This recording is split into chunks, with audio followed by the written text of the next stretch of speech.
Please like, share, and subscribe. Wishing you happiness and good luck every day. Welcome to The Explainer. Today we are diving deep into one of the most essential ideas in all of finance, valuation. Using Aswath Damodaran's classic text, Investment Valuation, we're going to unpack the tools and techniques you need to figure out what pretty much any asset is actually worth. Okay, so let's kick things off with a question that seems simple, but is actually profound. It's really at the heart of every single investment decision. You see prices everywhere, right? Flashing on your screen for stocks, for homes, even for crypto. But that number, the price, that's just part of the story. What we're really trying to find, what we're hunting for, is the value. And let me tell you, understanding that difference is the absolute first step to making smarter choices. So here's our game plan for today. First up, we're going to get on the same page about what value even is. Then we'll explore the three main roads that analysts travel down to find it. After that, we'll get into how valuation is really a story, just one that's backed up by numbers. We'll see how that lets us value things you might think are impossible to value, and then we'll wrap up with the ultimate choice. How do you pick the right tool for the right job? All right, let's start at the very beginning. Before we can value anything, we have to know what we're even looking for. And that means we need to draw a really clear line in the sand between two ideas that often get confused. Okay, on one side of that line, you've got pricing. Think of pricing as a popularity contest. It's all about what other people are willing to pay, what the person next to you thinks. It's driven by mood, by momentum, by hype. But on the other side of the line, you have valuation. Valuation tries to ignore all that noise, all that chatter from the crowd. It asks a much harder, more fundamental question. What is this thing intrinsically worth based on its ability to generate cold, hard cash over its lifetime? Now, these two numbers can be worlds apart, and in that gap, well, that's where both opportunity and risk live. So now that we've pulled price and value apart, let's open up the analyst toolbox. How do people actually go about finding this so-called value? Well, it turns out there isn't just one way to do it. There are actually three totally distinct approaches, each with its own philosophy and its own set of tools. Think of it like this. There are three main highways you can take to get to a valuation. The first one is to look inward, focusing only on the asset's own power to generate cash. That's intrinsic valuation. The second highway has you looking outward, looking around at the market and comparing your asset to similar ones. That's relative valuation. And really, that's just a more sophisticated way of pricing. And then there's a third, more specialized road for special situations, called Contingent Claim Valuation. Let's break each of those down real quick. So first up is intrinsic valuation. The philosophy here is super simple. An asset's value comes from its fundamentals, period. The process involves looking into the future, forecasting all the cash that asset is ever going to produce, and then using a bit of financial math to pull all of that future money back to what it's worth in today's dollars. You have to account for risk, of course. This whole approach is really the bedrock of long-term fundamental investing, because it's trying to find a value that has nothing to do with the market's crazy mood swings. Now, the second path, relative valuation, is probably the one you hear about the most. This is where you get metrics like the PE ratio, the price-to-earnings ratio. The whole idea is pretty intuitive. You find a bunch of similar companies or comparable assets, and you see how the market is pricing them. So if, say, most companies in a certain sector are trading at 20 times their earnings, then the one you're looking at probably should be too. See? It's less about finding some absolute cosmic true worth and more about figuring out if something is cheap or expensive compared to its peers right now. And that third path, well, it's the most specialized of the bunch. It's designed for assets where the value is completely dependent or contingent on some other event happening in the future. A perfect example is a patent for a new drug. That patent isn't worth much unless the drug passes its clinical trials. Then its value explodes. Or think about an undeveloped piece of land with oil under it. Its value depends entirely on if the price of oil goes high enough to make drilling profitable. These if-then situations act a lot like financial options, so we can actually use some really powerful option pricing models to figure out what they're worth. But here's the thing, and this is so important. No matter which of these three paths you take, valuation is never, ever just a plug-and-play math problem. It's not about just crunching numbers in a spreadsheet. The best valuations, the ones that really stand the test of time, are always built on a solid foundation, a good story. I love this visual because it says it all. Think of valuation as a bridge. On one side of the bridge, you've got your narrative, a believable, plausible story about a company's future. And on the other side, you've got your numbers, your disciplined financial model, A great valuation connects the two. The story you tell about a company's competitive advantages or its market has to drive the numbers you put into your model. And just as important, those numbers have to serve as a reality check on your story. So here's the bottom line. A story without numbers is just a fantasy. It's a fairy tale. And numbers without a story, well, that's just a meaningless spreadsheet. It's gibberish. When you sit down to value a company, what you are really doing is telling a story about its future. Is it a story about explosive growth, about taking over an industry, or is it a story about a stable, mature company just chugging along? Whatever that narrative is, it has to be reflected in every single number you use. Okay, so when you combine this idea of narrative with the hard numbers, you get this incredible universal toolkit. And it allows us to start tackling assets that a lot of people might just throw their hands up and say are impossible to value. This right here is a core belief, almost a mantra in this field. Now, some assets are definitely way harder to value than others, for sure. But the philosophy is that nothing is truly unvaluable. If something can generate cash flows at some point in its life, and you can take a reasonable guess at the risk involved, you can put a value on it. The final number might have a wide range of possibilities, the precision might be low, but the act of trying to value it forces you to be disciplined and to really think things through. And this is true even for a brand new startup with no revenue and no profits. Valuing something like that is obviously full of uncertainty, and you have very few numbers to go on. In that case, the narrative, the story, is almost everything. You're valuing the story of a huge market, a disruptive technology, and the process of valuation forces you to translate that exciting story into actual, concrete assumptions about things like future users, revenue, and eventually profits. And hey, these tools aren't just for companies either. You could value a piece of intellectual property like the entire Star Wars franchise. How cool is that? You'd have to forecast every single way it can make money. New movies, TV shows, theme park rides, action figures, and project that way out into the future. Then you'd bring all that future money back to a single number that represents what it's all worth today. And yes, you can even apply these frameworks to some of the most modern and controversial assets out there, like Bitcoin. Now, valuing Bitcoin is so difficult and so debated precisely because the narrative is all over the place. Is it a digital currency? Is it a new kind of digital gold? Is it just a purely speculative commodity? See, to value it, you have to first pick a story. You have to define what you believe it is. And that choice of narrative is what will determine how you value it. The process forces you to be explicit about your beliefs. So we've got these really powerful approaches, and we know they can be applied to almost anything you can think of, which naturally leads us to the final and most critical question. With all of these tools in the toolbox, how do you pick the right one? And a big takeaway here is that there is no single best model. There's no one-size-fits-all magic formula. The choice of which model to use isn't random. It has to be a deliberate decision, and it's guided by the characteristics of what you're valuing, the information you have available, and even your own perspective as an analyst. So, what kind of things do you need to think about? Well, for a young company that's burning through cash, a detailed intrinsic valuation is going to be really tough, so you might lean more on the narrative and maybe those option-based models. But for a big, stable, mature company with a long history of profits, intrinsic valuation is perfect. If you're looking at a company in an industry with tons of other public companies to compare it to, then relative valuation is a fantastic and efficient tool. And finally, your own investment philosophy matters. Are you trying to find the deep, long-term intrinsic worth, or are you just trying to get a feel for the market's mood today? Your answer is going to point you toward the right set of tools for the job. And that brings us to the end. We've gone all the way from the crucial difference between price and value through the analyst's entire toolbox and landed on the beautiful art of connecting a story to numbers. Now, the goal here wasn't to turn you into a financial analyst in 10 minutes. It was to give you a new way of looking at the world. Because armed with this framework, you're no longer just someone who sees a price tag. You're now empowered to ask the deeper, the better, the more important question. What's the story? What are the fundamentals? And what is this asset truly worth? All right, welcome. Let's talk about valuation. You know, every single asset out there, whether it's a stock or a house, has a price tag. But here's the real question. What is it truly worth?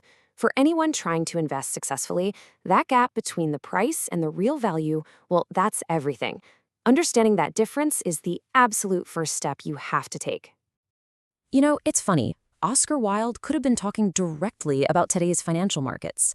This quote just nails it. It cuts right to the heart of the huge, crucial difference between price and value. It's so easy to get mesmerized by the blinking numbers on a screen and completely forget to ask the simple question, okay, but what is this thing actually worth? Forgetting that is probably the most timeless mistake in all of investing. So, Here's the game plan for our journey today. We're going to kick things off with that core idea, price versus value. Then we'll dive into the two big rival philosophies in the market. After that, we'll try to navigate the three biggest mental traps in valuation, see how this all actually plays out in the real world, and then we'll wrap it all up. Okay, let's start with the absolute foundation of all this. A sound investment means you do not pay more for an asset than it is actually worth. I know, it sounds ridiculously obvious, right? But it's a lesson that, for some reason, every single generation of investors seems to have to learn the hard way over and over again. So, intrinsic value, that's rooted in the cold, hard facts of a business. We're talking about its cash flows, its potential for growth, and the risk involved. It's our best guess at what it's truly worth. But price? Oh, price is a whole different animal. Price is just what someone is willing to pay for it right this second. And that's driven by things like supply and demand, market psychology, moods, momentum, and whatever story is hot at the moment. And this right here, this visualizes the entire mission of an investor. Your job is to try and figure out that intrinsic value and then hold it up against the market price. The gap between those two numbers, that's your potential opportunity. The big question is always, is there actually a gap? And do you have a really good reason to believe that gap is going to close eventually? You know, this whole distinction between value and price, it creates this fundamental divide in the markets. You really have to choose what game you're playing. Are you playing the valuation game or are you playing the pricing game? Because believe me, they are two completely different sports with totally different rules and completely different ways to win. So traders play the pricing game. They aren't really worried about the long-term value of something. Their focus is all on predicting what the market mood is going to be in the short term. They buy an asset, hoping that someone else, the proverbial bigger fool, is going to come along and pay even more for it pretty soon. Investors, on the other hand, play the valuation game. But what's really fascinating is that no matter which game you decide to play, you get a whole lot better at it by understanding exactly how the other side thinks. Now, let's say you are fully committed to finding that true intrinsic value. I gotta warn you, the path is treacherous. And that brings us to what we can call the valuation Bermuda Triangle, a kind of mythical, dangerous place where even the absolute sharpest analytical minds can get completely lost. The three corners of this triangle? They represent the biggest, baddest obstacles to getting a valuation right. And these aren't just technical mistakes in a spreadsheet. No, these are deeply human challenges. Our own biases, how uncomfortable we are with uncertainty, and our tendency to make things way too complicated. First up, let's talk about bias. And let's be honest with ourselves. You never ever start a valuation with a totally blank slate. If you've been a diehard Apple fan for a decade, you're already biased towards thinking the company is a great deal. If you have really strong feelings about Elon Musk, one way or the other, it's pretty much impossible to separate that from how you value Tesla. What happens all too often is that the price people want is decided first, and then the valuation is just tortured until it confesses. So how in the world do you fight it? Look, you can't just eliminate bias, but you can learn to manage it. Step one is just admitting it exists. You know, don't go on social media and declare a stock as a screaming buy before you've even touched a spreadsheet. And always, always, be skeptical of a valuation that comes from someone who has a vested interest in the outcome, like a company that's valuing itself during a takeover. The second big danger is uncertainty. It's so tempting to think that if we just get more data, more information, we can make it go away. But the future is always unknowable. And here's the really crucial, kind of counterintuitive part. The reward for doing a careful valuation is actually highest when uncertainty is at its absolute peak. When the rest of the market is frozen in fear, even an imperfect analysis can give you a massive edge. This quote from the famous economist John Maynard Keynes just perfectly captures the right mindset. A valuation is not some timeless document that's carved in stone. No, it's a living, breathing analysis. When new information comes out, say a bad earnings report or a change in interest rates, your valuation has to change too. And the final danger in our triangle is complexity.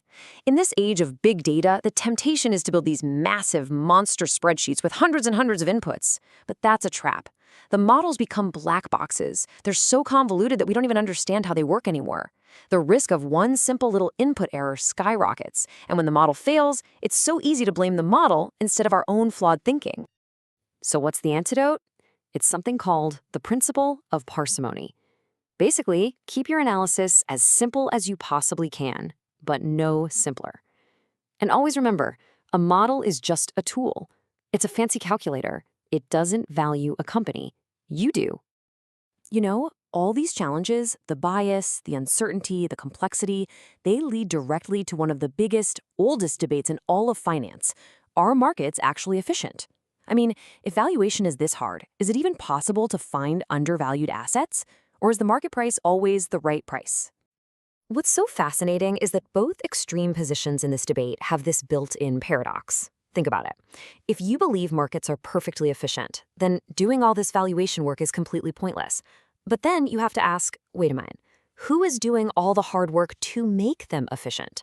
On the flip side, if you're a skeptic and you find what you think is an undervalued stock, your entire plan relies on the belief that the market will eventually become efficient and correct the price. Otherwise, how do you ever make your money? So, with all this theory in mind, how does valuation actually work in the real world?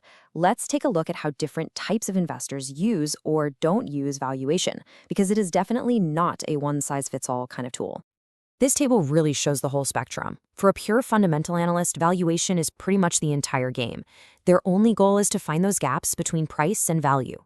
For a franchise buyer, think Warren Buffett, it's a key tool to make sure they don't overpay for a great business.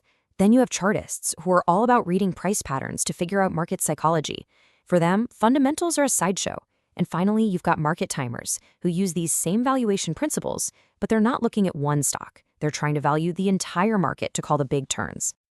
So what are the big takeaways from all this? First, never, ever forget that golden rule. Price is what you pay, value is what you get. Second, always be on guard for that Bermuda Triangle. Bias, uncertainty, and complexity will always be there to test you. And finally, you have to accept that while valuation is never going to be perfectly precise, it is an absolutely essential, indispensable tool for finding your way in the financial world. And that leaves us with one last question to chew on. We've seen that valuation is messy. It's filled with bias, it's clouded by uncertainty, and it can be twisted by complexity. So knowing all of its flaws, is it still worth the effort? Is an imperfect attempt to find your own path to an asset's true value better than just giving up and following the crowd into the fog? Welcome to The Explainer. Today we are getting into one of the biggest questions in finance, in all of business really. How do you figure out what something is truly worth? We're going to open up the professional's toolkit and show you exactly how it's done. Think about it. Whether you're trying to buy a house, or you're picking stocks for your portfolio, or maybe you're a CEO thinking about buying another company, it all boils down to this one simple question. What is this thing really worth? This is the question that moves trillions of dollars around the globe every single day. But here's the secret. The answer isn't just one number. It's actually a story. So here's our game plan. We're going to explore the three main ways to answer that question. We'll start by looking through the lens of a futurist, digging into something called intrinsic value. Then we'll dive into a really critical distinction between valuing equity and valuing a whole firm. This is a spot where a lot of people trip up. After that, we'll put on our realist hat and talk about pricing. And finally, we'll look through the strategist lens at valuing options and potential. Then we'll wrap it all up by showing you how to tell the full value story. Okay, let's get right into it. When you get down to it, any professional analyst has three main tools in their valuation toolkit. You can think of them as three totally different ways of thinking, three different philosophies for figuring out an asset's worth. First up, you've got intrinsic valuation. This is the idea that an asset's real value comes from all the cash it's going to generate down the road. Second, there's pricing, which you might also hear called relative valuation. This one's a lot more direct. It just asks, what are people paying for similar stuff right now? And third, we have a way to value pure potential, all the what-ifs. This is called Contingent Claim Valuation, and it's all about putting a price tag on future opportunities that might or might not pan out. Let's start with the big one, the bedrock of valuation, intrinsic value. This is the futurist approach. It says, let's ignore all the market noise and the daily chatter. Instead, it asks a deeper question. What is it about this asset, fundamentally, that will create cash over its lifetime? And the main tool for that is the discounted cash flow model, or DCF. You've probably heard of it. The idea at its core is actually pretty simple. $1 you get tomorrow is worth less than $1 in your hand today, right? So what DCF does is it makes us estimate all the cash an asset is going to spit out in the future, and then we discount those future dollars back to figure out what they're all worth today. And this is the engine that makes it work. You've got your future cash flows, and you run them through this filter called a discount rate. That rate is the secret sauce. It accounts for two huge things: time and risk. The further away that cash is and the riskier it is, the bigger the discount. What you're left with at the end is the present value. That's what all that future money is worth to you right here, right now. So what exactly determines that all-important discount rate? Well, in a word, risk. And you can think of it on a spectrum. On the super safe end, you've got something like a government bond. The payout is basically guaranteed, so it gets the lowest discount rate. A little further along, you've got a corporate bond. Now there's some risk the company could go bust, so we need a higher discount rate to make it worth our while. And way out on the risky end, you've got company equity, stocks. The future cash flows are anybody's guess, so that demands the highest discount rate of all. More risk always means a higher discount rate, and that means a lower present value. Now, before we move on from DCF, there's a super important detail we have to talk about. It sounds small, but if you get this wrong, it can lead to massive, massive errors. It's all about knowing whether you're valuing just the equity in a business or the entire firm. This diagram lays it out perfectly. You've got two paths. Let's take the top path first. This is for valuing equity. You're only looking at the cash flows that belong to the shareholders. That's the cash that's left after all the debts are paid. And you have to discount that cash using the cost of equity, which is going to be a high number because shareholders take on the most risk. Okay, now follow the bottom path. This is for valuing the whole firm. Here, you're looking at the total cash flow the business generates before paying any debt. This money belongs to everyone, lenders and shareholders. So you get to discount it at a lower blended rate called the weighted average cost of capital, or WACC. The golden rule is this: pick a path and stay on it. Consistency is everything. Let's put some real numbers on this to see why it matters so much. Here are the projected cash flows for a company over 5 years. And you can see right away the cash flow to equity column is smaller than the cash flow to firm. Why? Because those equity cash flows already had the interest payments to the bank taken out. Now, if we do it the right way, we take the cash flows to equity and we discount them at the correct cost of equity, which in our example is a pretty high 13.625%, we get a value of $1,073. Okay? Let's call that our baseline. That's the correct intrinsic value. But watch what happens if we mess up. Here, we use the right cash flows, the ones for equity, but we accidentally use the wrong discount rate. We use the lower blended rate for the whole firm. Because that rate is too low for the risk involved, the future cash flows look way more valuable today, and our final answer gets pumped up to $1,248. That's a mistake that just made us overvalue the asset by almost 16%. You can massively overpay for something making this simple error.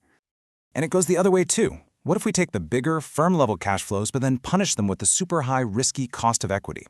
Well, the value absolutely craters, down to $813. Now you're undervaluing it by 24%. An error like this could make you walk away from a fantastic investment. So I can't say it enough. You have to match the cash flow to the right discount rate. No mixing and matching. All right, so that was the futurist crystal ball. But what if you don't want to predict cash flows for the next 2 decades?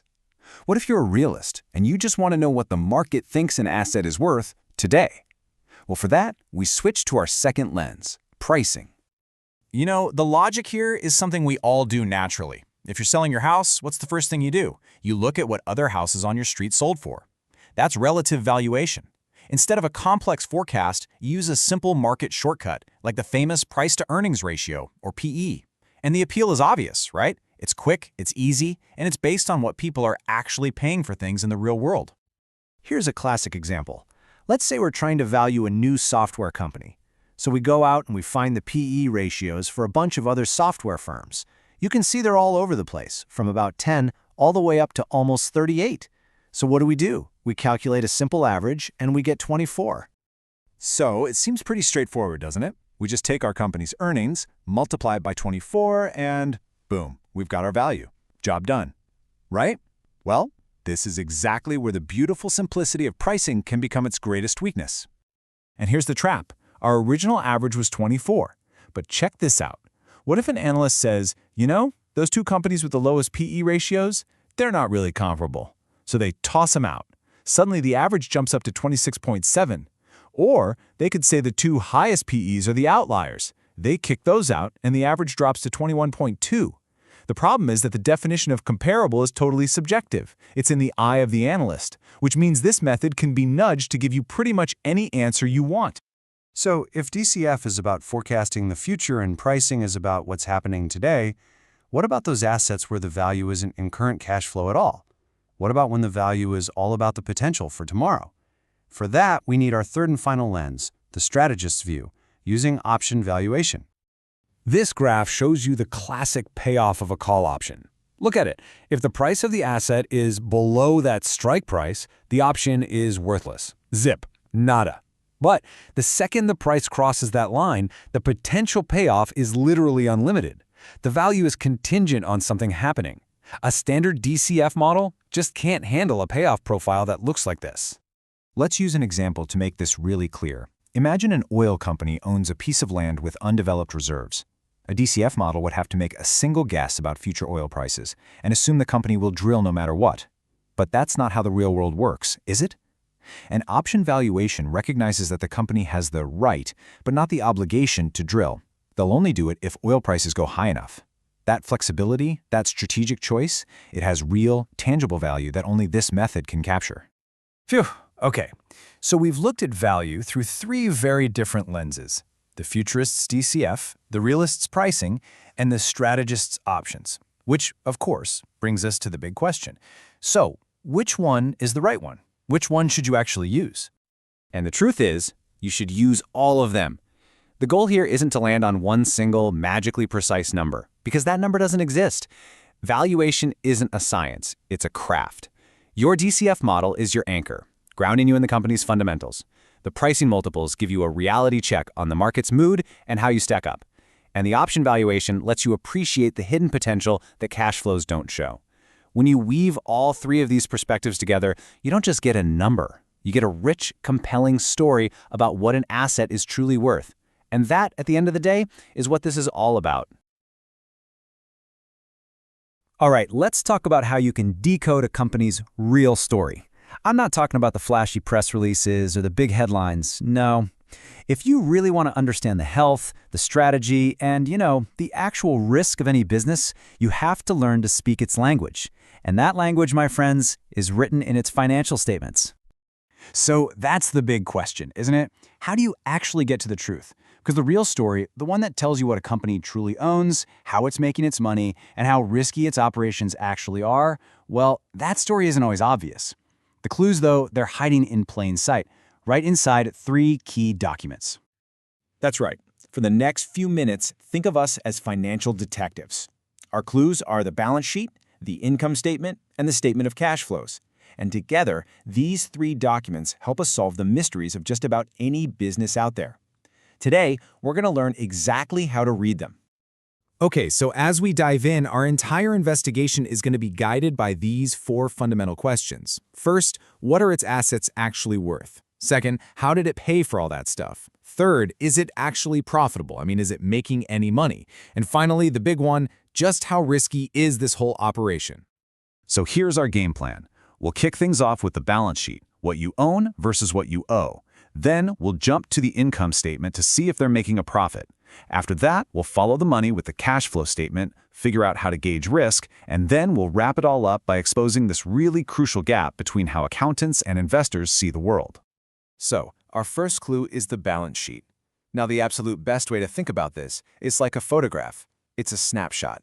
It freezes a company at one single point in time and tells us, on this one day, here's exactly what it owns, and here's exactly what it owes. And this visual really shows that balance perfectly. See, on one side, you have all of the company's assets. We're talking everything from cash and inventory to buildings and patents. And then on the other side, you see exactly how they paid for all of those assets. It's either with borrowed money, which we call liabilities, or with the owner's own cash, which is called equity. Which brings us to the golden rule of accounting. This equation has to balance, always. Every single thing a company owns had to be paid for by someone, either a lender or an owner. It's a really simple idea, but it's an incredibly powerful concept that is the foundation for, well, all of accounting. But this is where our detective story gets a huge plot twist. It turns out accountants and investors see value in completely different ways. Accountants, they love what's called book value. It's based on historical cost, what you paid for an asset maybe 10 years ago. It's safe, conservative, and backward-looking. Investors, we couldn't care less about that. We care about market value, which is all about future potential. It's what someone is willing to pay for it today. And this difference really comes from the core philosophy of accounting. You see, accountants trust the certainty of a historical price tag. They look at market value and just see something flighty, volatile, maybe even easily manipulated. Their guiding principle is conservatism. When in doubt, it's always better to underestimate value than to overestimate it. Okay, let's make this real. Take a look at this snapshot for RTX and Home Depot. You see that enormous number for goodwill on RTX's balance sheet? We're talking over 53 times billion dollars. Now, goodwill isn't a factory you can touch. It's an accounting plug, basically. It shows up when one company buys another for more than its assets are worth on paper. So that extra amount paid represents all the intangible stuff, brand name, customer lists, and it gets recorded as goodwill. All right, on to clue number 2, the income statement. So if the balance sheet was a snapshot in time, the income statement is more like a video. It tells the story of a company's performance over a period of time, like a quarter or a whole year. You can just think of it as the company's report card. Now, the key to understanding this report card is a concept called accrual accounting. And this is so important. It's not a cash-in, cash-out system like your bank account. A company records revenue the second it makes a sale, even if the customer pays them 60 days later. And then, crucially, it tries to match all the expenses that went into generating that sale in the very same period. This gives you a much truer picture of performance than just looking at the cash, which can be pretty lumpy. What's great about the income statement is its beautiful, logical flow. You start at the very top with total sales, your revenues. Then you subtract the direct costs of what you sold to get gross profit. From there, you subtract all your other operational costs, marketing, R&D, salaries, to get operating profit. And finally, after you account for interest on your debt and, of course, taxes, you arrive at that famous bottom line, net profit. And that brings us to our third and final clue, the statement of cash flows. You know, I like to think of this as the ultimate reality check. It's the document that connects the dots between that accrual-based income statement and what actually happened to the company's cash. Plain and simple, it tells you where the cash came from and where it went. And this, right here, might be one of the most important lessons in all of finance. Say it with me. Profit is not cash.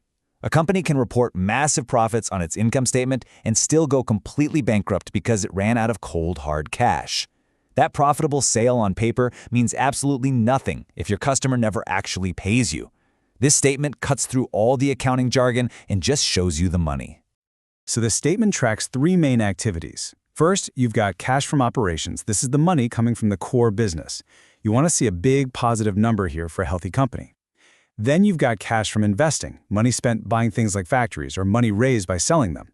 And finally, cash from financing. This is money that comes from issuing stock or taking on debt or cash that goes out to pay dividends. The patterns here tell you a whole story about where the company is in its life cycle. Okay, now it's time to put all of our clues together. We've gathered the evidence from our three statements, and now we need to analyze it to answer that final critical question. How risky is this company really?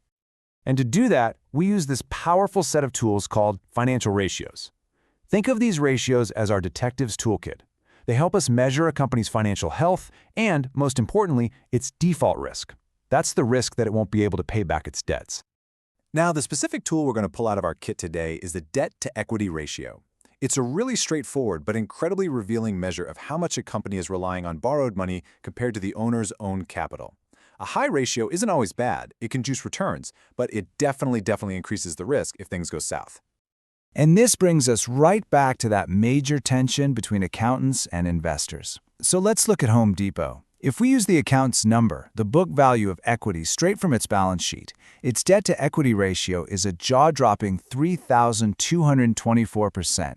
I mean, that looks terrifying, right? You'd think the company is about to go under. But is that the real story? And here it is. This is the aha moment. When we swap out the accountant's backward-looking book value and use the investor's forward-looking market value of equity instead, the ratio absolutely plummets to just 13.85%. I mean, that's not just a small change. It's a completely different reality. This one comparison perfectly shows the massive gap between the two perspectives. Which, of course, leads us to our grand conclusion. This fundamental gap that exists between the world of accounting and the world of valuation. At the end of the day, they're trying to answer different questions. And because of that, as we just saw, they can arrive at wildly different answers. I think this quote from our source material just says it all. Accounting is designed to give you a conservative, historical measure of what happened. It's looking in the rearview mirror. Valuation, which is what investing is all about looking forward, through the windshield, trying to guess what's coming down the road. You know, a huge reason for this gap is that so many of a company's most valuable assets are completely invisible on its balance sheet. We're talking about things like brand recognition, the value created from years of R&D, brilliant leadership. These things are immensely valuable, but because they weren't bought for a specific price on a specific day, accountants give them a book value of 0. So we end with this question for you to chew on. If a company's greatest assets are literally invisible on its balance sheet, then what is its true value? Well, it tells us that financial statements are the starting point of our investigation, never the end. They give us the essential clues, but it's up to us as detectives to interpret them, to look beyond the numbers, and to piece together the full story. You hear the word risk thrown around all the time when we talk about investing, right? But what does it really mean in the world of finance? Well, if you want to figure out what any asset is truly worth, you first have to get a handle on the risk that comes with it. So let's do that. Let's dive in and really unpack the fundamentals of risk. For most of us, when we hear the word risk, we think of something negative. It's the chance of getting a speeding ticket or your favorite team losing the championship. It's all about the bad stuff that could happen. But when it comes to your money, is that really the whole story? And this is where things get really interesting. See, finance completely reframes the idea. It moves beyond the simple dictionary definition of just danger. The Chinese symbols for risk capture this perfectly. It's a trade-off. The first symbol means danger, sure, but the second one? That means opportunity. The core idea is that if you want a shot at high rewards, you have to be willing to take on high risk. So here's our game plan for this explainer. We're going to build this up from the ground floor. We'll start by redefining risk itself. Then we'll look at its two very different faces, the kind you can control and the kind you can't. From there, we'll jump into the classic model for measuring it, the CAPM, and we'll touch on some alternatives. We'll also explore a completely different animal called default risk before pulling it all together to see why any of this really matters. All right, let's get into our first section. Here, we're going to see how finance takes risk from being this vague, uneasy feeling of uncertainty and turns it into something tangible, something we can actually measure and work with. So here it is, the formal definition. Financial risk isn't just about losing money. It's about any time the actual outcome is different from what you expected. And get this, that includes surprisingly good outcomes too. That's also part of the risk equation, and we call that upside risk. This image just nails the concept. Over on the left, you've got a risk-free investment, like a government treasury bill. You expect to get a 5% return, and you get exactly 5%. No drama, no surprises. But then look at the right. That's a risky stock. You might be hoping for a 30% return, but the actual result could be anywhere along that wide curve, from losing a bunch of money to making a fortune. So how do we put a number on that spread? We use a statistical tool called variance. But don't let the name scare you. The idea is simple. The chart with the wide, flat curve shows a high variance investment. It's riskier because the outcomes are all over the place. The investment with the tall, narrow curve has low variance. The outcomes are all clustered tightly around what you expect. Much safer. Okay, so now we know we can measure risk by looking at the spread of outcomes. But here's the next critical piece of the puzzle. Not all risk is created equal. In this section, we'll see that risk really has two very different faces. One you can manage, and one you're just stuck with. First up, we've got what's called firm-specific risk. This is stuff that only affects one company, or maybe just a few. Think about a new phone model that completely bombs, or one company losing a massive contract to its rival. It's a disaster for them, yeah, but for the rest of the market, it's just another Tuesday. And this diagram shows how it all fits together on a spectrum. Way over on the left, you've got events that only impact a single firm. As you move to the right, you get things that affect an entire sector. And then, all the way on the far right, you have the big stuff, like a change in interest rates or a recession, that affects all investments, no exceptions. Now, this is maybe the most important point so far. If you own a whole bunch of different stocks, those little firm-specific problems tend to cancel each other out. That's a strategy called diversification. And because you can get rid of that firm-specific risk for free just by diversifying, the market doesn't reward you for taking it. The only risk you get paid to take is the big-picture market-wide risk that no one can diversify away. So that leads us to a massive question. If market risk is the only risk that really counts for your returns, how in the world do we measure it? Well, in our third section, we're going to look at the most famous tool ever built for that job, the Capital Asset Pricing Model, or CAPM. KPM starts by imagining a perfect world with a few simple rules. In this world, because diversification is so easy and so powerful, the most logical thing for every single person to do is to keep adding assets until they own a tiny piece of everything. This ultimate, perfectly diversified portfolio is called the market portfolio. So if everyone holds this giant market portfolio, then the risk of any one stock is just how much it makes that whole portfolio bounce around. And we measure this with a single number called beta. Think of it like a risk thermometer. A beta of 1 is just average market risk. A high-flying tech startup might have a beta of 2, meaning it's twice as volatile as the market. A stable old utility company, maybe it has a beta of 0.5. And all of this leads to one of the most famous formulas in all of finance. It says the return you should expect from any investment is the basic risk-free rate you could get anywhere, plus a bonus for taking on market risk. And that bonus is calculated by taking the asset's beta and multiplying it by the market risk premium, which is just the extra return the whole market gives you. It's an elegant idea. The more market risk you take, the higher your expected reward should be. But, of course, the real world is a lot messier than the perfect world CAPM lives in. So for our fourth section, let's step beyond beta and take a quick look at some of the other models people have come up with to try and capture that messy reality. Here's a quick snapshot of the competition. You've got the arbitrage pricing model, or APM, which says risk comes from several different factors, not just one. Then there are proxy models, which kind of throw theory out the window and just look at the data. They found that, historically, things like a company's size were actually better at predicting returns than beta. As you can tell, each one has its pros and cons. All right, time for a hard pivot. Everything we've talked about so far is about equity risk, the uncertainty around a stock's return. But what about investments like corporate bonds, where you are literally promised a certain cash flow?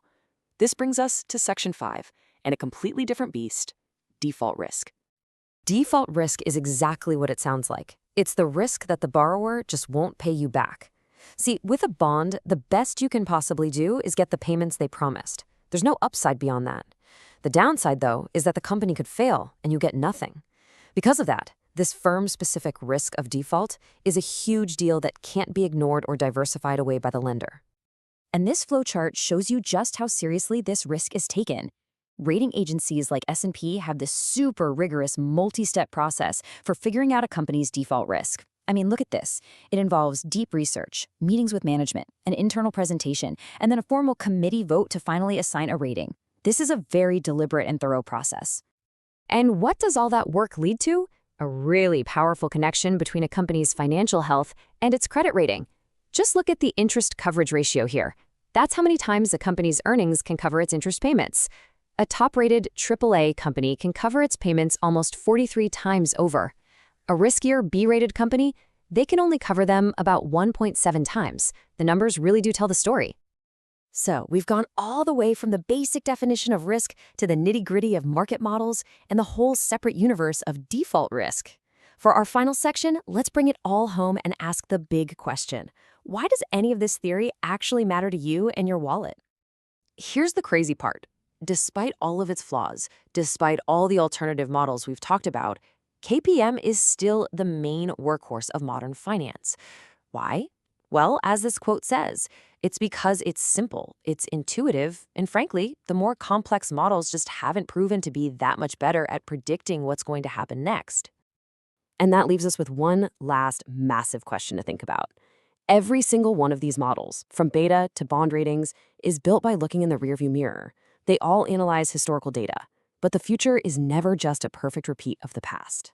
So the essential challenge for every single investor is figuring out how much faith you can really put in these models when you're making decisions for a tomorrow that's always uncertain. Have you ever thought about what a choice is actually worth? I mean, really putting a price tag on it. Not just any choice, but the choice to do something later with no strings attached. Well, that's exactly what option pricing theory is all about. It might sound like some Wall Street wizardry, but today we're going to pull back the curtain and break down the super elegant logic that lets us value financial flexibility itself. Let's get right into it. So let me start by asking you a question, a little puzzle.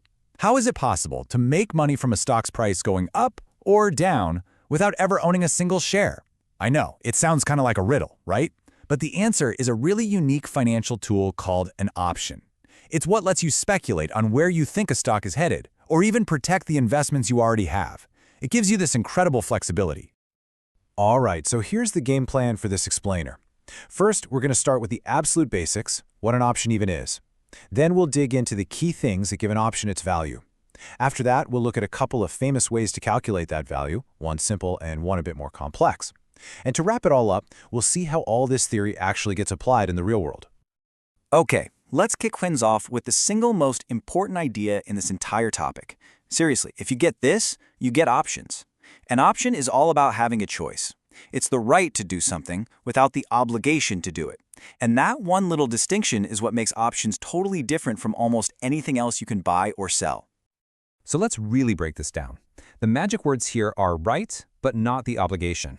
Just imagine you pay a small fee today for the power to buy a stock at a locked-in price, that's the strike price, anytime you want before it expires.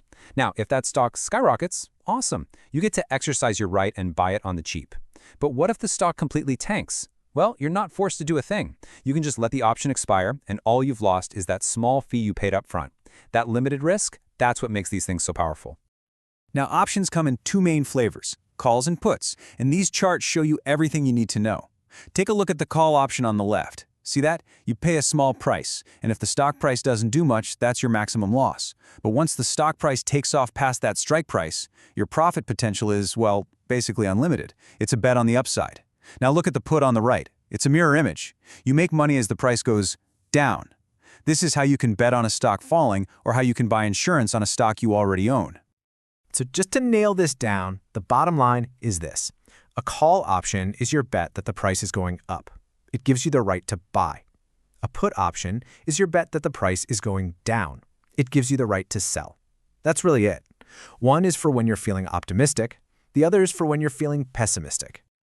Okay, so we've got a handle on what options are, but what actually determines their price? It's not just some random number someone pulls out of a hat. The value of an option is actually driven by a very specific set of 6 factors, and we're about to go through every single one. If you can understand these, you can understand how options are priced. Now, here's where it gets really interesting, because one of these factors is, well, it's kind of weird. This quote just nails it. For pretty much any other asset, more risk, more volatility, that's a bad thing, right? But with options, it's the total opposite. More volatility actually makes an option more valuable. Why? Think about it. The most you can lose is the small price you paid, but the upside is unlimited. So the crazier the price swings, the better the chance you get a massive payout.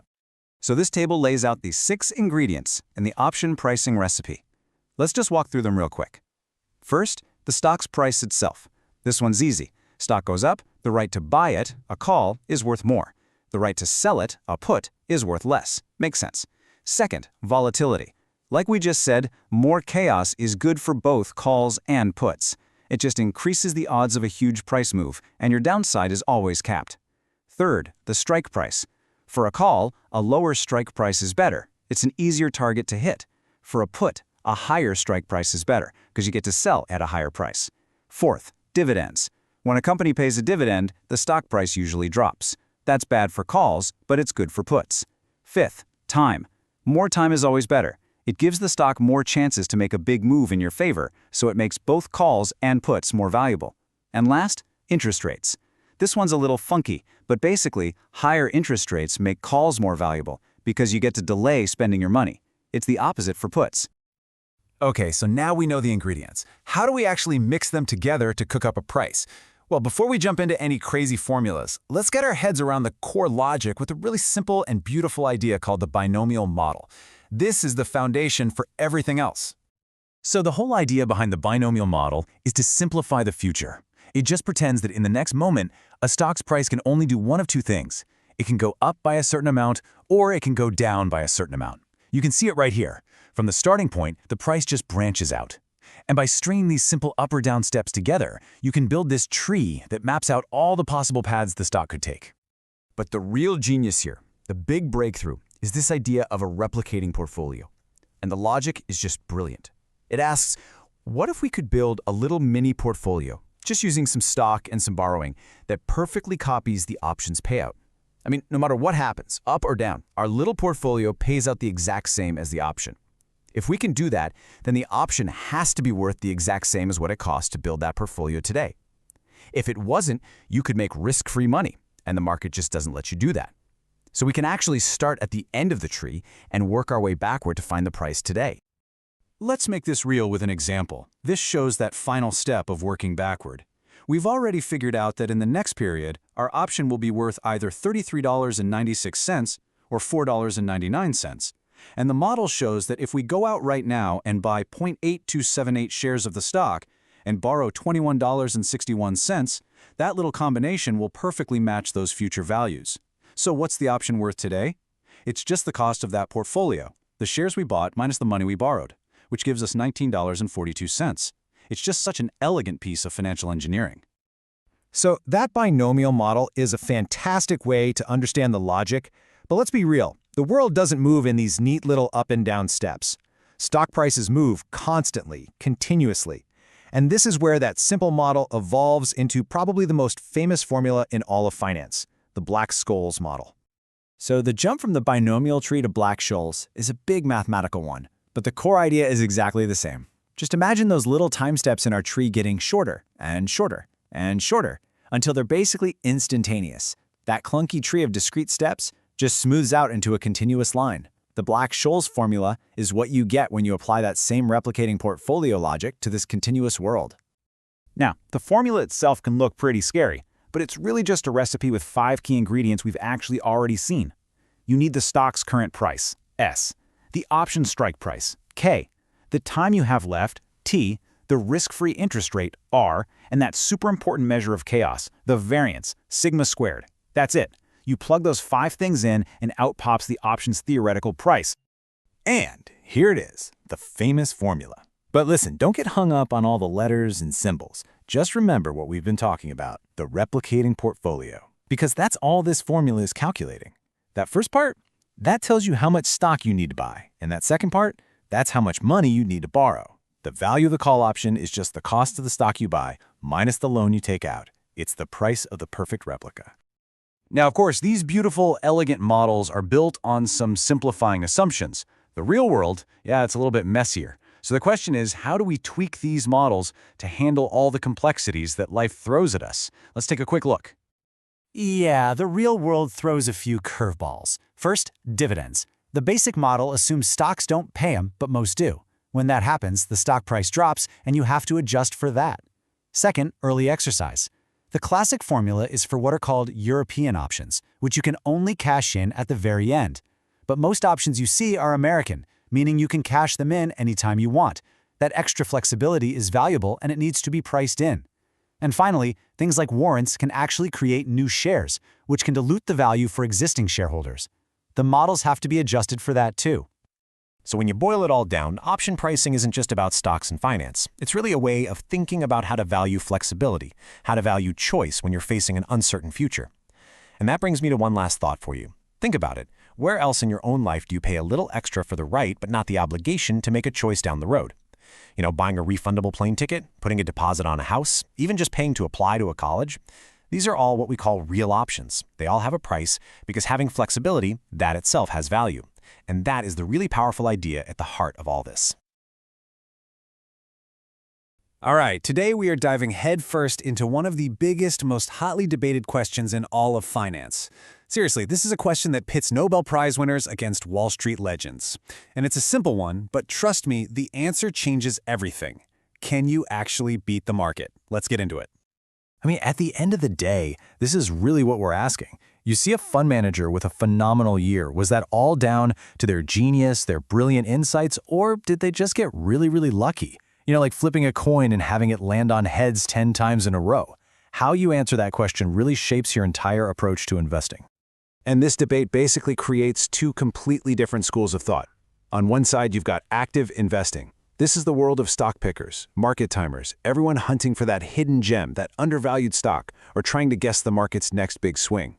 Then, on the other side, you have passive investing, which pretty much says, hey, trying to beat the market is a fool's errand. The smarter play, just buy everything through an index fund and aim to match the market's performance, not beat it.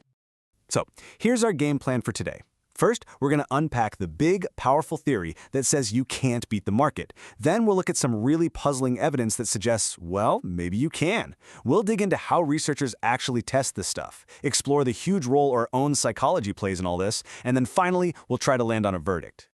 Okay, first up, the heavyweight champion of academic finance, the efficient market hypothesis. This idea is the bedrock, the intellectual foundation, for that whole passive investing movement. And it's a beautifully simple idea, but one that is profoundly challenging to Wall Street. So what in the world is the efficient market hypothesis, or EMH for short? Well, the core idea is that in an efficient market, the price of a stock right now is the best possible guess of its real intrinsic value. Why? Because all the known information, all the news, all the reports, all the analysis is already baked into that price. But here's a super important point, and this is where a lot of people get tripped up. Efficient does not mean the price is always perfect. Oh no, it can definitely be wrong. The key to the theory is that the errors are random. A stock is just as likely to be priced too high as it is to be priced too low. And if the errors are random, you can't systematically find the undervalued ones. Now, the theory actually comes in 3 different flavors. The weak form says you can't beat the market just by looking at past price movements, so sorry all you chart watchers out there. The semi-strong form takes it a step further. It says all public information, earnings reports, news articles, you name it, is already in the price. And then there's the strong form, the most extreme version, which says even private, inside information is already reflected. Good luck with that. And if this theory holds, especially that semi-strong version, the implications are just massive. It means spending countless hours researching stocks is basically a waste of your time. Your chances of finding a bargain are no better than a coin flip. The only logical thing to do then is to buy a super low-cost index fund, trade as little as possible, and just accept the market's return. It's a direct assault on the entire active investment industry. But is it actually true? You see, for decades now, researchers have been finding these strange, nagging patterns in stock returns. They call them anomalies, and they just shouldn't exist if the theory was 100% correct. So let's take a look at some of the biggest cracks in the armor. Yeah, this is the big question that keeps the debate raging. If prices instantly reflect all information, then there shouldn't be any predictable patterns left over.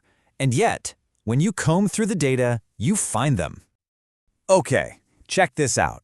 This chart shows one of the most powerful anomalies ever discovered, the winner-loser effect.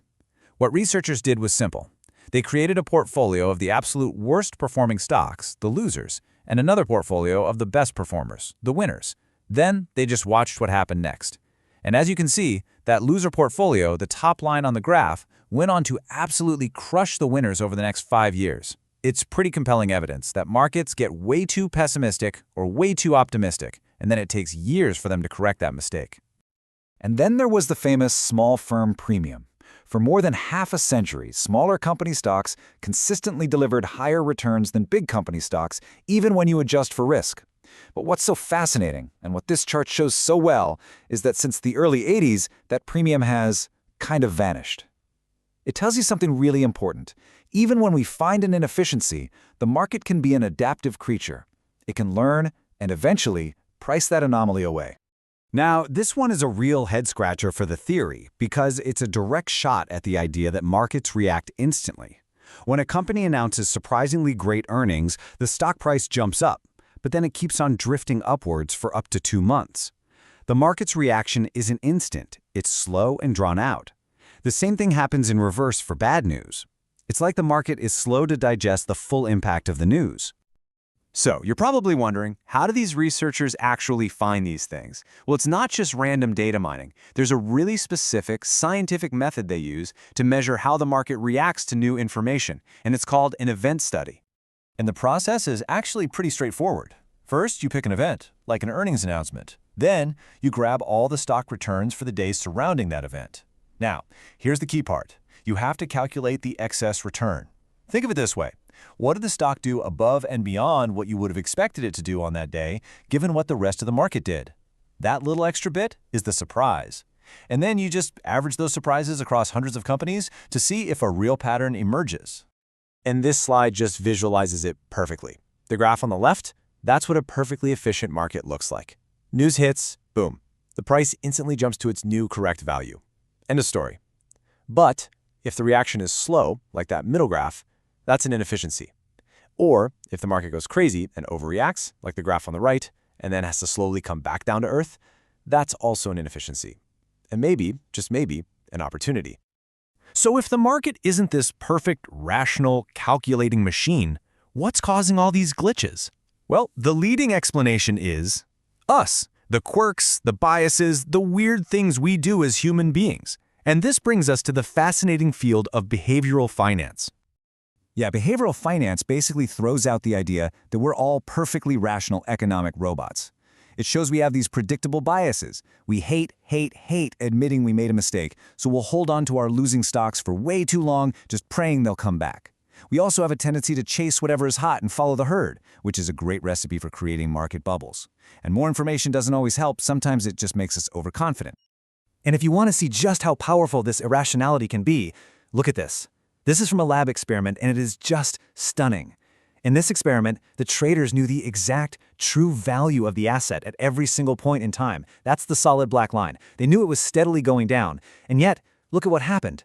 The psychology of the crowd took over, creating this massive speculative bubble that drove the price way above its known value before it all came crashing down. All right, let's bring this all home. We've seen the powerful theory that says you can't beat the market. And we've seen some pretty compelling evidence, these anomalies, that suggest, well, maybe you can. So where do we land? What's the final verdict? The best way to think about this is through something called the efficiency paradox, and it's a brilliant idea. Think about it. If everybody suddenly believed the market was perfectly efficient and just bought index funds, well, then nobody would be doing any research, and the market would become full of mistakes and inefficiencies. The market is kept so darn efficient precisely because there are armies of the smartest, most well-funded people on the planet working around the clock to find any tiny little edge. Their intense competition is what makes it so hard for anyone else to win. And that really leads us to the most sensible conclusion. The market is not the flawless, perfect machine you read about in old textbooks. Those anomalies are real. There are definitely pockets of inefficiency out there. But, and this is a huge but, trying to exploit them is brutally difficult because you are competing against the best in the business who are all trying to do the exact same thing. So we end with this final thought. Yes, the market is probably beatable, but the much more important question is the one you have to ask yourself. Is it worth the cost, the time, the stress, and the risk for you to try and do it? Do you have a real sustainable edge? Because for most of us, the honest answer might just be that a simple, passive strategy isn't just easier, it's the most efficient path of all. You know, every single day, trillions of dollars are zipping around the global economy. And every single investment decision, whether it's you buying one share of a stock or a VC firm funding the next big thing, it all comes down to one fundamental question. It's the absolute bedrock of finance, and that's what we're going to break down today. So, how do you actually do it? How do you look at a company, a project, really anything, and put a number on its future? It sounds impossibly complicated, right? But what's amazing is that at its very core, it all boils down to a surprisingly simple and honestly elegant formula that's all about balancing safety with the reward for taking a chance. And there it is. This little equation is the key to our entire explainer today. The return you should expect from any investment is really just two things added together. First, what you'd get from a totally risk-free investment, plus an extra little kick, a premium, to pay you back for taking on the extra risk. If you can understand these two pieces, you can understand the price of risk itself. All right, let's get into it. So here's our game plan. We're going to build this formula piece by piece. We'll start with the foundation, that risk-free rate. Then we'll tackle the big one, the equity risk premium. We'll get into how to estimate it, how to tweak it for different countries, and then finally, we'll put the whole shebang together. Okay, first things first, we need an anchor, a starting point for everything. In the world of finance, that's the risk-free rate. It's the return you'd theoretically get on an investment that has absolutely, positively zero risk. Every other investment return out there is measured against this one single baseline. Now, for something to be truly risk-free, it has to clear two really high hurdles. First, no chance of default. The issuer just can't go bankrupt. Well, that pretty much rules out every private company, right? It really only leaves governments, who in theory can always just print more money to pay off their debts. And second, and this is the one that people often forget, there can't be any reinvestment risk. That means you have to know for sure what return you'll be getting for your entire investment period. And that's exactly why a short-term government T-bill isn't actually risk-free if you're looking at a long-term project. I mean, think about it. If you're valuing a company over the next 10 years, a 6-month T-bill is a problem because you have no clue what rate you'll get when you have to reinvest that cash in 6 months' time. So, what we do is we make a practical compromise. For long-term valuations, we use the long-term government bond rate, like the 10-year U.S. Treasury bond. We match the timeline. And here is a rule you absolutely cannot break: the consistency principle. The risk-free rate has to match the currency of the cash flows you're analyzing. So if you're projecting a company's profits in US dollars, you have to use the UST bond rate. If you're working in euros, you use the German government bond rate. You've got to keep them consistent or the whole calculation falls apart. Okay, that's all simple enough when we're talking about the US or Germany. But what about markets where the government itself is seen as a bit risky? Places where it might actually default, even on debt in its own currency. Well, that throws a real wrench in the works. How in the world do you find a risk-free rate and there's no such thing as a risk-free asset? Well, one of the most common ways to handle this is to take the local government's bond yield and kind of clean it up. You subtract the slice of that yield that investors are demanding just for the risk of the government defaulting. We call that the default spread, and we can estimate it based on the country's credit rating. So take a look at the example for India. This little adjustment takes their bond yield and gives us a much more realistic, purified starting point for our valuation. All right, so we've got our anchor. Now for the really fun part, the premium. This is the extra return, the bonus you demand for being brave enough to put your money in the stock market instead of just tucking it away in that safe government bond. It's the price you get paid for taking on broad, market-wide risk. So the equity risk premium, or ERP for short, is simply that: the extra return investors demand, on average, for jumping into the stock market instead of playing it safe. It basically answers the question, all right, how much extra juice do I need to make this gamble worth my while? Now, what's so cool about this is that the ERP isn't some fixed academic number you look up in a textbook. It's more like the market's collective mood ring. It's alive, it breathes. When investors are scared and worried about the economy, that premium goes way up. When they're feeling greedy and optimistic, it goes down. It's affected by everything: inflation, politics, you name it. Because it's so dynamic, it leads to this huge debate. How do we actually put a number on the ERP? And there are really two main schools of thought here. You can think of it as a debate between a historian who looks to the past for answers and a market watcher who's trying to read the mood of the market right now. So the historian's approach seems simple enough, right? Just look back at history, see how much more stocks return than bonds on average, and boom, there's your premium. But this slide just perfectly shows the problem. I mean, look at this. Depending on what time period you pick, what kind of bond you use, how you do the math, you get wildly different answers. Is the premium under 5% or is it over 11%? That's a massive, massive difference. Yeah, the flaws with looking backward are pretty significant. Shorter time periods are full of statistical noise. The choice between T-bills and T-bonds changes everything. But the big one, the real kicker, is survivor bias. The US market has this long, amazing track record because it survived. Using it as your only guide overestimates the premium you should expect because it completely ignores all the markets that didn't make it, the ones that performed poorly or even collapsed. So if looking backward is so messy and full of traps, what's the alternative? Well, instead of digging through history books, we can just ask the market what premium it's demanding right here, right now. And that brings us to the implied equity risk premium. It's kind of like reverse engineering the market's brain. We take the current price of an index, like the S&P 500. We then project all the cash it's going to pay out in the future, dividends, buybacks, all of it. And then we just solve for the one single discount rate that makes all that future cash equal to today's price. That rate is the market's implied expected return. So once we have that implied return, we just subtract the risk-free rate we talked about earlier, and what's left over? That's the premium. On January 1st, 2024, that number was 4.60%. This isn't based on what happened in 1928. It's what the market was thinking, what it was pricing in on that specific day. It's totally forward-looking. And this is where you can really see the power of this approach. This chart is incredible. It tracks the implied premium over decades. And just look at the spikes. It skyrockets during the 2008 financial crisis. It shoots up during the high inflation 70s. And look at it plunge to historic lows during the dot-com bubble in the late 90s. It's a real-time barometer of the market's fear and greed. Okay, so we've got our risk-free rate, and we have a solid forward-looking premium for a mature market like the US. But, the world is a big place. Investing in a company in Brazil isn't the same as investing in a company in the US. We have to adjust our model for risks that are unique to different countries. A really common starting point here is a country's sovereign debt rating. These ratings agencies, like Moody's, they basically grade a country on how likely it is to default. And we can translate that grade into a default spread. So for example, in early 2024, Brazil's rating meant that its government bonds had to pay about 3.28% more than a US Treasury bond to make up for that extra risk. But hang on, that 3.28%, that's the premium for a government bond.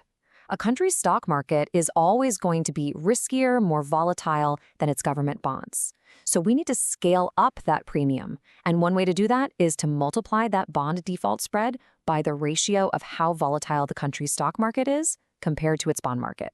This gives us a much more appropriate country risk premium for stocks.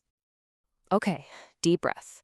We've gathered all our pieces. We have the risk-free anchor, we have the core equity risk premium, and we have our country risk adjustment. Now, it's time to put it all together and see the final formula in action. And there you have it, the expected return for an investment anywhere in the world. So let's say, for a company in Brazil, we build it from the ground up. We start with the US risk-free rate, then we add the market risk, which is that US implied ERP we calculated, adjusted for the specific company's own volatility, that's its beta. And finally, we tack on that country risk premium we figured out for Brazil. It's just an elegant way to combine a global foundation with very specific local risk adjustments. We've built a logical, consistent way to price risk anywhere. So we've gone on quite a journey, from the safest possible asset all the way to the complexities of global stock markets. You now have the toolkit to really understand how the market puts a price tag on risk.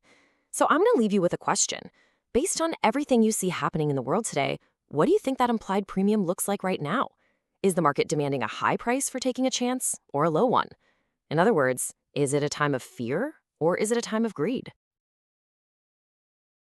If you've ever tried to value a stock, you have definitely come across this little Greek letter that packs a huge punch: beta. It's supposed to be the bedrock of how we measure risk in finance. But here's the thing, the way most people calculate it is, frankly, broken. So today, we're going to tear down that old method and build a much smarter, more intuitive one from the ground up. So here's the game plan. We'll start with a quick refresher on what beta is and why we even care. Then we'll look at the standard, old-school way of calculating it. From there, we're going to expose some really big, hidden flaws in that method. But then comes the good part. We'll build a far better alternative, the bottom-up beta, see it in action, and wrap it all up with the one thing you need to remember. All right, section 1, risk, return, and beta. Before we can break something, we've got to understand what it's supposed to do in the first place. Let's lay down the basics. Okay, so here's the question that every single investor has to face. We all kind of know that if you take on more risk, you should get a higher return. But risk, what is that really? It's just a feeling, an idea. How do you put a number on it? How do you say that a flashy tech company is exactly, say, twice as risky as a boring utility company? Well, that's the exact problem beta was invented to solve. And here it is. Simply put, beta measures how much a stock moves when the whole market moves. Think of the market as a big, stormy ocean. A stock with a high beta, say a beta of 2, is like a tiny speedboat. When a big wave comes, that boat is going to fly way up and then crash way down. It's super volatile. But a stock with a low beta, less than 1, is like a giant oil tanker. The waves still move it, for sure, but it's much, much steadier. And a beta of exactly 1, that means your stock is just moving in lockstep with the ocean. So why do we care so much about this number? Because beta is the star of the show in the Capital Asset Pricing Model, or CAPM.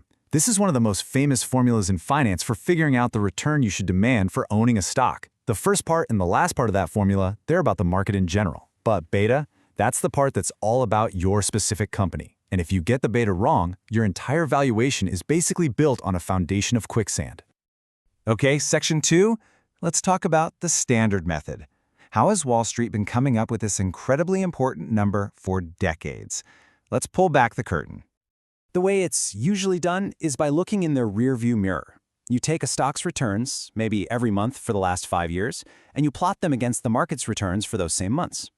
Each one of these dots is a single month for Microsoft versus the S&P 500. The line you draw through that cloud of dots, the slope of that line, is the beta. In this case, it's telling us that for every 1% the market moved, Microsoft tended to move about 0.88%. Easy enough, right? Well, not so fast. That regression spits out more than just the beta. The R-squared tells us that only about half of Microsoft's movement was explained by the market. The other half was just Microsoft being Microsoft. But look at that last number, the standard error. Think of this as the fuzziness factor. A standard error of 0.11 means that while our best guess for the beta is 0.88, the true beta could be anywhere from 0.66 to 1.10. That is a massive range, and this is for a gigantic, stable company like Microsoft. For smaller companies, it's even worse. And that fuzziness we just saw, that's just the beginning of our problems. This is where we get into the hidden flaws, because the standard method isn't just a little bit off, it can be flat out wrong. That noise problem we saw with Microsoft, it's not a fluke, it is the norm. This chart shows you that for a huge number of companies all over the world, the standard error is massive. This means the confidence range for their beta is incredibly wide. Your beta could be 0.8 or it could be 1.6, and the statistics would say, yep, it's somewhere in there. That's not a measurement, it's a guess. But wait, you might say, what if I get a regression that looks perfect? Well, let me tell you a story. Back in the day, if you ran the beta for Nokia against the Finnish stock market, you got this beautiful chart, a near-perfect R-squared, a tiny standard error. It looked like the most statistically sound beta in history. The catch? At the time, Nokia was 75% of the entire Finnish stock market. You weren't measuring Nokia against the market, you were measuring Nokia against Nokia. It was a perfect number that meant absolutely nothing. And then there's the fact that it's completely arbitrary. Check this out. This is a Turkish construction company. If you measure its beta against the Turkish stock index, you get 0.69. Okay, but what if its investors are all over Europe? Well, if you run the beta against the European index for the exact same company over the exact same time period, the beta drops to 0.29. So which one is right? The answer is, it depends. And it's a terrible answer when you're trying to measure risk. So let's sum it up. The old-school regression beta has 3 fatal flaws. 1, it's noisy as heck. 2, it's totally arbitrary. Change the dates, change the index, and you get a different number. And 3, the biggest flaw of all, it is purely backward-looking. It tells you what a company's risk used to be. If that company just bought its biggest competitor or took on a mountain of new debt, the regression beta won't know for years. It is literally like trying to drive a car forward by looking only in the rearview mirror. So you get it. Looking backward is a mess. Which brings us to section 4, a better way. Instead of digging through old stock prices, what if we could build a beta from the ground up, using what we know about the company today? Let's talk about the bottom-up beta. Forget stock charts for a second. Let's just think, what makes a business risky? It really comes down to 3 things. First, what kind of business is it? A company that sells yachts is going to get hammered in a recession. That's a high beta business. A company that sells soap, people buy soap no matter what, that's a low beta business. Second, operating leverage. How much of their costs are fixed? Airlines have huge fixed costs, so a small drop in passengers can wipe out profits. Higher beta. And finally, financial leverage. The more debt a company has, the riskier its stock is. Simple as that. So how do we turn that logic into a number? It's a 5-step process that makes a ton of sense. First, you figure out what businesses your company is in. Second, you find a bunch of other public companies that are only in that business. Third, and this is key, you find their average beta and then you mathematically remove the effect of their debt. This gives you the unlevered beta, which is the pure risk of the business itself. Fourth, you blend those pure business betas together based on your company's mix. And last, you take that pure business risk and you add back the risk from your company's specific debt load. Let's put them head to head. It's not even a fair fight. The regression beta is noisy. The bottom-up beta is precise because it averages out all that noise. The regression is stuck in the past. The bottom-up beta is forward-looking and can change in an instant. The regression beta only works for public companies with years of history. The bottom-up beta? You can use it for a private company, a brand new IPO, or just a single division of a bigger company. It's just better.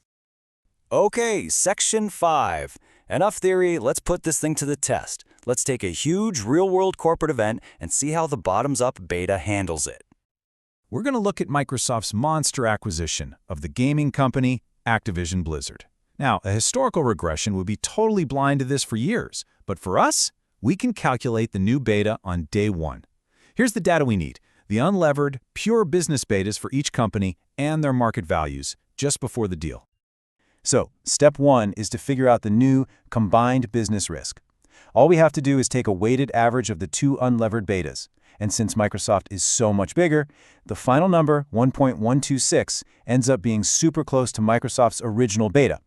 This number right here is the pure, unlevered business risk of the new Microsoft/Activision behemoth. Now for the final move. We take that new unlevered business beta and we re-lever it using the combined company's new capital structure. And bam! The new forward-looking beta for Microsoft is 1.153. We just calculated a more accurate, more relevant measure of risk for the new company instantly. A regression couldn't dream of doing this. All right, last section, your takeaway. After all that, we come back to the big question. Which beta should you actually be using? I think the answer is pretty obvious. The bottom-up beta wins, and it's not even close. It's more precise, because by averaging across a whole industry, you wash out all the statistical noise. It's adaptable, letting you react immediately to big changes at a company, and it's universal. You can finally find a logical beta for private companies or individual business units. It forces you to think about what actually drives risk, instead of just grabbing a noisy number from the past. And that leaves us with one final question to chew on. If building a beta from the fundamentals is so clearly better, if it's how serious professionals actually think about risk, then why do so many financial websites and tools still just show you the number they get from looking in the rearview mirror? The next time you see a beta somewhere, ask yourself how it was made. Is it built on a solid foundation, or is it just an echo from the past? Thanks for watching. Welcome to The Explainer. Today we're going to talk about corporate earnings. You know those big numbers that companies report every quarter? Well, we're going to peek behind the curtain and figure out what they really mean for a company's health. So, have you ever seen a company's earnings report and just taken that big, shiny number at face value? It's easy to do, but here's the thing. That number is just the beginning of the story, not the end.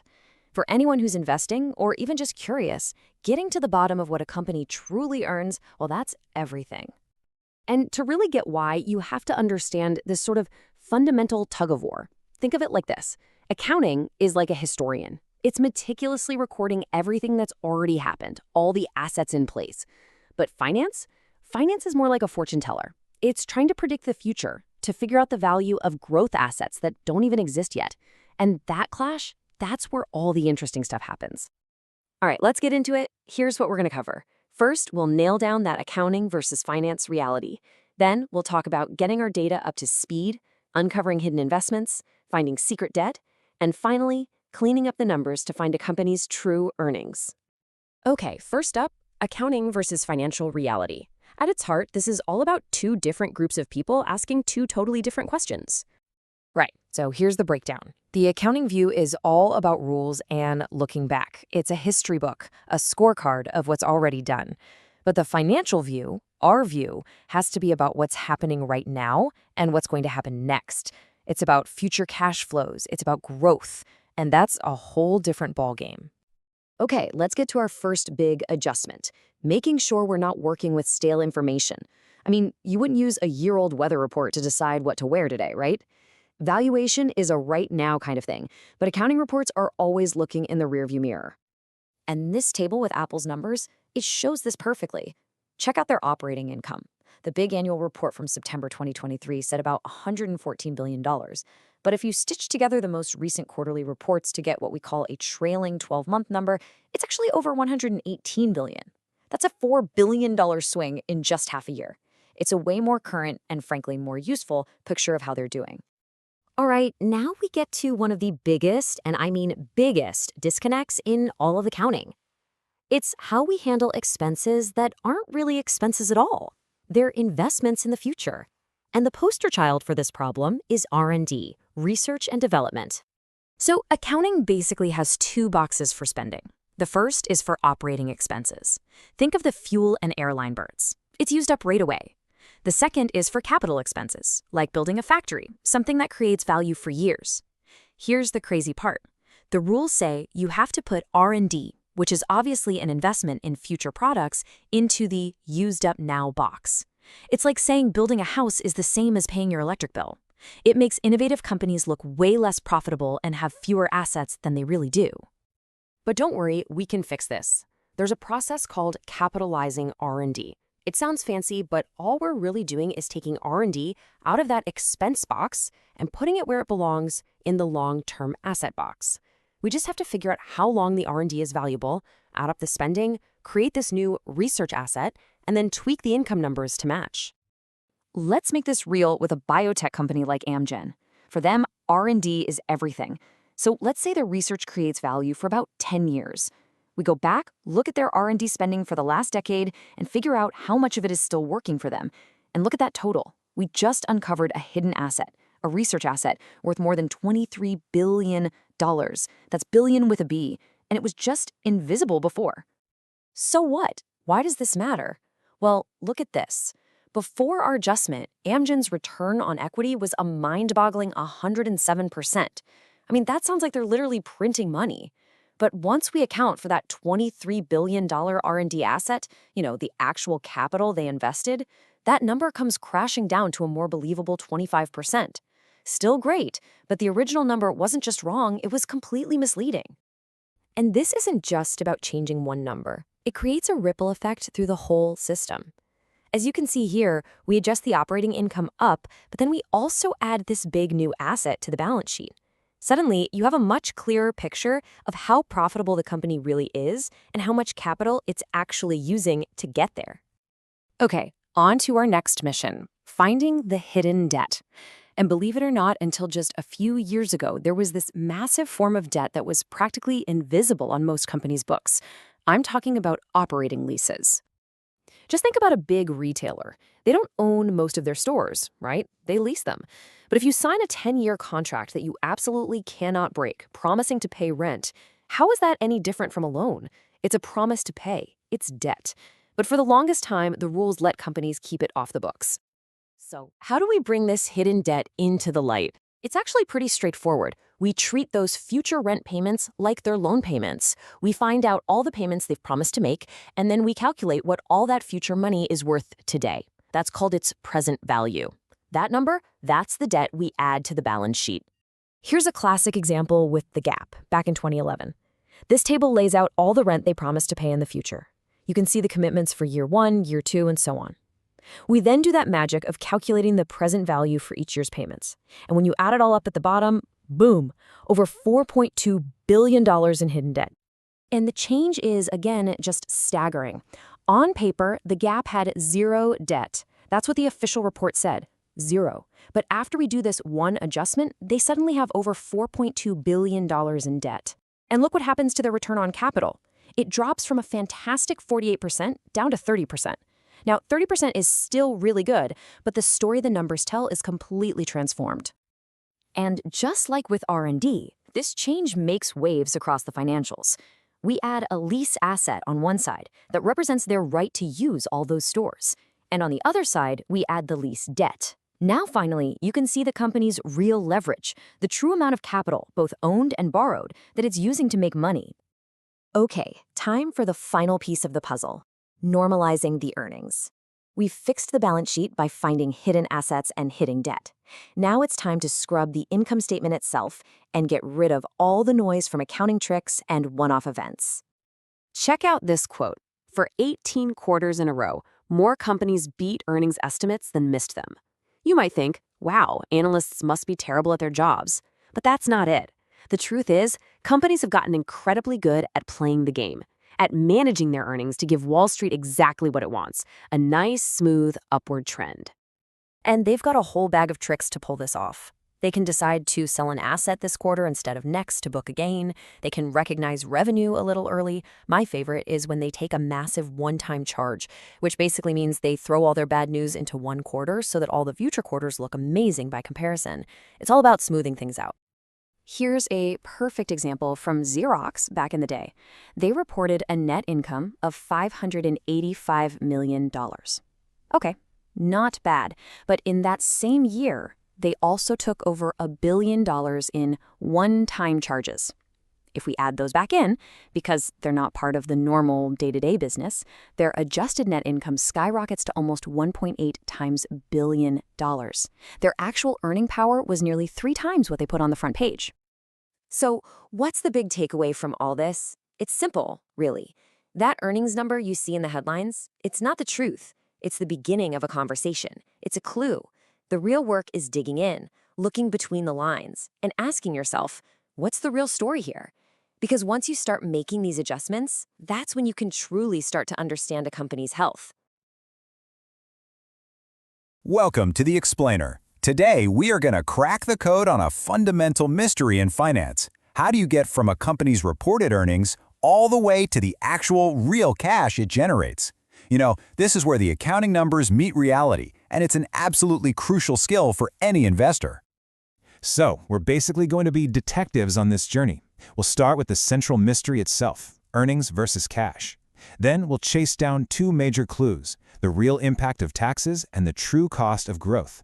And that's going to lead us to the big reveal, how to actually calculate a firm's value, before we wrap it all up with a toolkit you can start using right away.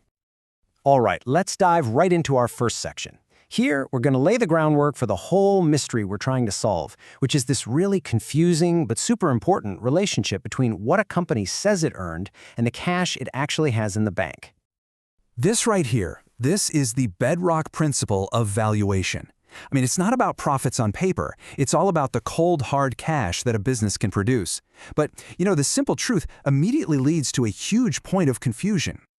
And that's the million-dollar question, right? The short answer is a big fat no. They're not the same thing. See, earnings are an accounting measure, and they're shaped by all these rules and estimates. Cash flow, that's the real money left over.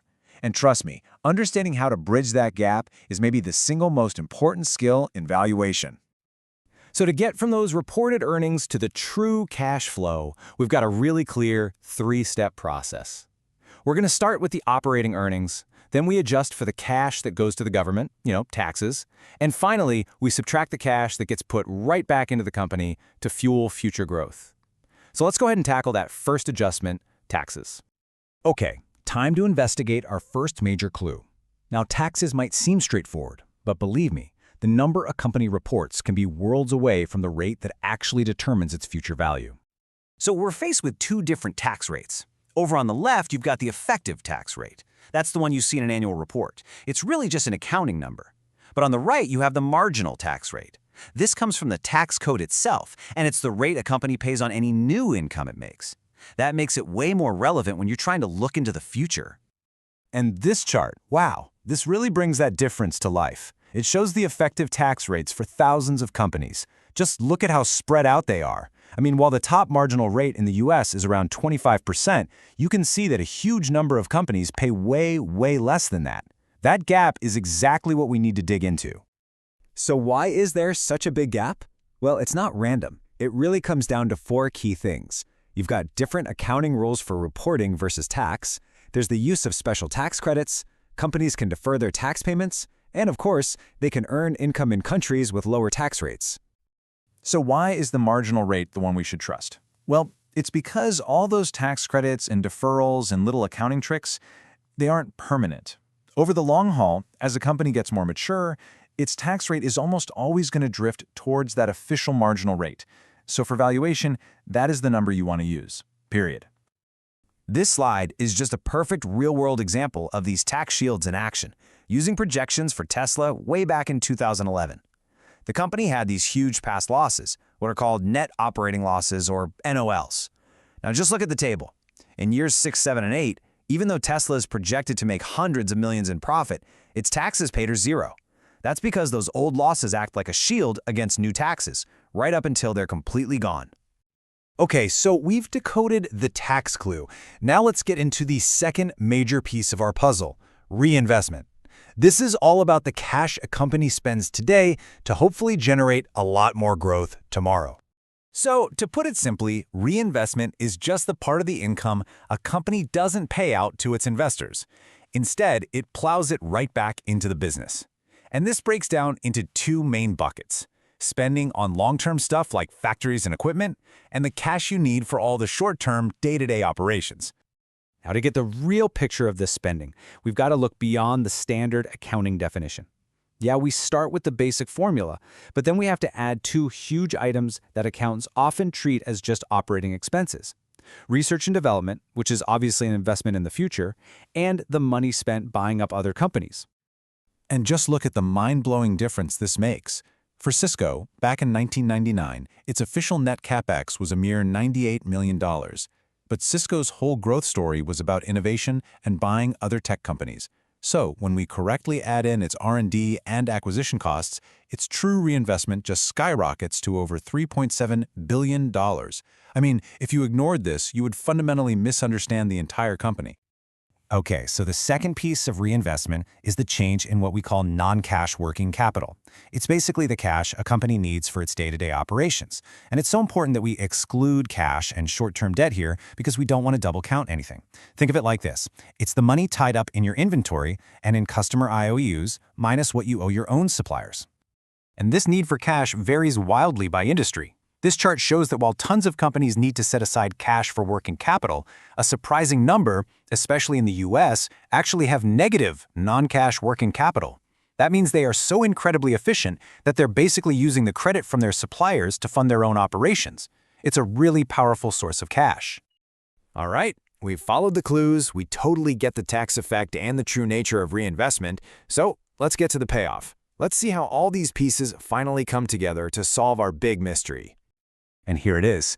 This is the solution we have been working towards. Free cash flow to the firm, or FCFF, is your after-tax operating income, using that marginal tax rate we talked about, minus your total reinvestment, which includes our bigger, better view of capital spending and working capital.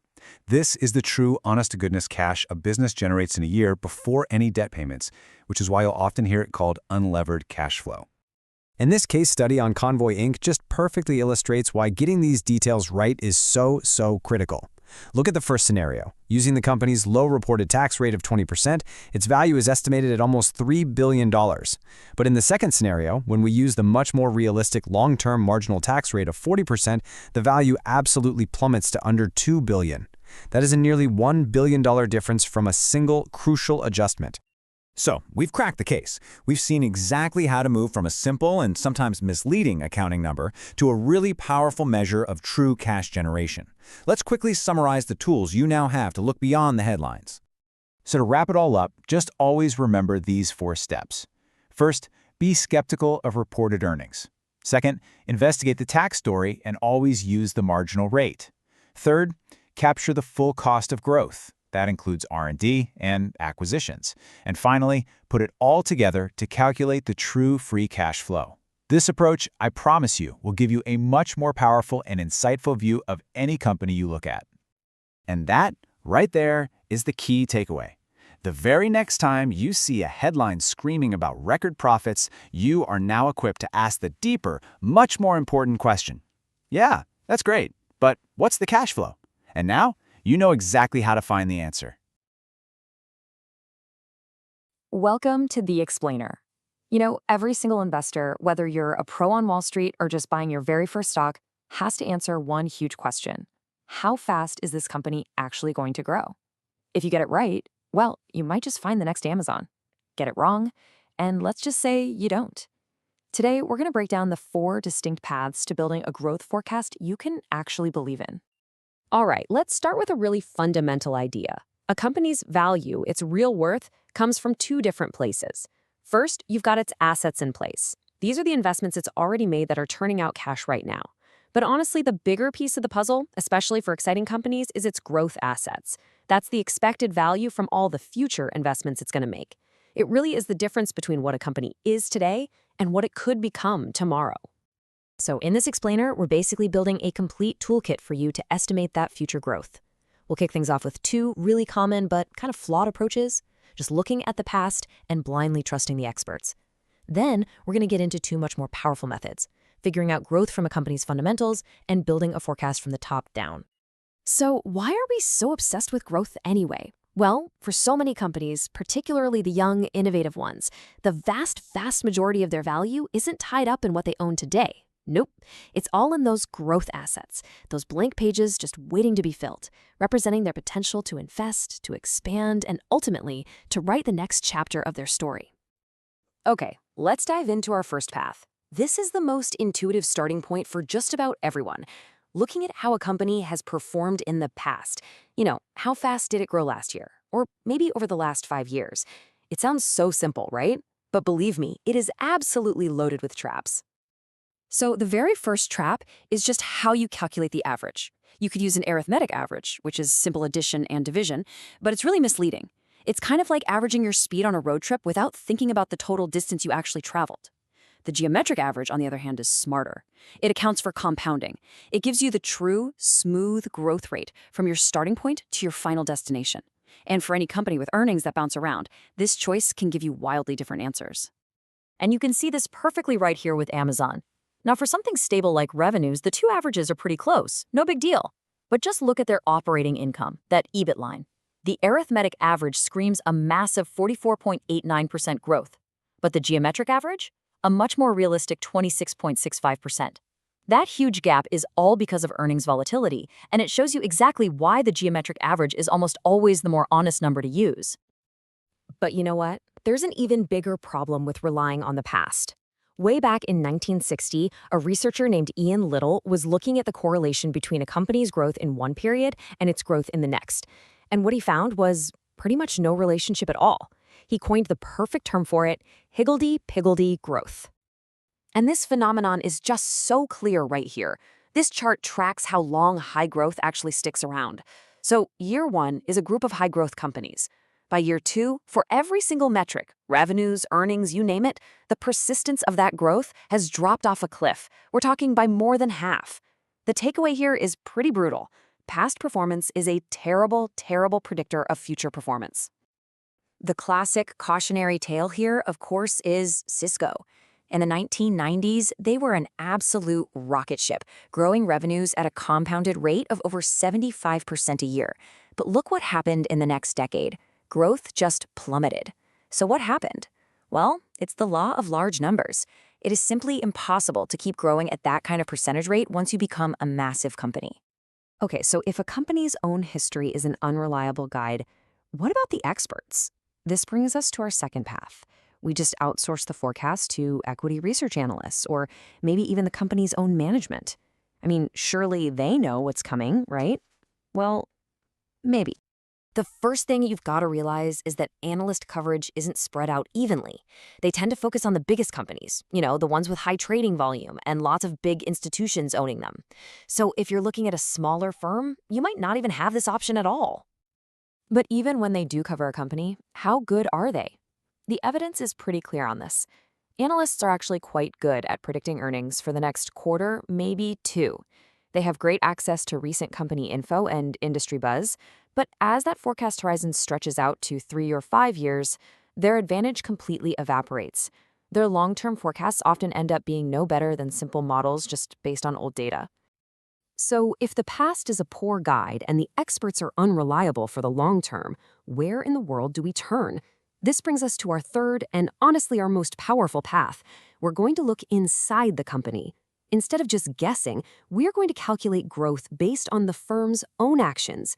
We need to understand the engine, not just guess how fast it's going. And it all boils down to this very simple but incredibly powerful idea.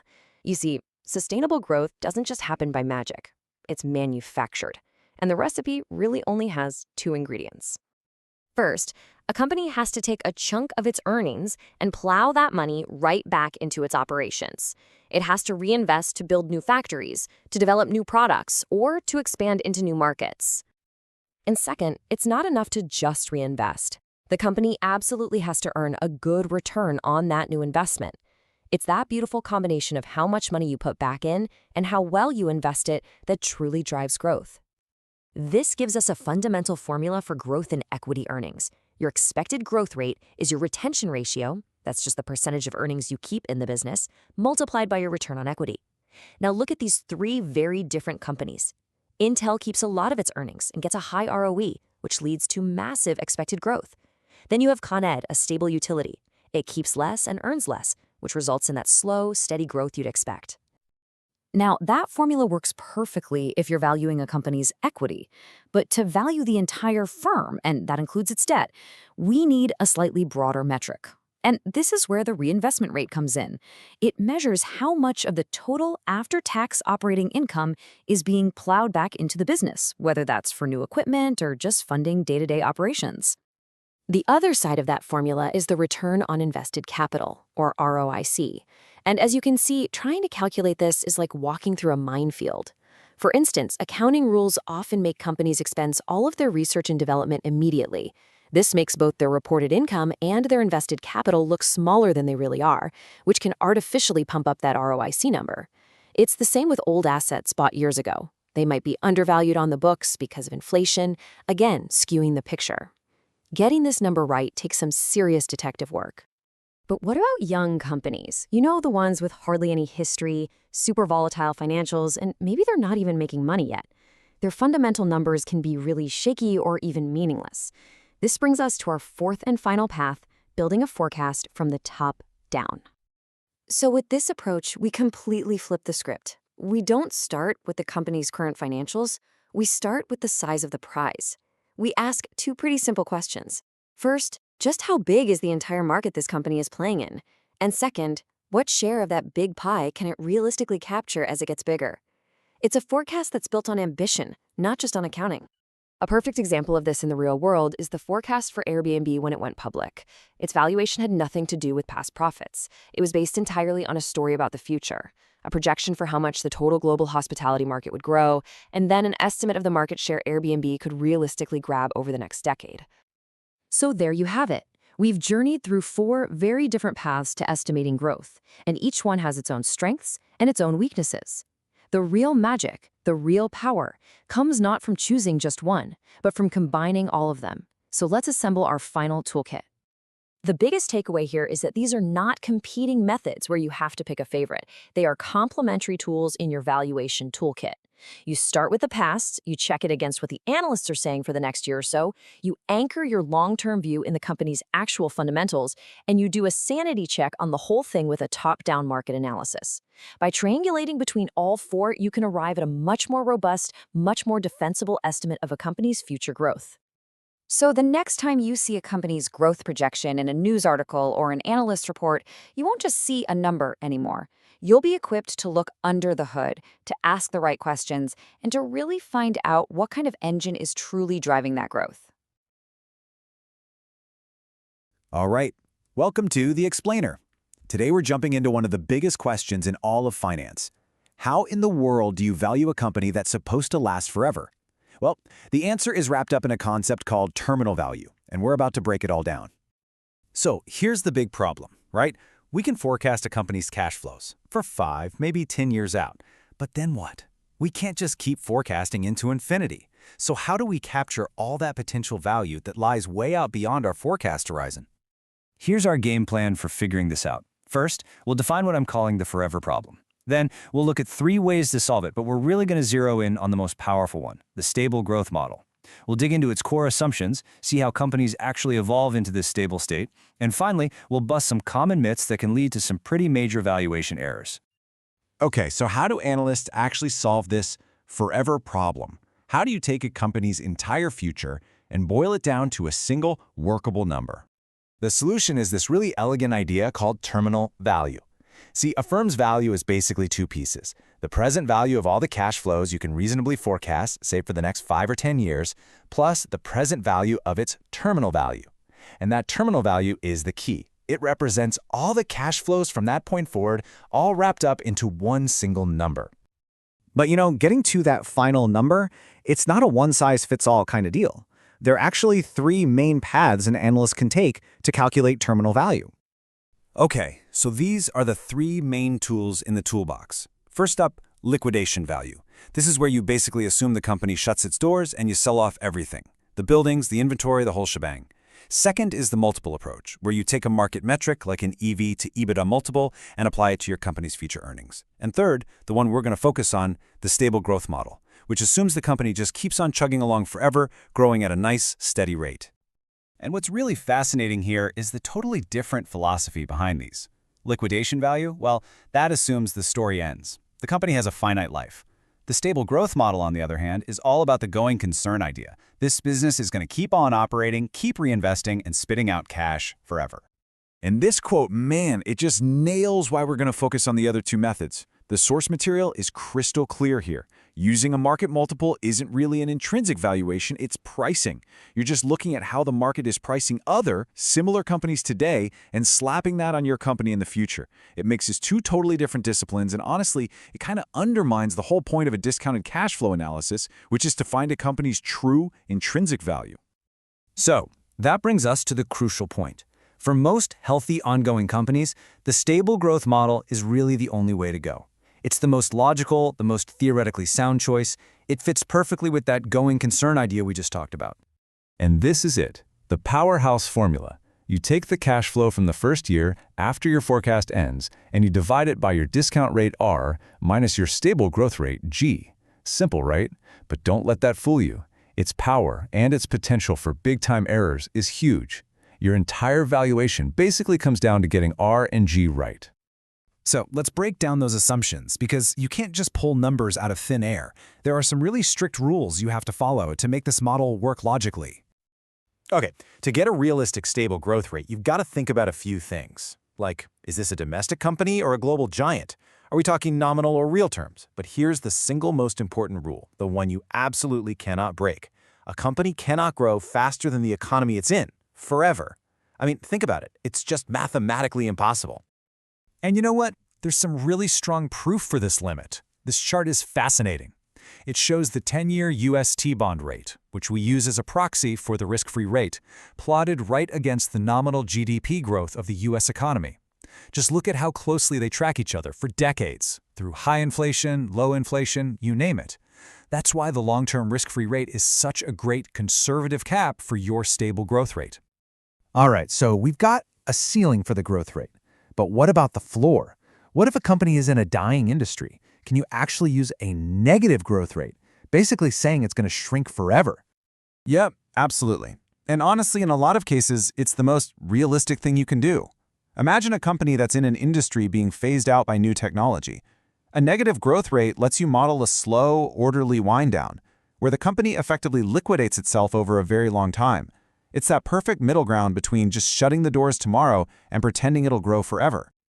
Now, this might be the single most important sanity check on all your assumptions. Growth isn't free, right? You have to fund it by reinvesting money back into the business. This little formula makes sure your story is consistent. The growth you're forecasting is directly tied to how much you're reinvesting and the return you get on that capital. You can't just dream up a high growth rate without also assuming the high reinvestment needed to make it happen. But here's the thing. Very few companies just start out in a stable state. So how does a fast-growing company actually mature? And how do we model that really critical transition in our valuation? Well, how long that high growth period lasts is a judgment call. It's all about the company's specific situation. Let's look at these three examples. Con Ed. It's a regulated utility, super mature market. It's already stable. Its high growth period is 0. Then you have Levi Strauss, strong brand, but a tough market. It might have a 10-year runway because of its potential in Asia. And Eli Lilly, with a great drug pipeline protected by patents, yeah, it can probably expect about 10 years of high growth before competition and just its own massive size forces it to slow down. And as these firms get older, their whole financial personality changes. Their risk, what we measure with beta, gets closer to the market average, somewhere between 0.8 and 1.2. Their amazing ability to generate those excess returns, returns above their cost of capital, that starts to fade as competitors catch up. They can usually handle more debt, which lowers their cost of capital. And of course, as growth slows, they don't need to reinvest as much, which means more free cash flow for investors. But we also have to face a pretty tough reality here. Just assuming a company will even make it to perpetuity, that's a huge leap of faith. This chart shows the failure rates for businesses across different sectors over 15 years. And look at industries like information and construction. Over 70% of companies don't even make it that far. The risk of not surviving to reach that stable phase is very, very real, and it's completely different depending on the industry. All right, last section. let's bust some of the biggest and most stubborn myths that float around this whole idea of terminal value. This is where a lot of people, even smart analysts, can really get into trouble. This graphic here does a great job of summarizing some of the common mistakes, but let's really zero in on the 3 most important truths that will keep you on the right track. Okay, so here's the bottom line. First, growth just by itself doesn't create value if you're not earning a return on your investments that's higher than what it cost you to get that money. It's the quality of that growth, the excess returns, that really matters. Second, like we said, negative growth is totally fine and often a most realistic assumption. And third, don't freak out if your terminal value ends up being 70 or even 80% of the total value. For a healthy, growing company, that's actually normal. It just shows that most of the value comes from its long-term future, not just the next few years. So, in the end, getting terminal value right is about way more than just a formula. It's about telling a disciplined, consistent, and believable story about a company's long-term future. It forces you to really think, what's its ultimate fate? What are its real advantages? What's its place in the world? So when you build a valuation, you're not just crunching numbers, you're really writing that company's final chapter. Have you ever looked at a company's valuation and just wondered, how did they get that number? Well, it turns out a really great valuation isn't just about the spreadsheets. And it's not just about a slick, inspiring pitch either. The best valuation is actually a bridge, one that connects a compelling story to some cold, hard numbers. And today, we're going to figure out exactly how to build that bridge. So here's the game plan. First, we're going to meet the 2 rival tribes of valuation and get into what I call the storyteller's dilemma. Then, we'll roll up our sleeves and actually build that bridge from story to value. We'll even see how it all works with a real-world case study on Zomato. And finally, we'll wrap up by looking at how these stories have to change as a company grows up. All right, let's kick things off with the big divide, the fundamental conflict that exists in the world of valuation. You've got pure data on one side and pure story on the other. Understanding this conflict is really the first step to building that bridge between them. This image really frames the whole challenge perfectly, doesn't it? Over on one side, you've got the number crunchers. They find their comfort zone in the precision of a spreadsheet, and on the other side, you've got the storytellers who connect with the vision, the emotion. The big takeaway here is that a great valuation is not about picking a side. It's about being the architect of that bridge right in the middle. So think about it for a second. Which camp do you naturally fall into? Look, each side has its strengths and its serious pitfalls. Number crunching feels safe, right? It feels objective. But here's the secret. Every single number is just a story in disguise. And if you don't know that story, the numbers can be twisted, or they can just become an exercise in false precision. On the flip side, storytelling is incredibly powerful. But without the discipline of numbers, a compelling business plan can turn into a complete fairy tale really fast. The lesson is crystal clear. If you rely on just one of these, you're setting yourself up for disaster. Okay, so let's zoom in on the storyteller side of the bridge, because this is where things get really interesting and kind of dangerous. Why exactly are stories so powerful? And what makes that power such a double-edged sword in the world of finance? It's not just a feeling. Our brains are literally hardwired for narrative. A good story can release a cocktail of chemicals in your brain: oxytocin, which helps with trust, cortisol, which focuses your attention, and dopamine, which gives you that feeling of hope. Get this, our brainwaves can actually synchronize with the storytellers. This is why we remember stories so much better than just a list of facts, and it's why they're so good at getting us to actually do something. This isn't fluffy stuff, it's neuroscience. But, and this is a huge but, here's the flip side. Those exact same powerful brain mechanisms can be used to manipulate us. Stories can play on our emotions, they can feed our biases, and they can lead us to make totally irrational decisions. And what's more, our memories are surprisingly fragile. That means even storytellers with the best intentions can end up reinventing the past. Without being grounded in reality, a business narrative can just drift away into pure fantasy. This quote from the filmmaker Oliver Stone just nails it, doesn't it? When you're watching a movie, getting lost in the emotion is the whole point. But in investing, it can be absolutely catastrophic. A good business story isn't supposed to just make you feel good. It's supposed to lay out a logical, rational path to creating value. So how do we do it? How do we use the power of a good story without falling into all of its traps? Well, you need a process. We need a framework. So let's get practical and look at the 5 steps for building that valuation bridge. Here it is. This is the roadmap from a story to an actual value. Step 1, you develop a simple, focused story. Step 2, And this is crucial. You test that story. Then, step 3, you convert the story into concrete drivers of value, things like growth and risk. Step 4, you plug those drivers into a valuation model to get a number. And finally, step 5, and this might be the most important part, you treat this whole thing like a loop, not a straight line. You have to stay open to feedback and always be ready to refine your story when new information comes in. Let's just zoom in on that second step, because this 3P test is a brilliant reality check. Think of it like leveling up your story. Is your story merely possible? That's the lowest bar, right? It's pure speculation. Or is it plausible, meaning, okay, there's some real evidence this could actually happen? Or the highest level, is it probable, meaning you've got substantial evidence that this is likely to happen? As you move from possible to probable, your story gets stronger and your valuation gets much more grounded. And this right here is where the magic happens. This is where you connect the story to the spreadsheet. Every single piece of your story has to translate directly into a number. You say you have a big potential market? Great. What's the revenue growth rate? You have a strong brand name? Okay, that should lead to a higher, more sustainable operating margin. This is where the story gets real. All right, theory is great, but let's make this stuff tangible. Let's apply this whole 5-step framework to a real-world example.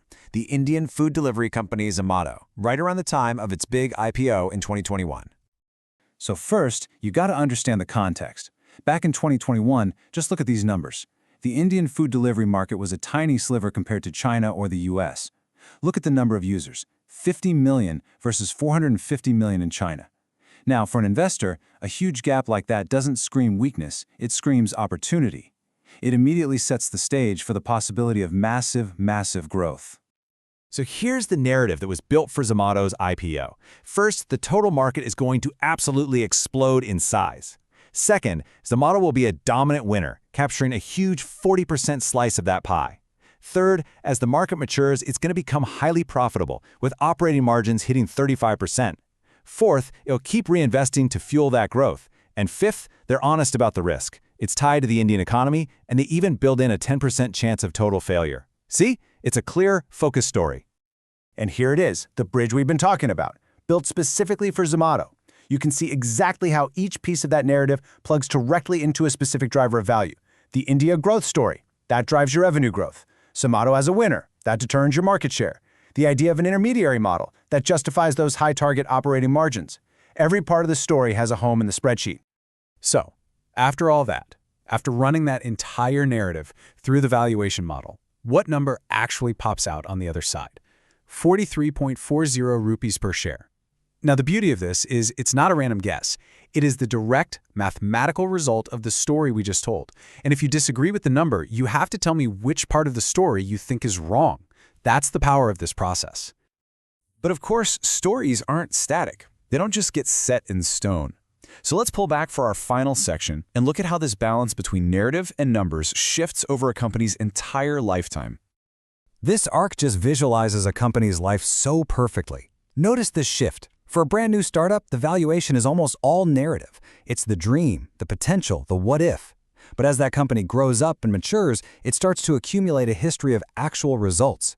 The numbers start piling up, and they create constraints on what kind of story you can tell. By the time a company is in decline, the narrative is pretty much faded away. At that point, it's all about the numbers. And because the world is always changing, the stories have to change too. Sometimes a story just breaks, a catastrophic event like fraud, and the whole narrative collapses. Sometimes the story changes. A huge acquisition or a new CEO forces a total rewrite. And most often, a story just shifts. The core idea is the same, but new data from an earnings report forces you to tweak the details.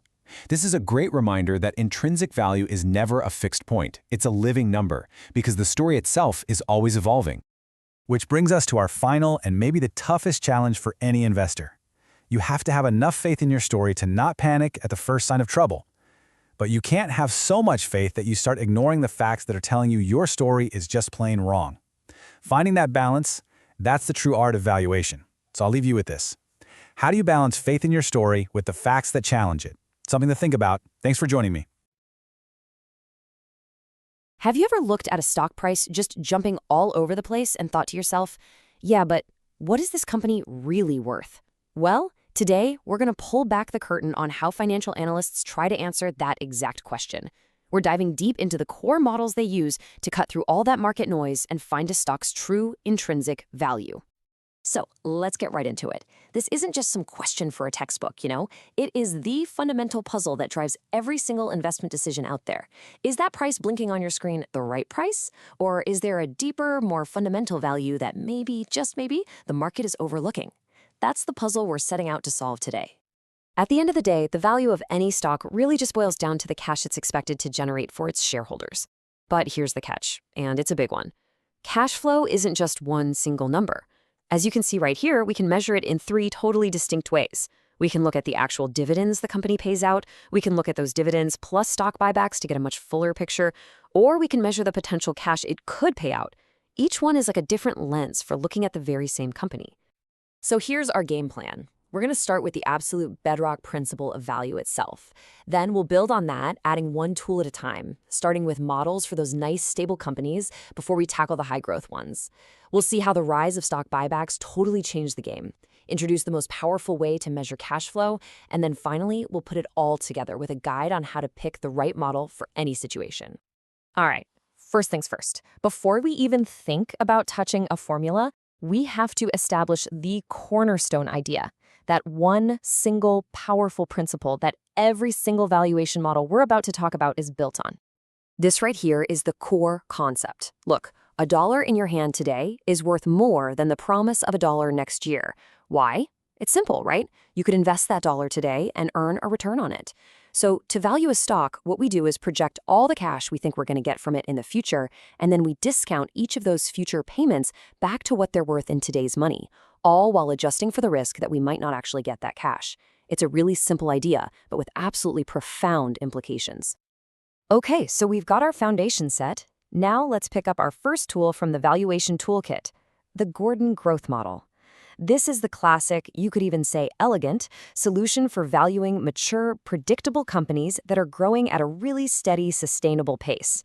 Think of a big, stable utility company.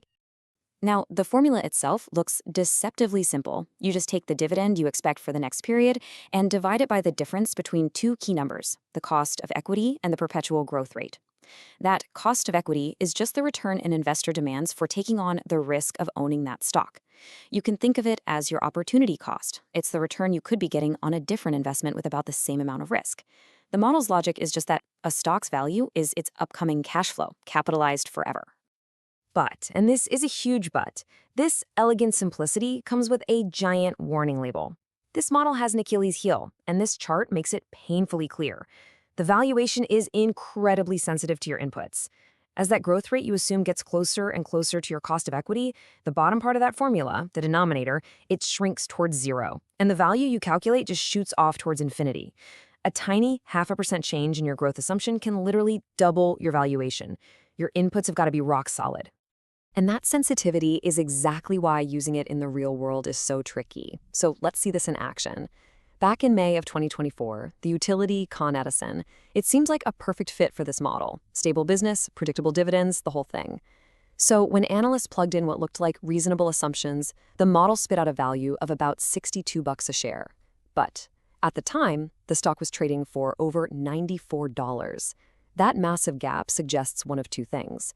Either the market was way more optimistic about Con Ed's future, or the model's inputs were just wrong. It really highlights that this model is more of a sanity check, not a crystal ball. The Gordon Growth Model is great for a steady ship, but what about a rocket ship? What about a tech company that's disrupting an entire industry, or a biotech firm with a brand new breakthrough drug? For companies like these, assuming one single stable growth rate forever, it just doesn't match up with reality. Their story has chapters, and we need a model that can actually read them. And this is exactly where the two-stage model comes into play. It's a much more flexible approach that actually acknowledges the life cycle of a successful company. It lets you have an initial period of really high, supernormal growth. Think of a company with a new patent or a crazy popular product. And then that's followed by a transition to a more stable, long-term growth rate once that competitive edge starts to fade and the company matures. So let's just walk through how this thing works. Back in 2011, an analyst looking at Procter & Gamble might have projected a high growth phase of 10% for 5 years and then a stable growth of 3% forever after that. So the math has two parts. First, you calculate and discount the value of the dividends from that initial 5-year stretch. Second, you calculate what's called a terminal value for all the dividends from year 6 into the future, and you discount that whole lump sum back to today. You add those two present values together, and boom, you get your intrinsic value per share. Of course, in the real world, a company's growth rarely just falls off a cliff. It usually fades. It doesn't just stop. And that's why even more sophisticated models exist. The H model, for example, assumes growth slows down in a straight line over time. And a 3-stage model can handle a high growth phase, a transition phase where growth is slowing, and then a final stable phase. These just add more layers of realism for companies with more complex stories. So far, every model we've talked about has hinged on one thing: dividends. And for decades, that was the right thing to focus on. But starting back in the 1980s, a quiet revolution started to happen in corporate finance. A huge, seismic shift in how companies give cash back to their owners. And our models? Well, they had to evolve or risk becoming totally obsolete. This chart tells an incredible story. I mean, just look at it. Those red bars, they represent stock buybacks, and they have just grown dramatically. In a lot of recent years, U.S. companies have actually returned more cash to shareholders by buying back their own stock than by paying dividends. So think about it. If your valuation model is only looking at dividends, you are literally missing more than half the picture for a huge number of companies. So to get that complete picture, we need a new metric: the augmented dividend payout ratio. The idea is really straightforward. You just add the money spent on stock buybacks to the cash paid in dividends, and then you measure that total amount of cash returned against the company's net income. This gives us a much, much truer sense of a company's total payout policy. And let's see just how much this changes the picture for a company like Coca-Cola. If you look at a 5-year period in the late 2000s, their conventional dividend payout ratio was about 49%, so it looked like they were reinvesting about half their earnings back into the business. But once you factor in their pretty significant stock buybacks, the augmented ratio jumps all the way up to over 63%.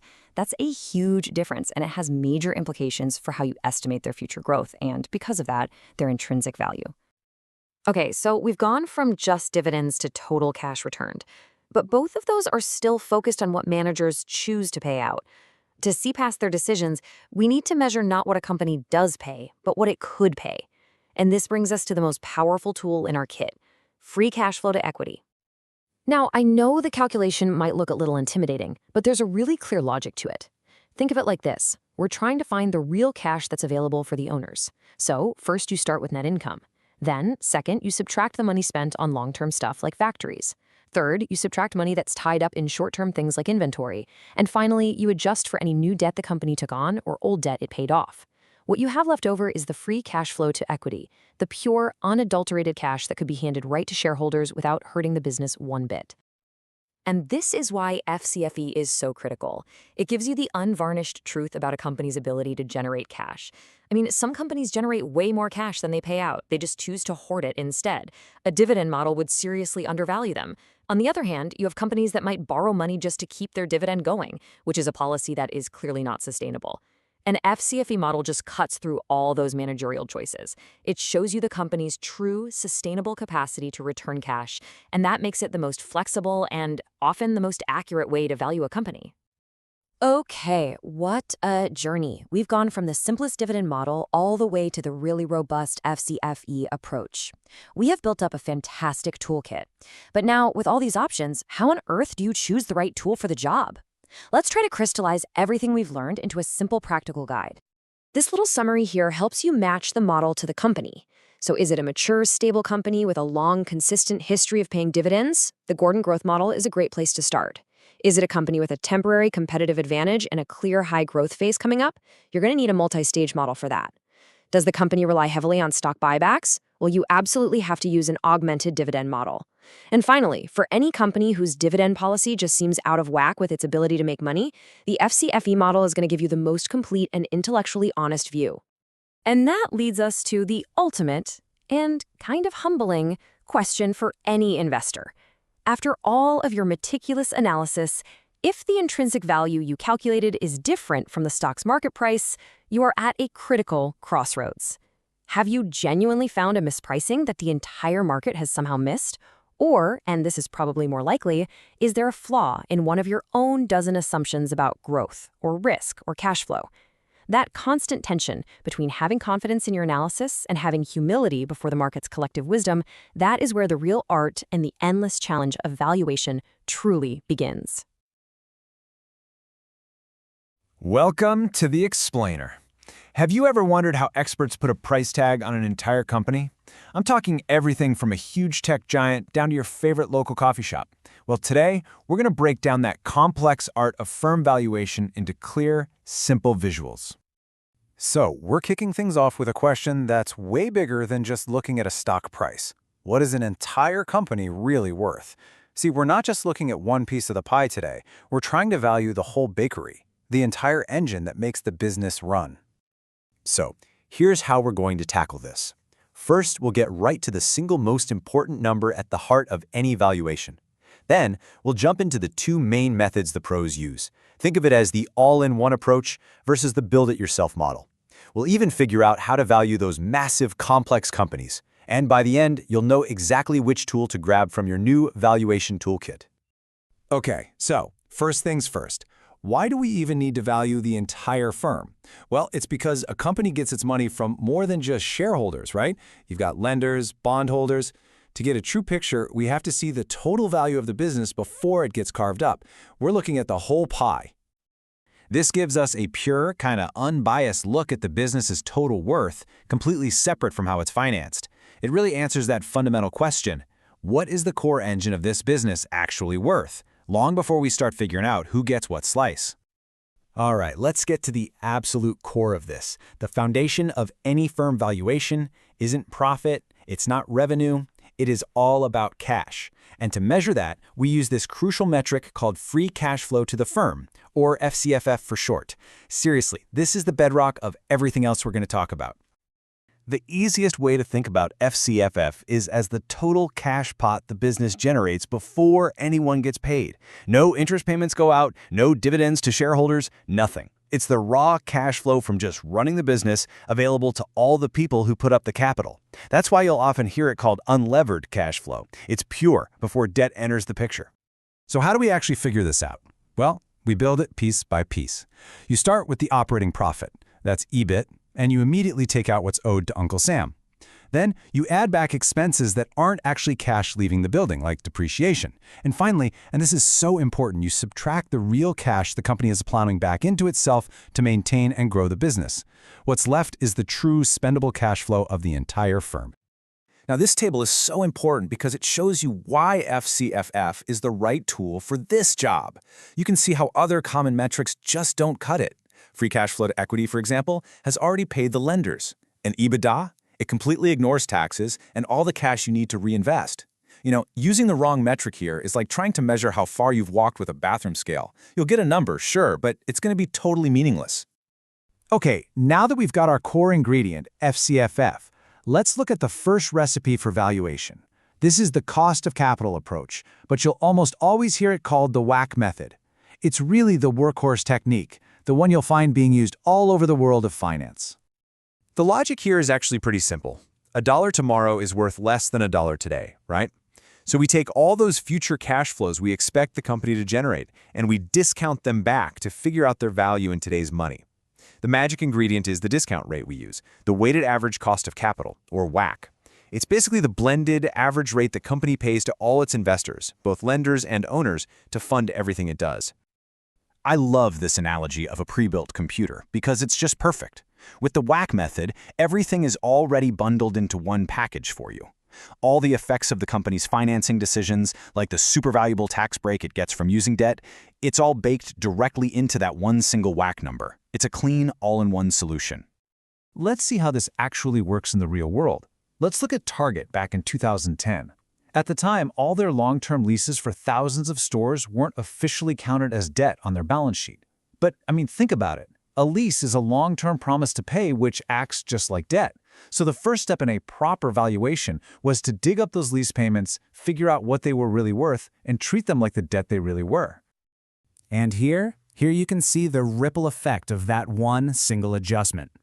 By properly calling those leases debt, Target's total debt figure shot up, their operating income had to be restated, and their cost of capital actually changed. This is a perfect example of why valuation is so much more than just plugging numbers into a formula. A seemingly tiny accounting detail can completely change the picture of a company's financial health and, yeah, its final value. The goal is always to get to the truth, not just a number. Let's take another quick example with the biotech giant Amgen. For a company like Amgen, R&D isn't just an expense, it's a massive investment in the blockbuster drugs of the future. So a key step is to capitalize that R&D. This summary here, while it looks a little dense, is the final product of that whole process. It's not just a spreadsheet, it's a narrative. It tells a complete story about Amgen's expected growth, its future profits, and how much it has to reinvest to stay at the top, and all of that drives its final valuation. Okay, so what if that pre-built computer just doesn't work for you? Let's explore the alternative, the build-it-yourself approach. This is the Adjusted Present Value, or APV method. It takes a completely different path to get to the same destination. And it's a very specialized tool for some very specific jobs. Just like building a custom PC, the APV method values each piece separately. First, you value the core business as if it had zero debt. You can think of this as the motherboard and the CPU. Then you add the value from the financing side effects. This is like adding a powerful graphics card. The biggest one is that tax shield you get from using debt. And finally, you have to subtract the potential downsides, like the cost of your PC overheating. In this case, it's the risk of bankruptcy if you take on too much debt. It completely unbundles everything the WACC method packs together. Now, this approach is just tailor-made for situations like a leveraged buyout, or LBO, where a company's debt level is going to change like crazy. In the buyout of J. Crew back in 2010, the new owners planned to pile on the debt and then pay it down super aggressively. The APV model was the perfect tool to figure out the exact value of the tax savings from that specific debt plan. And as you can see, we're not talking about small potatoes here. It added over $300 million to the deal's value. But what happens when you're not valuing a single business, but a massive, sprawling conglomerate that does everything from making jet engines to medical scanners? For these complex giants, a single valuation just won't work. We need a different technique called sum of the parts. Let's just look at General Electric from a few years back. Looking at the company as a whole was incredibly misleading. As this table shows, it was really a tale of two GEs. You had these absolute superstars like aviation and healthcare that were insanely profitable. But under the very same roof, you had these struggling divisions like power and oil and gas that were actually destroying value. Now, if you tried to value all of GE with just one set of assumptions, you'd get this blended, mediocre result that tells you basically nothing.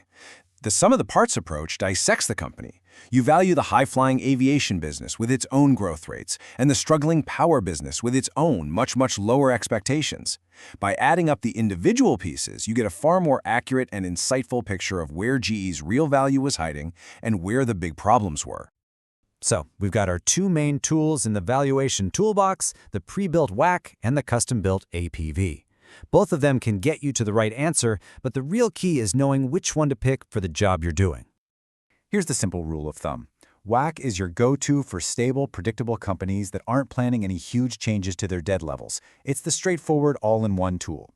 APV, on the other hand, is the specialist. You pull that one out when you have a company going through a major financial shift, like an LBO, where you know exactly how the debt is going to change year after year. It just gives you way more precision when you really need it. So let's wrap this all up. What are the key takeaways from our deep dive? Remember, firm valuation is about pricing the entire business engine. The fuel for that engine is always free cash flow to the firm. For your valuation model, WACC is the simple bundled approach, while APV is the flexible unbundled tool. And hey, if you're looking at a complex giant, don't forget to value it one piece at a time. And that brings us to what might be the most important point of all. Any model, any spreadsheet can spit out a number, but a valuation is only as good as the story and the assumptions behind it. The number is just the destination. The narrative is the journey that gets you there. So the next time you see a company's valuation, ask yourself, what's the story? Thanks for joining us on The Explainer. Welcome to The Explainer. You know, you ever look at a stock price, that little number flashing on a screen, and wonder what it's really worth? Today, we're going to dig deep. We're taking a journey from a company's massive billion-dollar valuation all the way down to the hidden truth behind the value of a single share. So, let's start with a puzzle. It seems simple, right? Why isn't a company's share price just its total value divided by the number of shares? Well, as we're about to find out, there are all these hidden layers and competing claims that can totally change that final number. It's not as simple as you think. So, our roadmap for today has 5 key stops. We're going to start with the big picture, then we'll peel back the layers one by one. We'll add in those non-operating assets, we'll subtract everything the company owes, then we're going to tackle this surprisingly tricky issue of stock options, and finally, we'll put it all together to answer that big question, what is one share actually worth? Okay, let's dive in. Our journey begins at the heart of the company, the value of its core business, its operating assets. But this is just our starting point. You see, to get from that core business value all the way to a per share price, we have to make 4 absolutely crucial adjustments. We've got to add the value of stuff outside the main business, subtract all the debts and claims, then account for the hidden cost of stock options, and only then can we actually calculate the value of a single share. All right, first up, let's look at those assets that aren't part of the day-to-day grind. The most common one, and you'd think the most simple, is just cash. But as we're about to see, how you value a company's cash hoard can make a huge difference. And right here on this slide, you can see a really critical choice that analysts have to make. On the left, you've got the common mistake, just lumping everything together.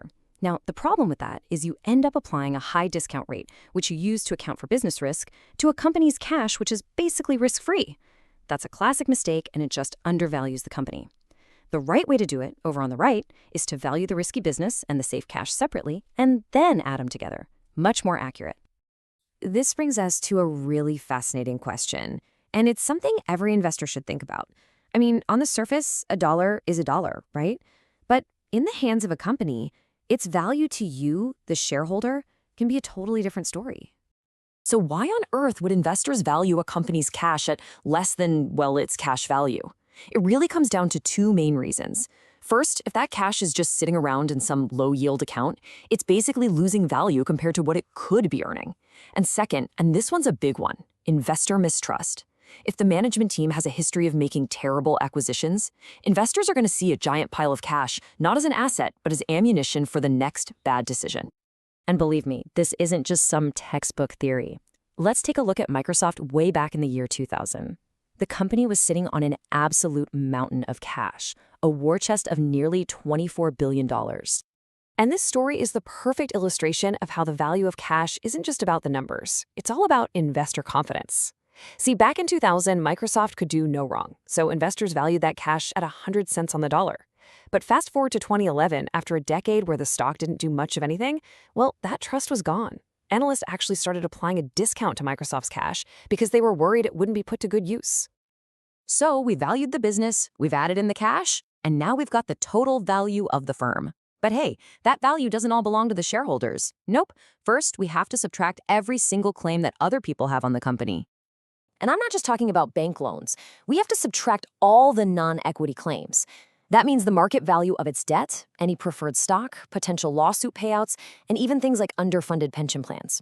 You have to think of it like a line of creditors, and every single one of them gets paid before the common stockholders see a single dime.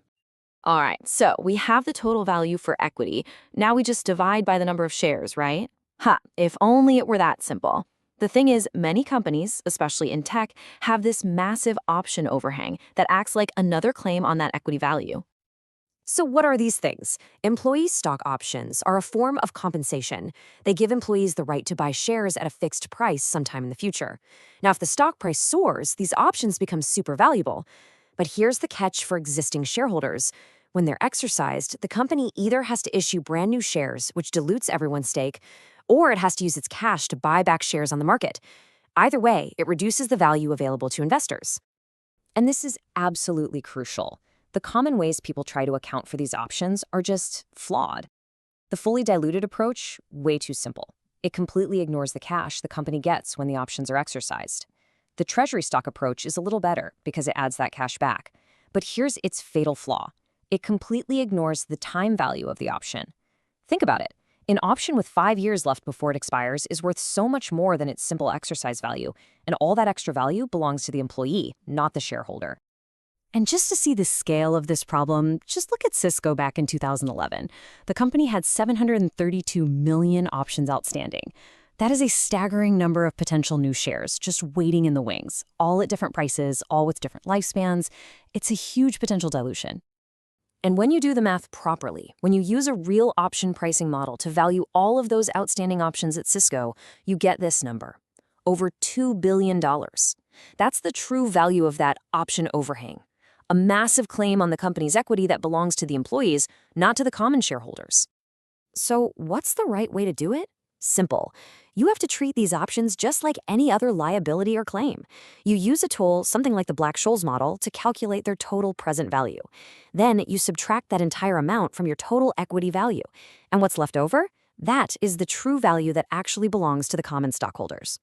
This logic, paraphrased from Warren Buffett, just cuts right to the heart of it all.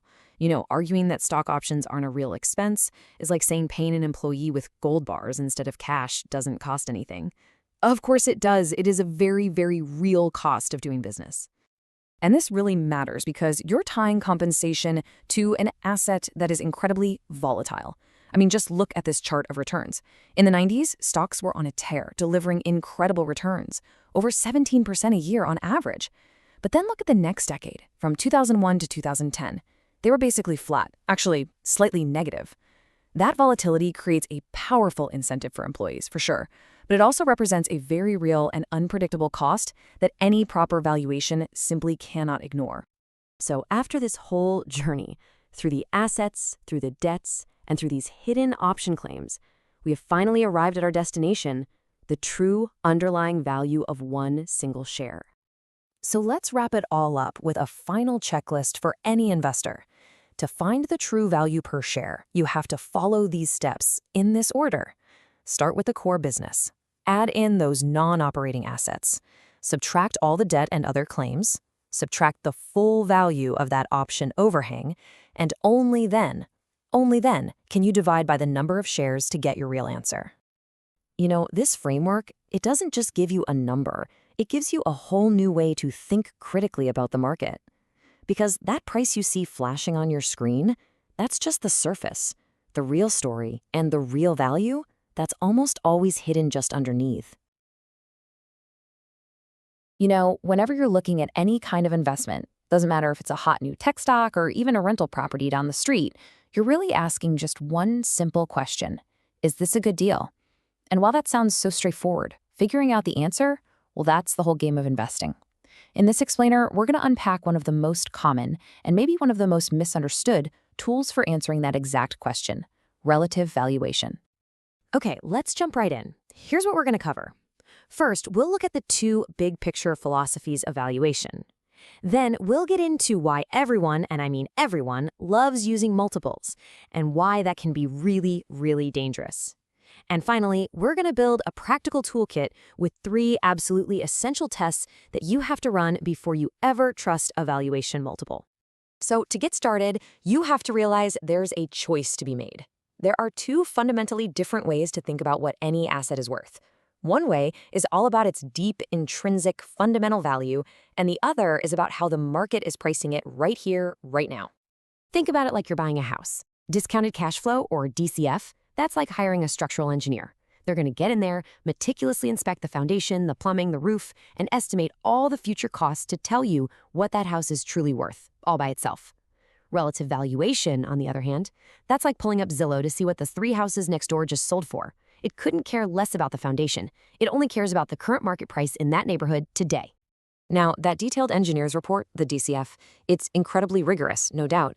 But if you flip on any financial news channel or you read an analyst report, you'll find they almost always talk in terms of multiples, which is the language of relative valuation. So why is this method so incredibly dominant? Well, there are a few big reasons. For one, it's just plain faster. It is so much quicker to calculate a price-to-earnings ratio than it is to build out a 10-year financial model. Second, it's super easy to explain. Saying this stock is cheap at 15 times earnings is a much simpler pitch than trying to walk a client through a complex DCF. And finally, it taps directly into the market's current mood. If social media stocks are hot, guess what? Relative valuation will give you a high price. And for a fund manager who's judged against the market, what really matters is finding a stock that's cheap relative to everything else out there. But, and this is a huge but, here's the catch. Those very strengths are also its greatest weaknesses. Because it reflects the market's mood, it can lead you to massively overpay during a bubble. Yeah, relative valuation might tell you a stock is cheap compared to its peers, but it's not going to tell you if the entire sector is wildly overvalued. And because it seems so simple, it is incredibly easy to manipulate. An analyst with a bias can cherry-pick the multiple and the comparable companies to justify pretty much any price they want. So, to avoid those traps, we need a really disciplined approach. And that brings us to our very first test, which is all about definition. Before you can even think about comparing numbers, you have to be absolutely positively certain you're comparing apples to apples. Now, take a look at this because it just completely demolishes the idea of a single PE ratio. This is for the same company, NVIDIA, at the exact same point in time. But look, depending on whether you use earnings from the last fiscal year, the last 12 months, or what analysts predict for 2025, the PE ratio swings from over 90 all the way down to about 33. That's not a small difference. That's a massive gap that can totally change how you see the company. And this is exactly where that bias can creep in. A bullish analyst who really wants to make a stock look cheap will almost always use a forward PE. Why? Well, because if earnings are expected to grow, the number on the bottom gets bigger, which makes the PE ratio smaller, and poof, the stock suddenly looks like a better deal. A bearish analyst would do the exact opposite, using historical earnings to make that PE look as high as possible. So our first test has two simple parts. Part 1, consistency. The numerator, the top number, and the denominator, the bottom number, have to be measuring the same thing. If the top number is the value of the equity, the bottom has to be an equity measure, like earnings per share. You just can't mix and match. Part 2, uniformity. If you decide to use the trailing 12-month PE for one company, you have to use that exact same definition for every single company you compare it to. No exceptions. Simple as that. Okay, so we've got our clearly defined, consistent multiple. We're comparing apples to apples. But that brings us right to test 2. We have to analyze the drivers. And this means looking beyond just that single number and really understanding the story the data is telling us about what's normal for an entire sector. This chart is brilliant because it shows you exactly why just grabbing an industry average is so dangerous. Just look at the software sector. The average PE is a sky-high 88, but the median, that's the value right in the middle of the pack, it's only 55. That huge gap tells you that a few companies with extreme valuations are dragging that average way, way up. Now compare that to a more stable sector like money center banks, where the average and median are almost identical. The median is almost always a more reliable guide to what's typical. And this reveals a hidden trap that so many people miss. See, you can't calculate a PE ratio for a company that's losing money. The E in PE would be negative, and the math just doesn't work. So when a service reports an average PE for an industry, they have to kick out all the money-losing firms. By definition, you are removing the worst performers from your sample. This systematically biases the average upward and can make an entire industry look way more expensive than it actually is. And this slide, yeah, it might look a little complex, but it brilliantly illustrates the secret engine that's hiding inside every multiple. You don't need to follow all the algebra here. The key takeaway is that a multiple isn't just some random number. It's a shortcut for a full-blown discounted cash flow model. And that means every single multiple is fundamentally tied to the same 3 drivers of value: its ability to generate cash, its future growth, and its risk. So the crucial point here is that a company with a high multiple isn't automatically expensive. As this table shows, different multiples are driven by different fundamentals. A company with a high PE ratio might just have much higher growth ahead of it. A company with a high price-to-book multiple, it might just have a way better return on equity, meaning it's way more efficient. If you ignore these underlying drivers, you're going to make completely flawed comparisons. And this brings us to our third and final test, which honestly is often the most difficult one. We've defined our multiple, we understand what drives it. Now we have to find the right set of companies to compare it against, the so-called comparable firms. So what really makes a firm comparable? Most people just think it means they're in the same industry, but that's not the whole story, not even close. A truly comparable firm is one that has a similar risk profile, similar growth potential, and similar cash flow characteristics. The industry, that's just a starting point, a proxy for those fundamentals. And this creates a fundamental trade-off that every analyst faces. On one hand, you could search for a very small group, maybe just a handful of companies, that are almost perfect twins of the firm you're valuing. That makes for a really direct, easy comparison. On the other hand, you could use a much larger sample of firms that are similar but not identical. Here, you're basically betting that the law of large numbers will help average out any individual weirdness, giving you a more stable baseline to work from. And this leads us to a non-negotiable absolute rule. Since no two companies are ever truly identical, you must control for the differences in their fundamentals. Simply saying company X has a lower PE than the industry average and then just stopping there, that's not analysis. That's just an observation. Let's look at a real example to see how this works. Here we have a group of beverage companies from back in 2001. At first glance, Andre's Wines looks like an unbelievable bargain. I mean, its PE ratio is just under 9, while the industry average is almost 23. You may be tempted to just rush out and buy it. But hold on, that low PE is there for a reason. Look at its expected growth, only 3.5%, way below the industry average. Once we control for that difference using a simple tool called the PEG ratio, which stands for price to earnings to growth, the whole story just flips on its head. By dividing the PE by the growth rate, we're asking, are we paying a fair price for the growth we're getting? And for Andres Wines, the answer was no. It was actually overvalued. For situations where companies differ on a bunch of factors at once, you can use an even more powerful tool, regression analysis. Think of it like a prediction machine. You feed it data from the entire market to see how much investors are willing to pay for things like growth and how much they penalize things like risk. Then you plug in your company's specific numbers, and the machine spits out a predicted PE ratio based on how the market is pricing those exact characteristics today. And that brings us right back to where we started. These two valuation methods, they aren't enemies. They're just different lenses for viewing the market.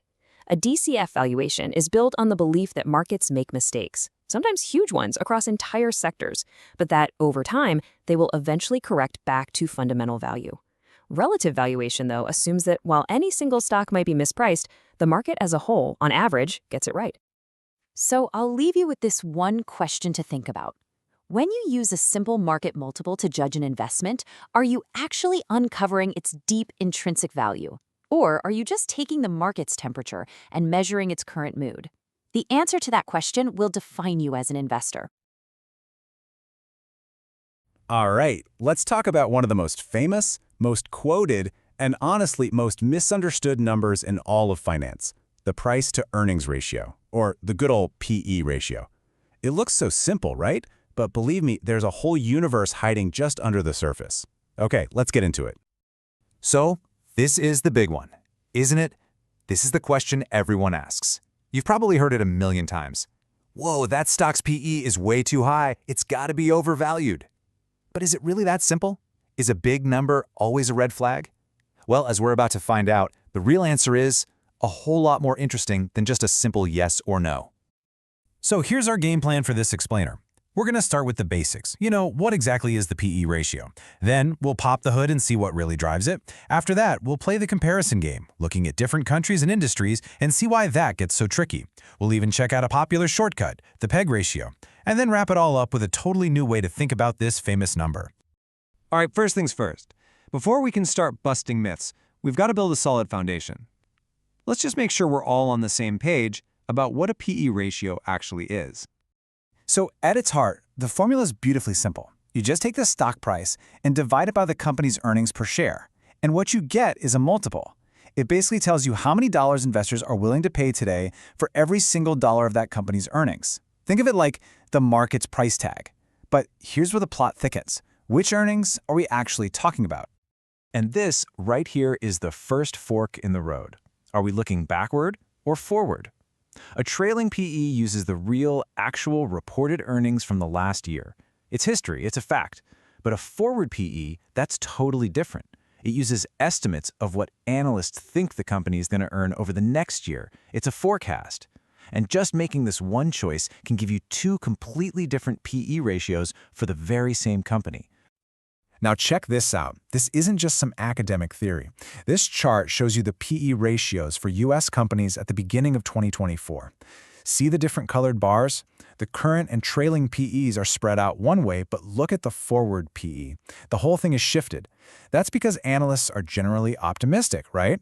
They expect earnings to grow, which makes the forward PE look lower. So the takeaway here is huge. Anytime you hear someone mention a PE ratio, your first question should always be, wait, is that trailing or forward? It makes all the difference. Oh, okay, so if the PE ratio isn't just one static number, what is it really? Let's get to the fun part and look under the hood. A PE ratio isn't just a random number spit out by the market. It's being driven by a few really powerful fundamental forces that are all about a company's future. It honestly boils down to these three things. Seriously. First, you've got expected growth. I mean, it makes sense, right? The faster a company is expected to grow its profits, the more you'd be willing to pay for it today. Second, there's risk. The shakier or more uncertain a company's future is, the less you're going to pay. You want a discount for taking on that risk. And finally, there's the payout policy, basically how much cash the company gives back to its shareholders. These three are always in a tug of war, and the result is the PE ratio. Let's just focus on growth for a second, because its effect is, well, it's massive. This chart here maps out the relationship between expected growth and what a company's PE ratio should fundamentally be. And look at that, it's a crystal clear upward sloping line. As a company's expected growth goes up, the PE ratio that investors are willing to pay just skyrockets. This is exactly why you see those young, high-flying tech companies with PE ratios that look like they're from another planet. The market is betting on a ton of future growth. Now let's look at the other side of that coin, risk. This chart shows what happens to the PE ratio when a company's risk, in this case measured by something called beta, goes up. Just look at the bars. It doesn't matter what the growth rate is, 0, 10, 20%. As the risk goes up, the PE ratio goes down, every single time. Higher risk means a lower price. It's the market basically saying, hey, your growth story sounds amazing, but it's also a huge gamble, so I'm not going to pay top dollar for it. Okay, so we've established that PE ratios are really just a story about growth and risk. And that is precisely why comparing PE ratios without any context is one of the most dangerous things you can do. Let's see how this plays out when we look around the globe. This slide gives us a quick snapshot of trailing PE ratios from all over the world. The bar chart at the top gives you the general picture, but the real juice is in the table below it. I mean, just look at the differences here. The typical PE for a stock in Latin America is way, way lower than for a stock in India or the US. Now, you can't just look at this and say, oh, Brazilian stocks are cheap and Indian stocks are expensive. No way. There is a story behind these numbers. And that leads us right to this critical question. Why the gigantic difference? Is it totally random, or are those fundamental drivers we just talked about, growth and risk, at the heart of it? Answering this question is the key to avoiding the biggest mistake people make with PE ratio. And here we are at the core of the problem. Trying to compare PE ratios without adjusting for the fundamentals is a classic case of comparing apples and oranges. A PE of 15 in one country might actually be really expensive, while a PE of 25 in another could be an absolute bargain. It all comes down to context. So whenever you're comparing PE ratios, whether it's across different countries or even for the same market over different years, you have to account for these massive background factors. What are the interest rates doing? How risky are investors feeling in general? What are the big picture expectations for the economy? All of these things completely change the definition of what a normal PE ratio even is. If you ignore them, you're setting yourself up for failure. And hey, this isn't just some theory. Look at this chart.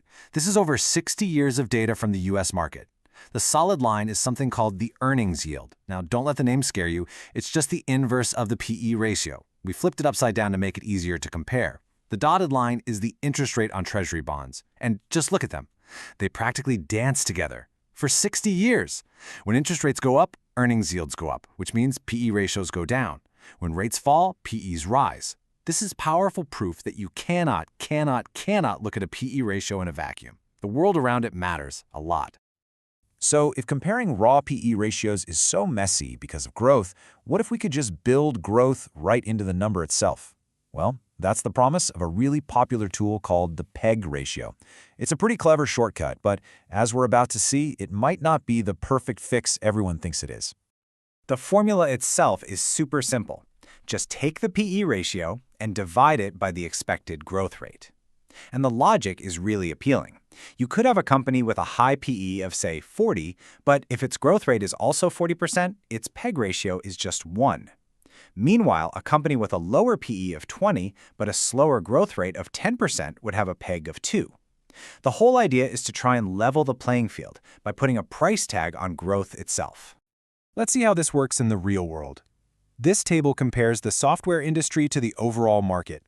The system software companies have a monster PE of 42, way higher than the market's 21. Looks expensive, right? But now look at the PEG ratio. The entertainment software stocks actually have a PEG that's less than 1. That's way lower than the market's 1.65. So by factoring in their insane growth rates, the PEG ratio makes these super high PE stocks suddenly look, well, kind of cheap. So it seems like an amazing tool, doesn't it? A lower PEG is better. Simple. But wait a second. We've just fixed one of our 3 fundamental drivers, growth. What about the other one? What about risk? The PEG ratio completely, totally ignores it. That entertainment software company might have a fantastic low PEG, but it could also be an incredibly risky bet. So the PEG ratio, by focusing only on growth, can be just as misleading as the PE ratio if you're not careful. So, where does that leave us? We've gone from the simple formula to the deep drivers of growth and risk. We've seen that comparing numbers is really dangerous, and even the smart shortcuts have big blind spots. So what's the big takeaway? How should we really think about the PE ratio? And this, right here, is the most important idea. The true power of a PE ratio is not to give you an answer. It's not a buy or sell signal. A high PE is not automatically bad. A low PE is not automatically good. They are not conclusions. A PE ratio is a starting point. It's a signal from the market that should make you lean in and ask, why? Why is this company's PE so high? Is it because of incredible once-in-a-generation growth, or is it just hype? Why is this other company's PE in the basement? Is it a forgotten gem about to turn around, or is the market right to be terrified of the risks? So, the next time you see a PE ratio, please don't just take it at face value. See it for what it really is. It's not the final answer. It's the first question. It's the beginning of a story about a company's future. And the real job, the fun part, is to figure out, what story is it trying to tell you? Welcome to The Explainer. Today, we're going to unlock one of the most classic, time-tested tools in any investor's toolkit, the price-to-book ratio. I mean, it's the million-dollar question, right?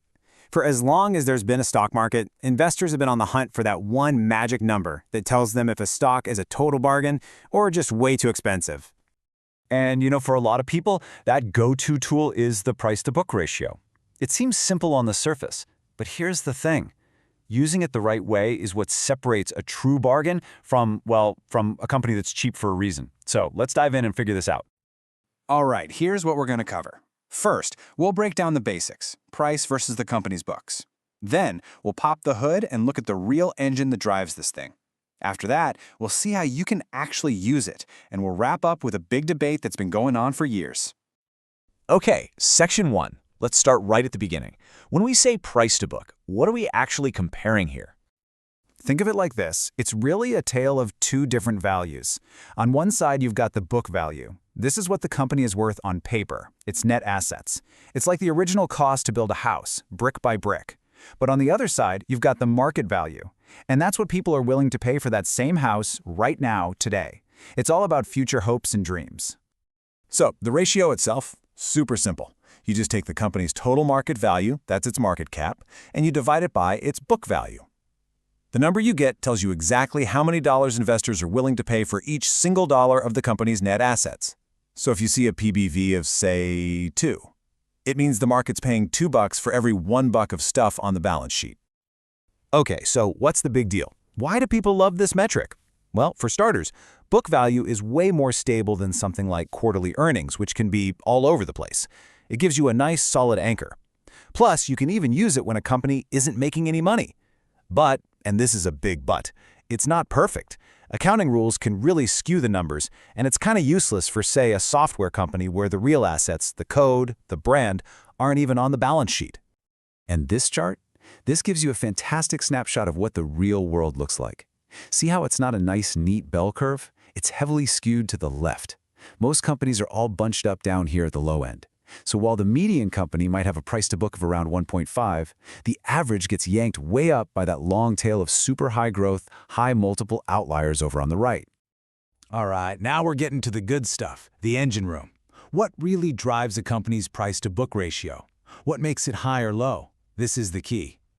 Well, it turns out the secret isn't about what a company owns. It's about what that company earns with the stuff it owns. It's all about profitability. And that leads us straight to the single most important concept here, return on equity, or ROE. The calculation is just net income divided by book value. But what it tells you is huge. It shows you how good a company is at turning its assets into actual profits. So if book value is the cost of building that house, ROE is the annual rent you collect on it. A high ROE means you're a great landlord. Okay, and check this out. The connection between price to book and ROE isn't just some fuzzy theory. It's a hard and fast mathematical link. So this formula looks a little intense, but the takeaway is actually pretty simple. A company's price-to-book ratio all comes down to the spread, or the difference between its return on equity and its cost of equity, which is just the return investors expect for taking the risk. If your company earns an ROE that's higher than that cost of equity, investors will pay a premium for your stock. If you earn less, well, they're going to want a discount. And this chart just proves the point so clearly. Look at the bottom axis. That's the spread between ROE and the cost of equity. As that spread gets wider, look what happens to the price-to-book ratio on the vertical axis. It climbs right up along with it. It's a beautiful, direct relationship. A company that earns exactly its cost of equity, in theory, it should trade at a price-to-book of exactly 1. Anything more is gravy. Okay, so we've got the theory down. Now for the fun part. How do we, as investors, actually use this powerful idea to find good stocks? This matrix right here, this is your treasure map. On the one axis, you have the price to book, and on the other, you have that ROE spread.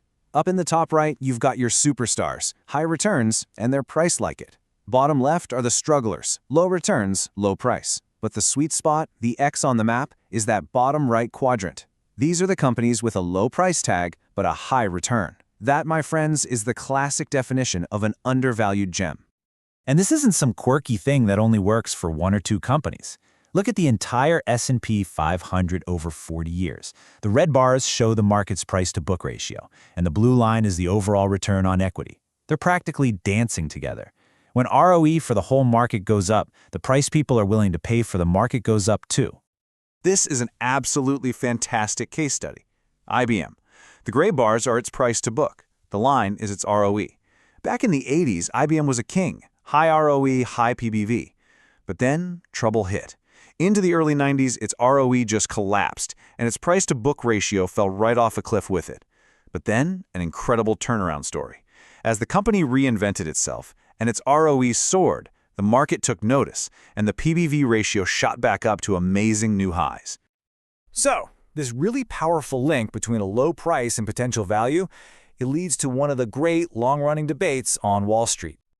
It's a fact. It's been studied to death. For decades, portfolios of value stocks, those cheap, low price-to-book companies, have on average delivered higher returns. The billion-dollar question is, why?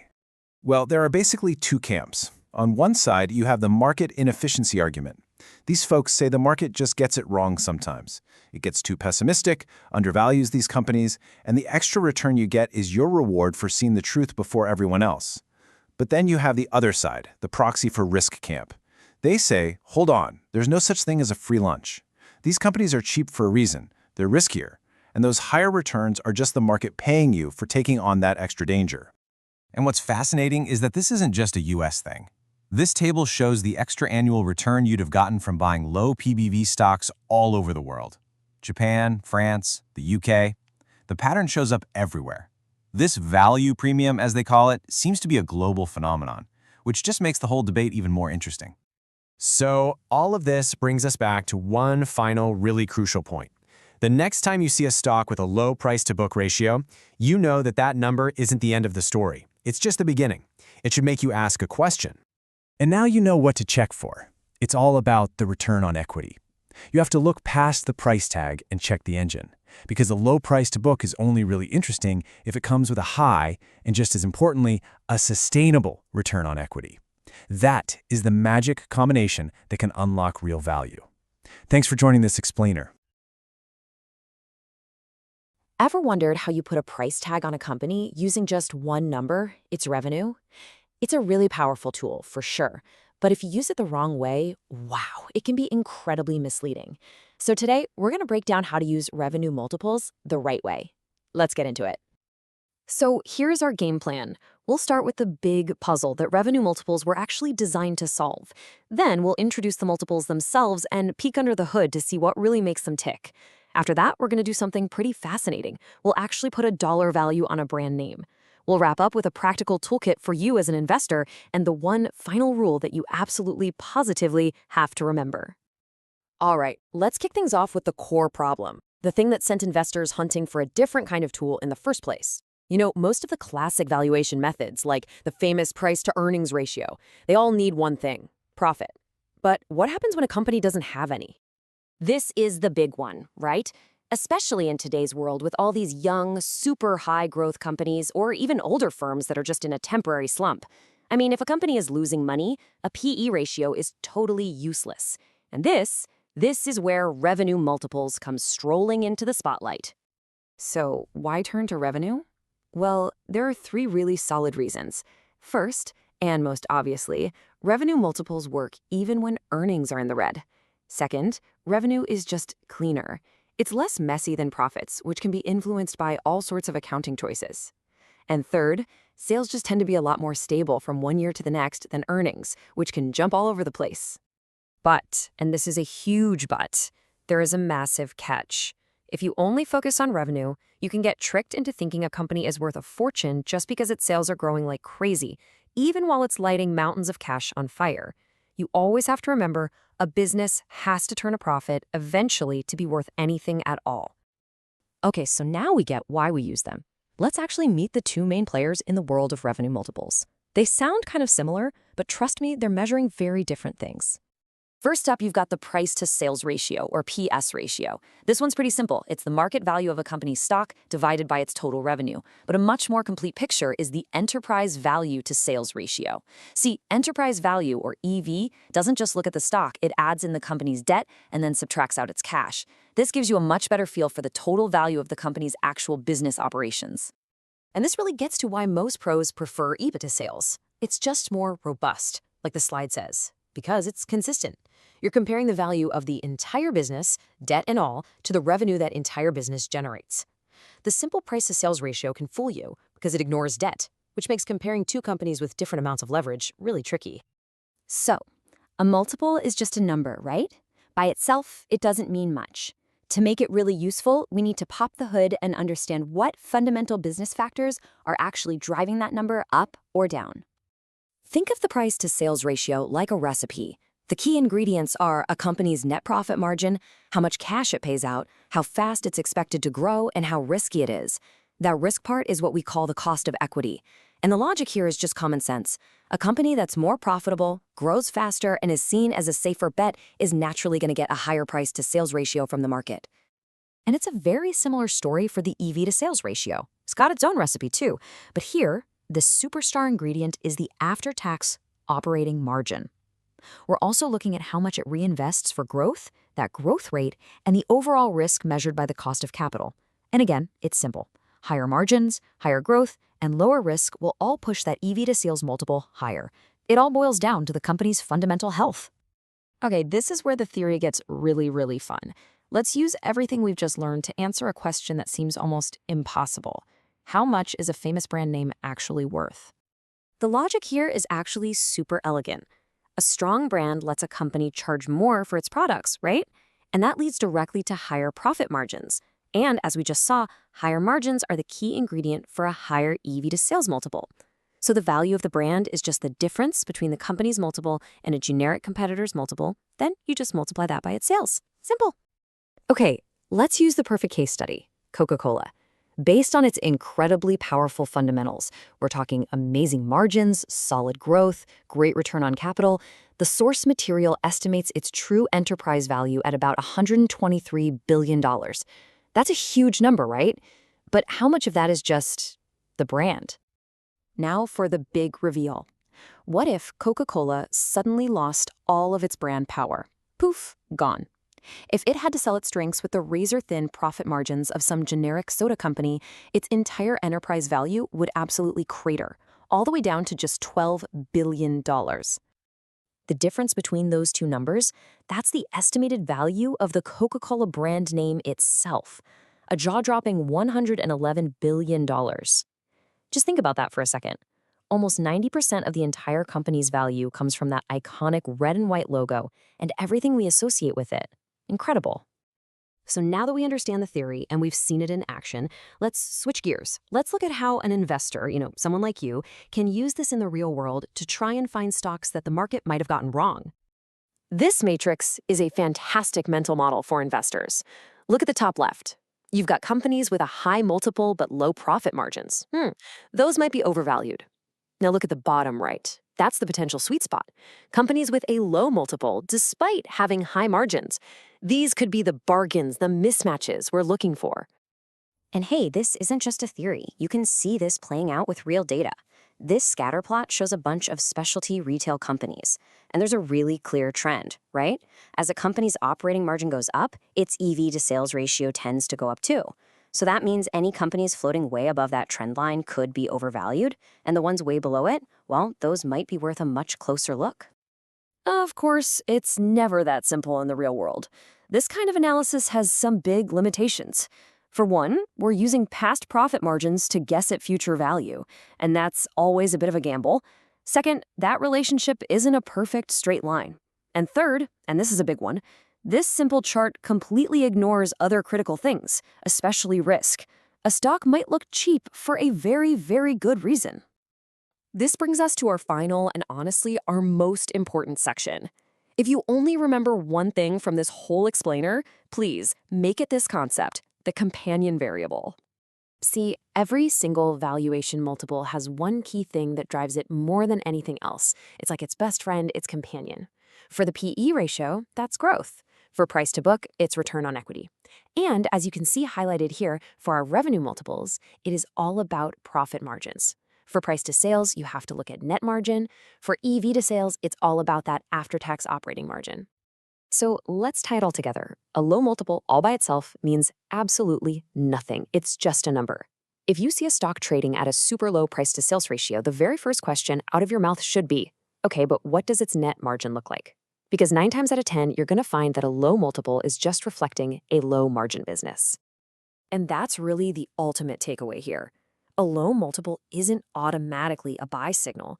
It could be a hidden gem, or it could be a total trap. The key is understanding its companion variable. By always focusing on profitability, you now have the framework to tell the difference. Thanks so much for joining us. Have you ever looked at a bank stock and thought, how on earth do you even begin to figure out what this is worth? Well, you're not alone. Today, we're going to peel back the layers on valuing financial service firms, a topic that honestly stumps even professional investors. Because you'll see, when you're looking at a bank or an insurer, the normal rules of investing pretty much go right out the window. All right, so here's how we're going to tackle this. First, we'll get into why these companies are just a totally different beast.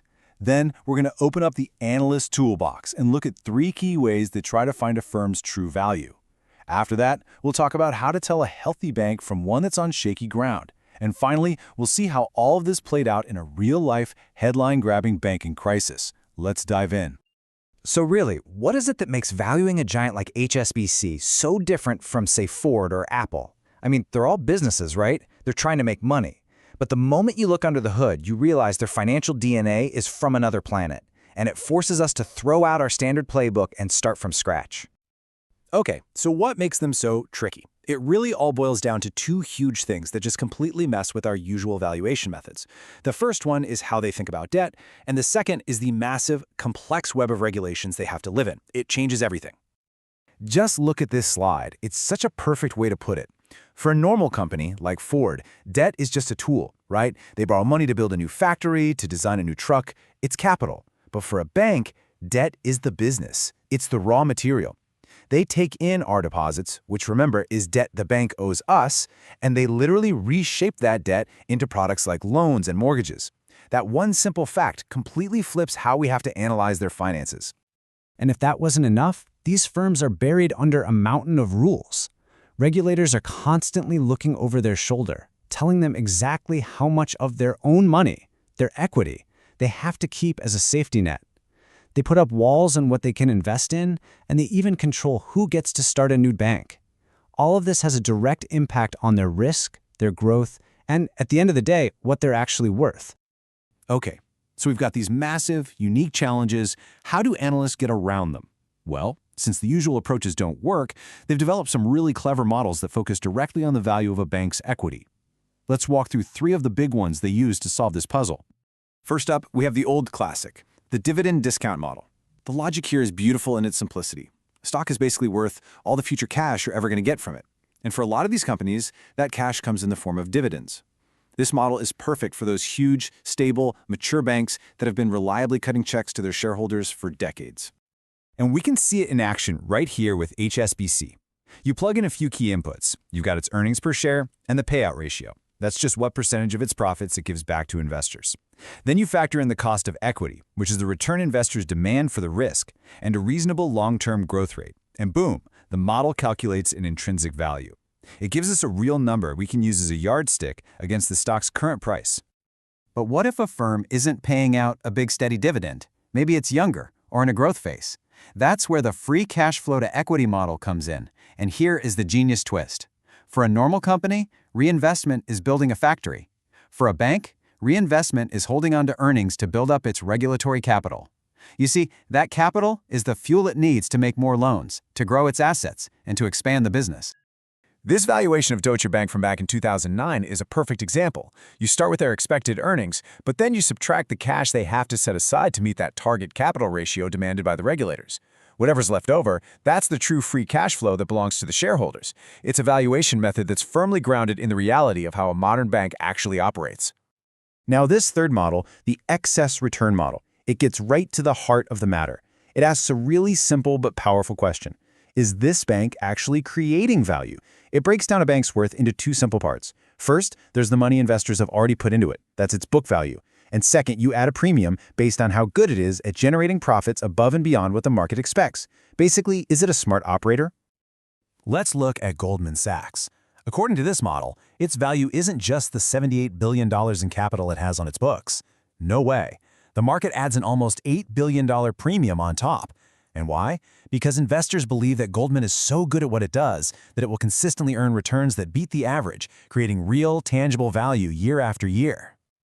Okay, so far we've been building these detailed models from the ground up to find some kind of true intrinsic value. But there's a totally different way to look at this, called relative valuation. Instead of complex spreadsheets, we can just ask a simple question. How is this bank priced compared to all its competitors? This tells us how the market is actually thinking about it right now.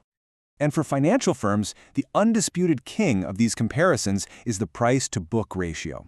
Now, why this one? Well, think about it. The book value of a car factory might be totally out of whack with what it's really worth. But a bank's assets? They're mostly loans and bonds that get revalued constantly. This makes their book value a surprisingly accurate and solid anchor point for valuation, much more so than for almost any other industry. This chart right here just tells the whole story. Along the bottom, you have return on equity, or ROE. That's just a simple measure of how profitable the bank is. And then, up the side, you have that price-to-book ratio we were just talking about. And look at that trend line. It's as clear as day, right? The connection is undeniable. The more profitable a bank is, the higher the premium the market is willing to pay for it. Simple as that. Okay, so we've got the valuation tools, but let's step back a bit. How can we use these core concepts to tell the difference between a high-quality, resilient bank and one that's a ticking time bomb? Because it's not just about the numbers, it's about the quality of the business itself. You know, when you strip it all away, the banking model is dead simple. You take in money on one side, that's your deposits, and you lend it out or invest it on the other side. Those are your assets. The whole game is just earning more on your assets than you pay out on your liabilities. The 3 things that drive everything are that interest rate spread, how many of your loans go sour, and how big of a capital cushion you keep. And this slide just lays it out perfectly, the good bank versus the bad bank. A good bank is built on a foundation of what we call sticky deposits, money from lots of different people that isn't going to disappear overnight. It keeps a lot of extra capital for a rainy day, and it's careful. A bad bank, though, is built on quicksand. It relies on hot money from a few big, nervous depositors, and it has this incredibly dangerous mismatch where it's using that short-term cash to fund risky long-term bets. So, does this whole good bank, bad bank idea actually matter in the real world? Oh, absolutely. Let's use it to understand exactly what happened during the collapse of Silicon Valley Bank back in 2023. This isn't just theory anymore. This framework is like a blueprint for understanding that crisis. So what was the trigger? It was a massive shock to the whole system. To fight inflation, the Federal Reserve started jacking up interest rates like crazy. And that had a brutal, immediate effect. The value of all those safe, long-term bonds that every bank owned just cratered. Suddenly, there were these huge, unspoken losses sitting on the balance sheets of banks all across the country. It was a time bomb just waiting to go off. And Silicon Valley Bank, it was the absolute poster child for our bad bank model. I mean, let's just go down the checklist. Sensitive deposits, check.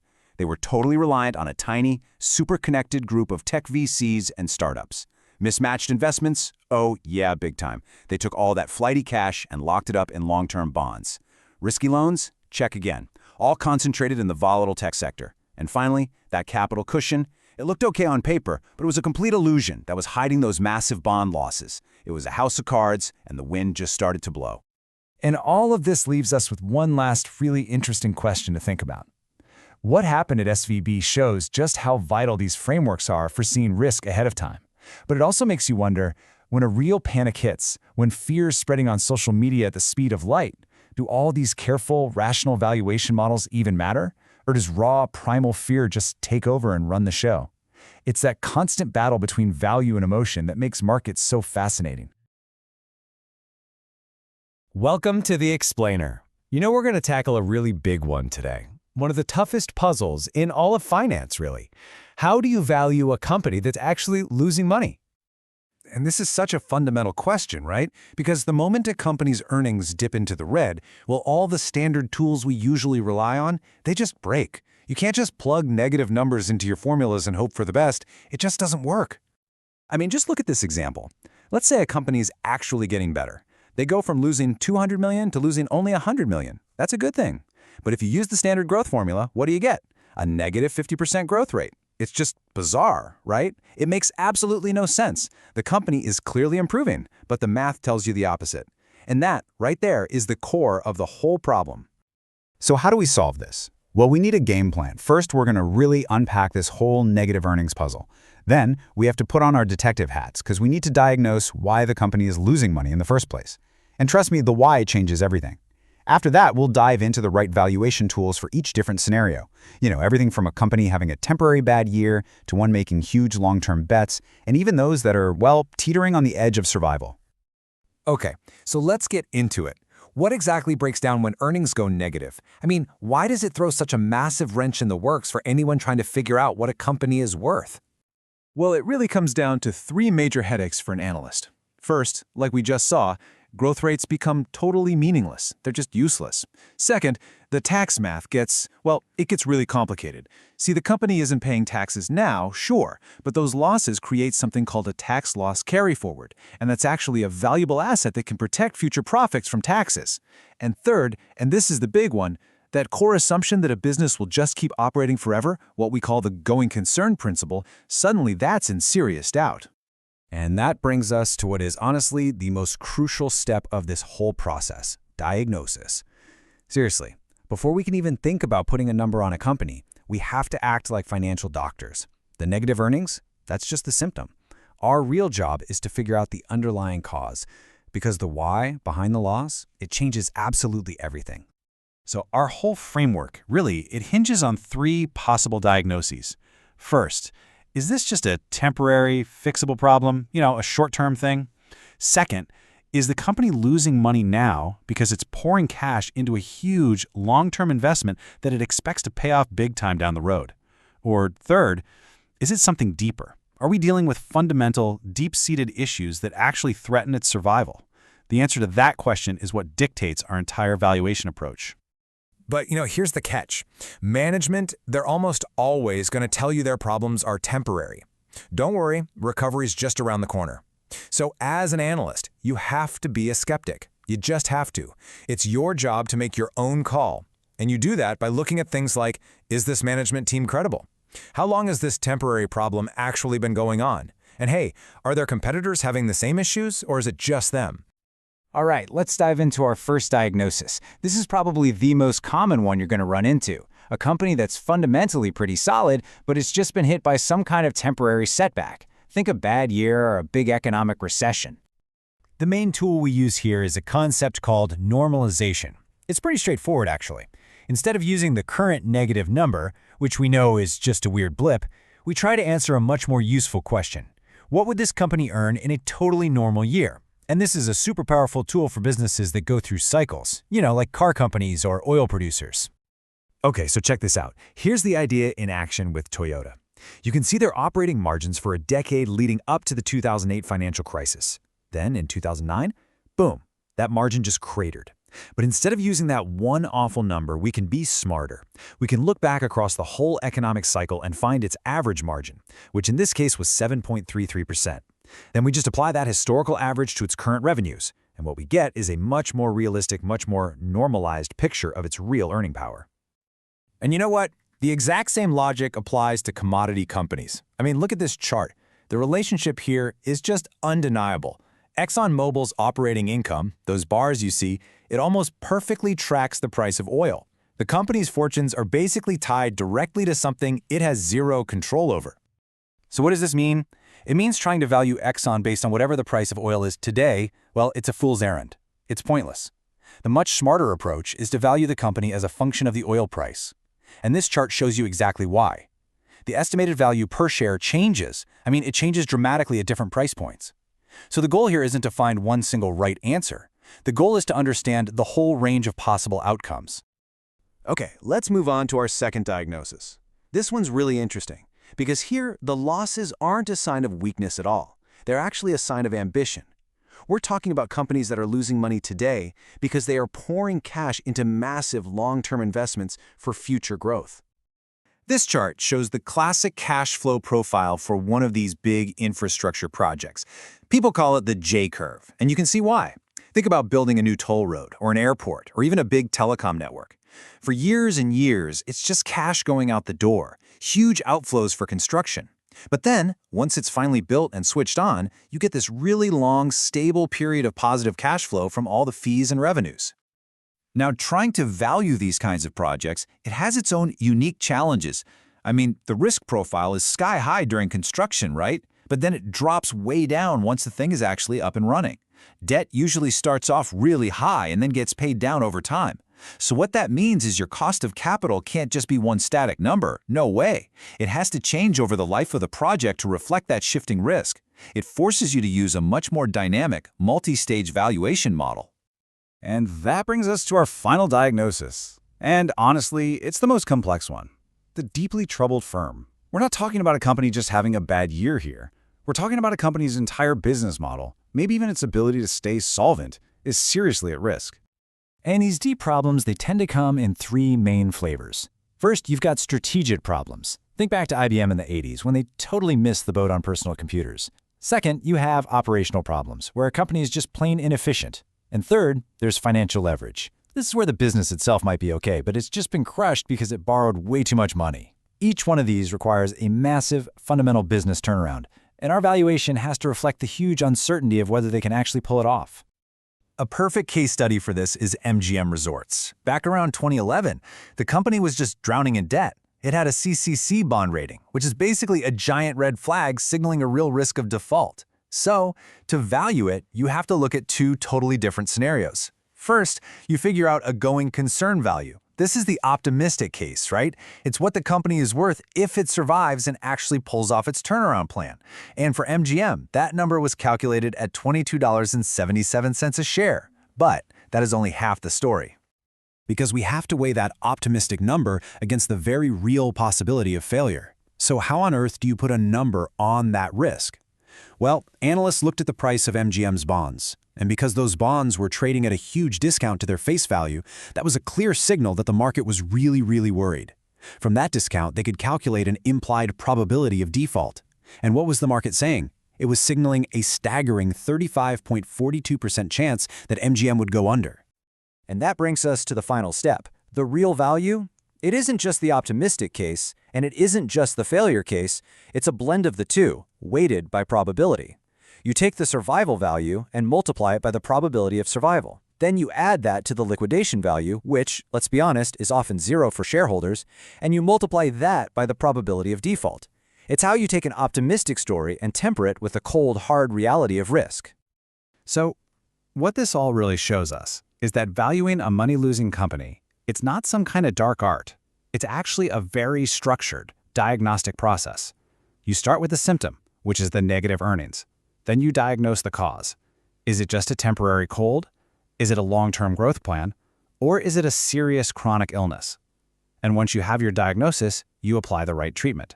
You normalize earnings for the cold, you model those long-term cash flows for the growth plan, or you adjust for distress in the case of the chronic illness. And look, this whole framework, it isn't just for looking at historical case studies. It gives you a really powerful lens to analyze the companies that are in the headlines right now, today, the ones that are struggling. So I want you to think of one. I'm sure one comes to mind. Is it a cyclical company just caught in a downturn? Is it a big tech firm that's investing a ton for the future?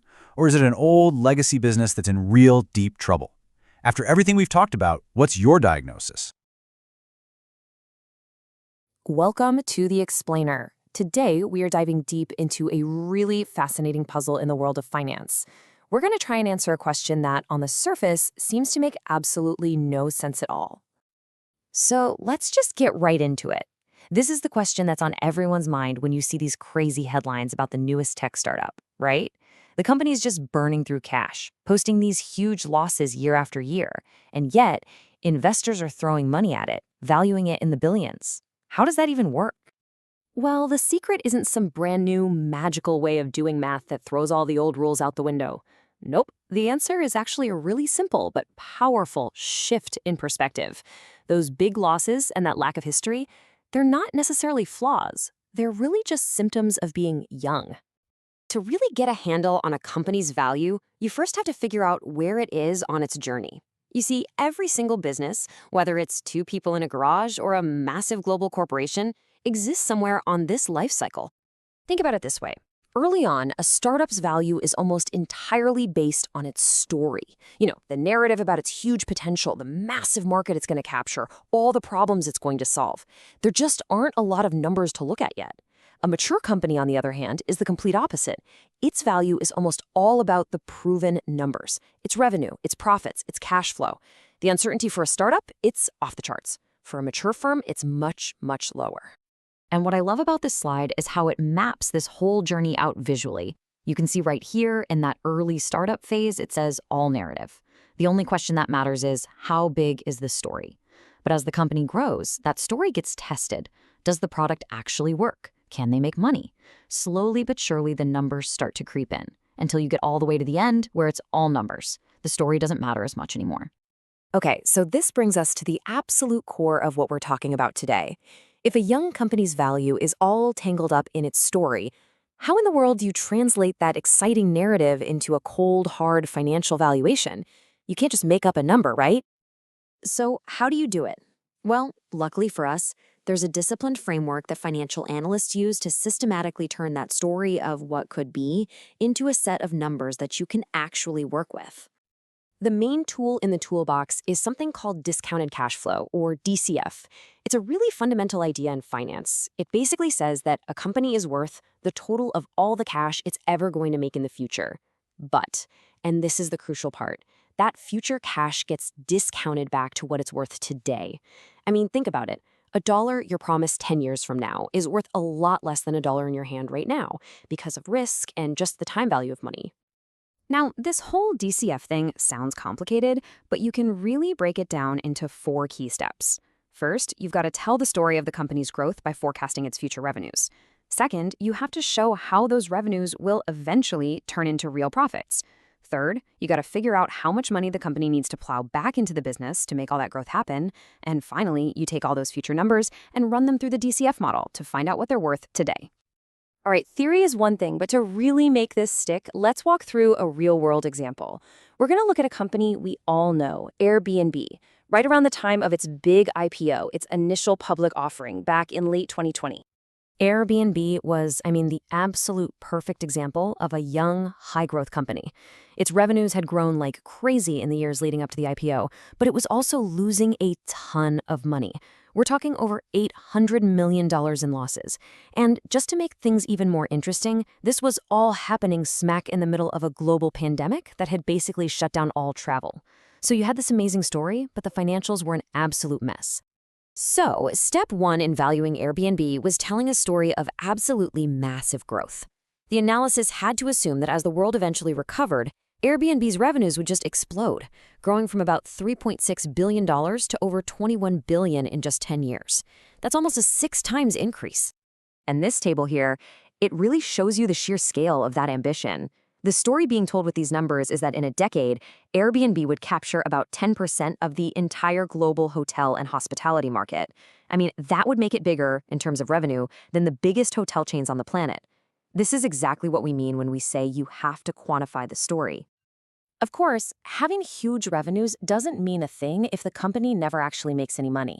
So the next critical chapter in this story is mapping out a clear, believable path to becoming profitable.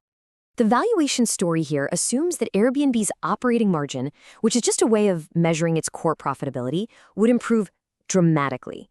As you can see, the story projects it swinging from a really deep negative 22% all the way up to a very healthy positive 25% over 10 years.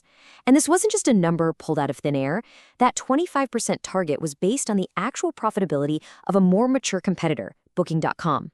So here's the crucial part. After you've projected the crazy revenue growth, the path to profitability, and how much reinvestment it's all going to take, you feed all of those numbers into the discounted cash flow model. So, what was the answer? What value did this specific story actually produce? The detailed analysis, based on this very specific narrative of massive growth and a steady climb to high profits, landed on an estimated value of $53.17 per share. But, and this is where things get really wild, this is where the story meets market reality.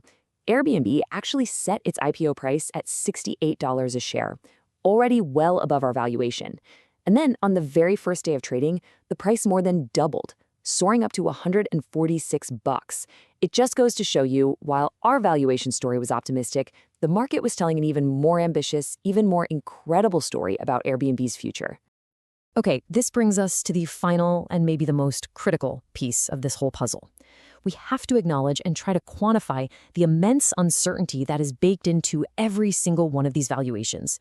This is not a precise science by any stretch of the imagination. Here's the hard truth. Most startups fail. I mean, just look at this chart. In the information sector, which is where tech companies like Airbnb live, only about a quarter of businesses even make it to their 10th birthday. Any good valuation has to be honest about this risk of complete failure. So how did our case study deal with this? Well, the final value was actually adjusted downwards to reflect this risk. The model specifically built in a 10% chance, a 1 in 10 shot, that Airbnb just wouldn't survive long enough to see its story play out. And in that failure scenario, the model assumed the company would be sold off for parts at just half its estimated value. This brings a much-needed dose of reality to the final number. Now, this table is so important because it shows what analysts call estimation noise. Just look at how the value per share swings all over the place with just tiny little tweaks to our main assumptions. If you assume slightly higher growth and better profits, the value shoots up to over $143. If you're a little more pessimistic, it crashes down to just $23. And that's not a flaw in the model, it's a feature. It perfectly captures the real uncertainty about the company's future. So, what should you really take away from all this?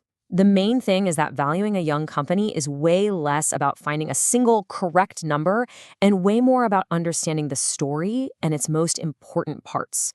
It's about building a disciplined narrative, focusing on that path to long-term profit, admitting how risky it is by diversifying, and finally, using your valuation to understand what has to go right for the company to be worth what the market is currently paying for it. And that leaves us with one final thought. You know, valuation gives us this essential framework, a way to ground our decisions in logic and numbers. But at the end of the day, when you're looking at these young companies that have a lot more potential than they have profits, are you really buying a business, or are you just betting on its story?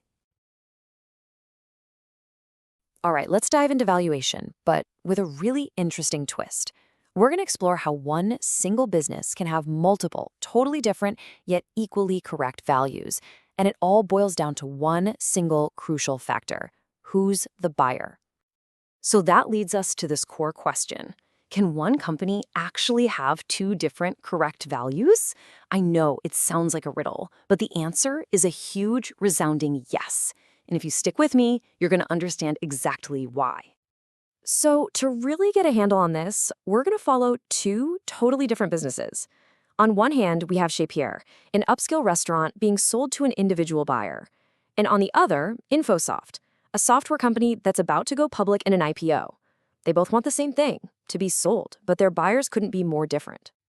Okay, so here's the game plan for how we're going to break this down. First, we'll tackle the private firm puzzle. Then we'll walk through 4 essential adjustments for risk, for the real cash flow, for the future, and then a final discount. And by the end, you're going to see that valuation, it's not just a numbers game. It's really about telling the right story.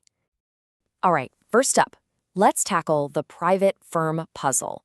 And this is all about why you just can't value a local coffee shop the same way the stock market values a giant like Apple. It's a whole different ballgame. You see, there are 4 big things that just completely throw a wrench in the works. For starters, the accounting standards are often looser. There's usually a lot less financial history to go on. There's no stock price blinking on a screen to give you a baseline. And the last one, this is a biggie.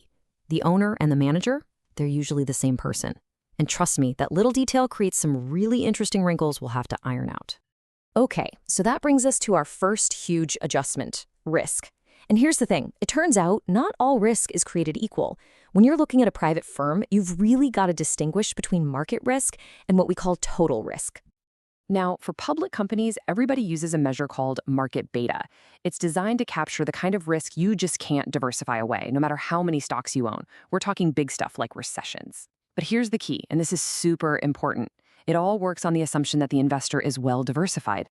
So let's think about Infosoft's IPO. For them, market beta is absolutely the right tool for the job. Why? Because the folks buying into an IPO are your typical stock market investors. They've got portfolios, right? They've already spread their bets and diversified away a lot of those risks that are specific to just one company. But then you've got Chez Pierre. What about the person buying that restaurant? They're probably pouring a massive chunk of their life savings into this one thing. They are the textbook definition of not diversified. They're exposed to every single risk you can imagine. A bad review online, a new competitor opening up, the star chef suddenly quitting.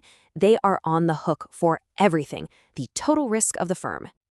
So how do we account for this massive difference? Well, here's how. For the diversified investors buying Infosoft, we stick with good old market beta. But for our undiversified buyer of Chez Pierre, we have to use a different tool called total beta. It's basically a formula that juices up the risk measure to account for all that extra company-specific stuff.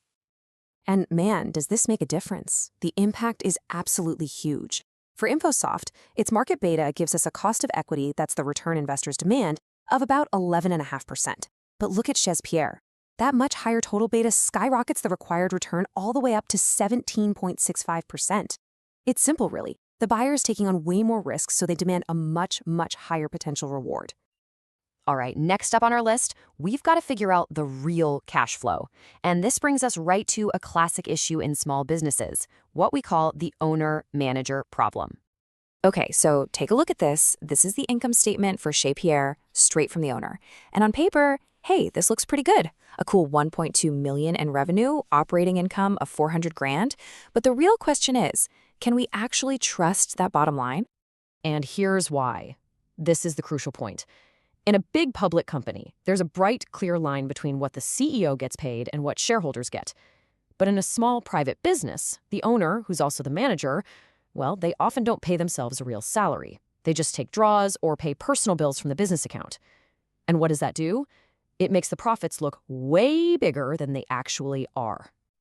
So let's do a little reality check. If we're going to value this thing properly for a new owner who will have to hire a chef or pay themselves, we have to subtract a fair market rate salary. In this case, that's $150,000.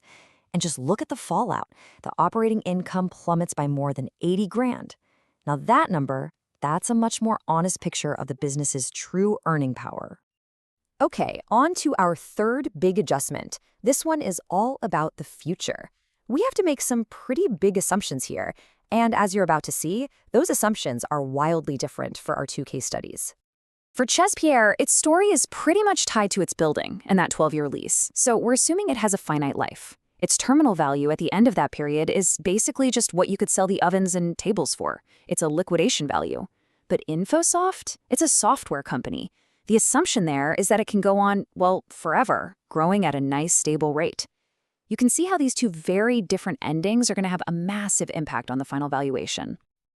Okay, so we've adjusted for risk, we've normalized the cash flow, we've defined the future. We're almost there. But now it's time for the final twist. And this is a big one that's pretty much unique to private companies, the illiquidity discount. So what on earth is that? Well, it's actually pretty simple. It's a haircut on the price you pay for something that's hard to sell later. Think about it. You can sell your Apple stock with the click of a button in seconds, but finding a buyer for a whole restaurant, that could take months, maybe even years. That hassle, that difficulty, has a real cost. And it's not like there's some standard one-size-fits-all number for this discount. It's typically way bigger for smaller, less profitable companies. And why is that? Well, it's common sense, really. A tiny, struggling business is a much tougher sell, so a buyer is going to demand a much steeper discount to compensate them for that headache. And the real-world impact of this? It is absolutely staggering. For our little restaurant, Chez Pierre, the illiquidity discount works out to a massive 28.75%. Let that sink in. We're knocking almost 30% off its final value simply because it's a private asset. And for Infosoft, that discount is zero. Zip. Nada. Their shares will be totally liquid on the stock market from day one. Okay, let's put all these pieces together and bring this thing home. What we've seen is that valuation is so much more than just plugging numbers into a spreadsheet. It's really about crafting a story, a narrative that makes sense for who the buyer is and the world they operate in. And this table, really, it just lays it all out perfectly. On one side, you've got the private sale of Chez Pierre. We're using a higher risk total beta, we're assuming a finite life, and we're slapping on a huge illiquidity discount. On the other side, Infosoft's IPO, a lower risk market beta, an assumption of a life that goes on forever, and absolutely no discount for illiquidity. So you have two businesses, two buyers, and two totally different sets of rules, leading to two completely different but equally correct valuations. So here's a little something to think about. The next time you're walking down the street and you see a local coffee shop or a family-run business, don't just wonder, what's that place worth? Instead, ask yourself a better question. What's its value story? And who is that story being told for? Because as you now know, the answer to that question, well, it changes absolutely everything. All right, let's talk about one of the highest stakes games in the business world, corporate acquisitions. This is where strategy, synergy, and let's be honest, sometimes pure ego collide. It's a world where empires are built overnight and fortunes can be wiped out with a single bad deal. So today, we're going to pull back the curtain and break down the whole process, from the initial spark of an idea to the final and often surprising result. So here's our game plan. First, we're going to get the basic language down. Then we'll get into the really big question, why? What actually motivates one company to buy another? After that, we'll dive into the mechanics. How do you figure out how much a company is worth and how do you structure the deal? And we're going to wrap up with maybe the most important question of all. After all is said and done, do these deals even work? Okay, first things first. Before we can get into the juicy strategy stuff, we all need to be speaking the same language. Let's cover the basic ways one company can take over another. Trust me, it's a little more complicated than just adding something to your online shopping cart. As you can see here, there are a few different paths this can take. You might have a friendly merger, where everyone's on board and the two companies decide to combine forces. Or consolidation, which is when they create a whole new company out of the two old ones. Then there's the tender offer, and this is where things can get a little spicy, because the buyer goes directly to the shareholders, right over management's head. And finally, you have a buyout, which is often when a company's own managers decide to take it private. Now, this next part is absolutely crucial. Buyers almost never pay the current stock price. They offer something called an acquisition premium. So let's say a stock is trading at $50 a share. The buyer might come in and offer $65. That extra $15, that's the premium. And really, the entire game of acquisitions comes down to one thing, justifying why that premium is worth paying. And that leads us perfectly to our next big topic. Why are these companies willing to pay these massive premiums? What's the strategic thinking that convinces a board to spend billions, sometimes tens of billions of dollars, to buy another company? I mean, think about it. On average, that premium is around 30%. So why on earth would one company pay a third more for another company than the entire market thinks it's worth? Well, it turns out it's not just one thing. It's usually a combination of some really powerful arguments that, at least in theory, make that huge price tag seem worth it. The number one reason you're always going to hear is synergy. This is the magic word in the world of M&A. It's this idea that 1 + 1 can somehow equal 3, that the combined company is going to be worth way more than the two separate parts. This could be operating synergy, cutting costs, expanding into new markets. Or it could be financial synergy, like getting better loan terms or finding some clever tax advantages. Another huge driver is what's called the value of control. This is when an acquirer looks over at a target company and just thinks, wow, they are not being run well at all. We could do so much better. The whole idea is that by putting in new management and a new strategy, they can unlock a ton of value that the old leadership was just leaving on the table. And what's really fascinating is to see how the motive directly shapes the kind of company that gets targeted. If you're hunting for synergy, you're probably going to buy a competitor to slash costs. If you're looking for control, you're going to search for a company that's been badly managed and underperforming. And, well, let's be real here. Sometimes it's not about shareholder value at all. Sometimes it's just about a CEO's ego and the desire to build a bigger empire. Okay, so a company has its motive. It's identified its target. Now the really hard work begins. How do you figure out exactly how much to pay? This isn't just pulling a number out of thin air. It's a super detailed valuation process. The easiest way to think about it is that you build the valuation in layers. First, you figure out the status quo value. What's the company worth right now as is, no changes? Then you add a layer for the value of control. That's the extra value you think you can squeeze out by running it better. And finally, you add the value of synergy, the bonus value you get from combining the two businesses. The sum of all three is the absolute top dollar price you should even think about paying. Let's make this real with a famous example you've probably heard of. The mega merger between the beer giants AB InBev and SAB Miller. This was a textbook case, driven by two huge motives: synergy from growing globally and synergy from cutting a ton of costs. So here's how the valuation played out. First, analysts looked at SAB Miller's assets and said, okay, on a status quo basis, they're worth about $43.7 billion. Then they calculated the value of control. See, InBev was famous for being incredibly efficient. So by assuming they could run SAB Miller better and get their margins up to industry averages, they figured they could add another $4.7 billion in value. Then came the synergy math. They figured out what the two companies were worth separately, added them together, and got a baseline of $262 billion. But then they modeled what would happen with synergy, all the cost cuts and increased market power. That boosted the combined value to over $276 billion. The difference? A mind-blowing $14.6 billion. That was the estimated value of synergy. All right, so the price is set. Now the acquirer has to figure out how to actually pay for it. And this isn't as simple as writing a check. The way the deal is structured has massive consequences for everybody involved. The biggest decision is usually this. Do you pay with cash or do you pay with your own stock? A cash deal is super simple. The seller knows exactly what they're getting, but it means the buyer takes on all the risk. If they overpaid, that's their problem. A stock swap, on the other hand, means you're giving shares of your company as payment. Now the risk is shared. If the new combined company does great, everybody wins. If it tanks, well, everybody shares in that pain too. Oh, and there are huge tax differences to think about for the sellers as well. Now, when a deal involves swapping stock, everything comes down to one little number, the exchange ratio. This number tells you how many of the buyer's shares you get for each one of the target shares. And getting this ratio right is everything, because it decides exactly how the ownership and all the future profits of this new giant company are going to be split. So, after all of this, all the complex math, the massive premiums, the tricky deal structuring, we finally get to the most important question of all. After the ink on the contract is dry and the press conferences are over, do these acquisitions actually create any value for the company that did all the buying? Well, the market's immediate reaction is pretty telling. Just look at this chart. That red line is the target company's stock price. It absolutely skyrockets because the market is reacting to that big premium being offered.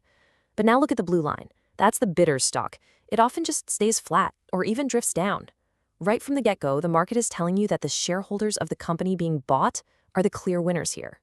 And this data here adds another really interesting piece to the puzzle, and it supports that value of control idea we talked about earlier. It shows that the companies that get targeted in hostile takeovers, the ones where management is getting forced out, are often the ones that have been performing poorly for a while. It really suggests that acquirers are in fact hunting for those companies where they think new leadership can make a huge difference. But while the theory can sound great on paper, the long-term reality is often pretty brutal. The research just paints a really sobering picture. A big McKinsey study found that 60% of major mergers failed to even earn back their cost of capital. Basically, they didn't make enough money to justify the deal. KPMG found that over half the deals they looked at actually destroyed shareholder value. And maybe the most shocking stat of all, other research shows that nearly half of all acquisitions are eventually undone, with the buyer selling off the exact same company it just bought. And this chart, wow, this perfectly captures a phenomenon called the winner's curse. It compares the stock performance of companies that won a bidding war against those that lost it. And just look at those results. In the 3 years after the deal, the stock of the companies that lost, the ones who walked away, dramatically outperforms the winners. It seems like in the heat of the moment, companies get carried away. They overpay, and their shareholders would have been much better off if they had just lost the deal. So all of this leaves us with a huge paradox, right? The shareholders of the company being sold almost always win, but the evidence clearly shows that most of the time the acquisition fails to create any real value for the buyer. And that leads us to the ultimate puzzle. If the odds are so clearly stacked against success, why does the M&A boom never seem to end? I think the answer has to lie somewhere between the powerful allure of synergy, the constant pressure of corporate strategy, and the simple, undeniable force of human ambition. All right, let's talk about something huge. For, decades, investors have had this wall between two types of assets. You've got your stocks over here and your buildings over there. And the conventional wisdom, it's always been that you just can't value a physical property with the same playbook you use for a company. But what if? What if that's just not true anymore? That's exactly what we're going to dig into today. So to really understand just how big of a deal this is, let me just throw a number at you. And it is a huge one. As of 2023, the estimated total value of all the real estate on the entire planet was, get this, $614 trillion. That's just staggering. And that's not just fancy skyscrapers. We're talking about everything. The office building downtown, that farm you drive past, your own home. It is without a doubt the biggest piggy bank in the world. Okay, so 614 trillion. That's a big number. But it's hard to wrap your head around, right? So let's put it in perspective with something you probably hear about every single day, the stock market. Well, the value of the entire global stock market in that same year, $109 trillion. Yeah, you heard that right. The value of real estate is more than 5 times the value of every publicly traded stock combined. That's just wow. And that really brings us right to the heart of it, doesn't it? We've got all these trillions of dollars locked up in property. So can we actually use the same tools to figure out what a building is worth as we do for a share of, say, Apple or Google? Or is real estate just a completely different animal? Well, let's find out. So here's the game plan for today. First, we're going to put stocks and buildings in the ring, see how they stack up. Then we'll try to solve the riddle of this hidden giant of an asset class. After that, we'll break out the valuation toolkit, figure out how to handle the weird risks that come with real estate. And then, well, we're going to land on a conclusion that might actually surprise you. Okay, first up, a tale of two assets. Let's get right down to the basics. What really separates a stock from a building? And, from an investor's perspective, where do they overlap? So on the surface, they're kind of similar. At the end of the day, the value of both a stock and a building really comes down to 3 things. The cash it spits out, how much that cash can grow, and how risky it all is. But that's where the similarities kind of end. The differences are huge. You can't just click a button and sell a skyscraper in a fraction of a second like a stock share, right? That's what we call low liquidity. And here's another big one. A company could, in theory, last forever. But a building, it gets old, it wears out, it has a definite expiration date. And that fact alone completely changes how you have to think about its value. And check this out. This is where real estate has historically had like a secret superpower.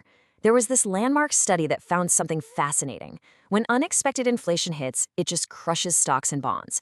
But residential real estate, it actually gets a boost. Now, why is that? Maybe it's because landlords can raise rents pretty quickly to keep up, or maybe it's just that when things get crazy, people want to own something solid, something real. Whatever the reason, this has always made real estate a special kind of shield for an investor. All right, next up, the real estate riddle. So If this asset class is so enormous, why isn't it all over the news every day like the Dow or the S&P 500? That's the riddle we're about to dive into. And this chart right here just lays it all out perfectly. Look at the whole pie of global assets. You've got stocks making up around 18%. Then you have what's called traded real estate, things like REITs, you might have heard of them. They're basically stock-like bundles of properties. That's a sliver, less than 3%. The real story, the hidden giant, is that almost 80% of all real estate is privately owned. It doesn't trade on an exchange. There's no ticker symbol for it. And that is exactly why you never hear about it. Okay, so let's dig into the numbers a bit.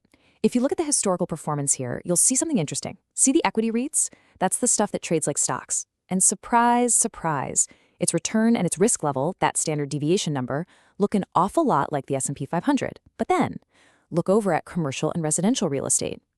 The returns are pretty good, right? But the risk seems, well, unbelievably low. So what dids? Is owning a building really that much safer than owning stocks? Well, here's the catch. That safety, it's kind of an illusion. It's because of something called the smoothing problem. Think about it like this. The stock market is like a high-definition, 24/7 live stream. It captures every single twitch, every up and down. Real estate prices, on the other hand, are based on appraisals. That's more like taking a single photograph every quarter, or even every year.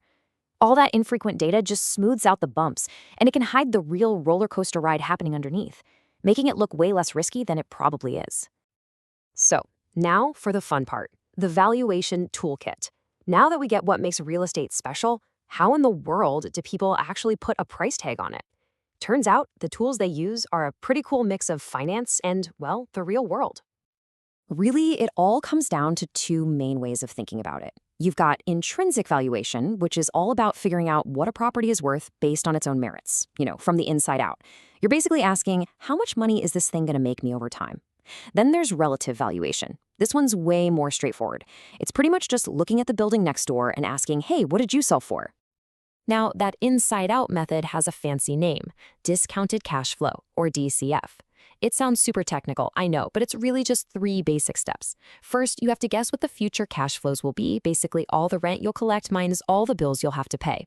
Step 2, you pick something called a discount rate, which is just a number that represents how risky the investment is. The riskier it is, the higher the rate.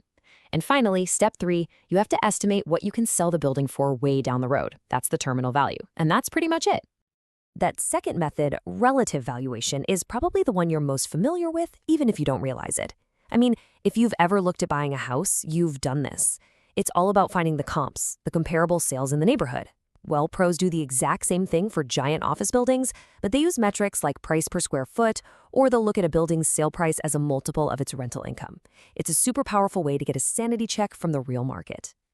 Okay, let's move on to the trickiest part of this whole thing, decoding real estate risk. We've said that risk is a key ingredient in any valuation, but with real estate, man, this is where it gets really, really complicated. It's the one thing that truly sets it apart. And this question, right here, is everything. Seriously, think about it. If an asset doesn't trade on a market every day, how do you measure its risk?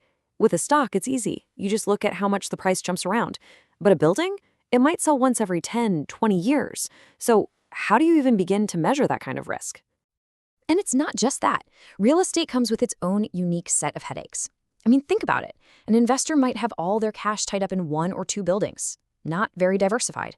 It's not liquid, meaning you can't just turn it into cash tomorrow if you need to. Then you've got local politics. A surprise change to zoning or taxes could change everything overnight.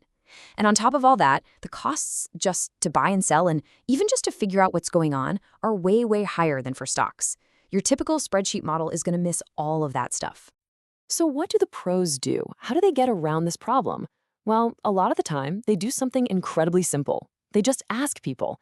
Seriously, it's called the survey approach. They go out and poll big-time investors and ask them, hey, what kind of return do you need to see to buy this type of building? That required return is called a cap rate. And as you can see from this chart, it's pretty clear that investors are demanding much higher returns, meaning they see a lot more risk in something like an office building now than they did just a few years ago. And that brings us to our final piece of the puzzle, the Great Convergence. And this, folks, is where things get really interesting, because there's been a massive shift over the last few decades. All those old rules about real estate being its own little world, they're getting thrown right out the window. Let's hop in the time machine for a second. Take a look at this data, which covers the 35 years right after World War II. It shows the relationship or correlation between stocks and homes. And that number, negative 0.13, is actually incredible. What it means is that when the stock market went up, housing prices tended to drift down, and when stocks fell, housing held up. They moved in opposite directions. That made owning real estate the absolute perfect way to balance out a stock portfolio.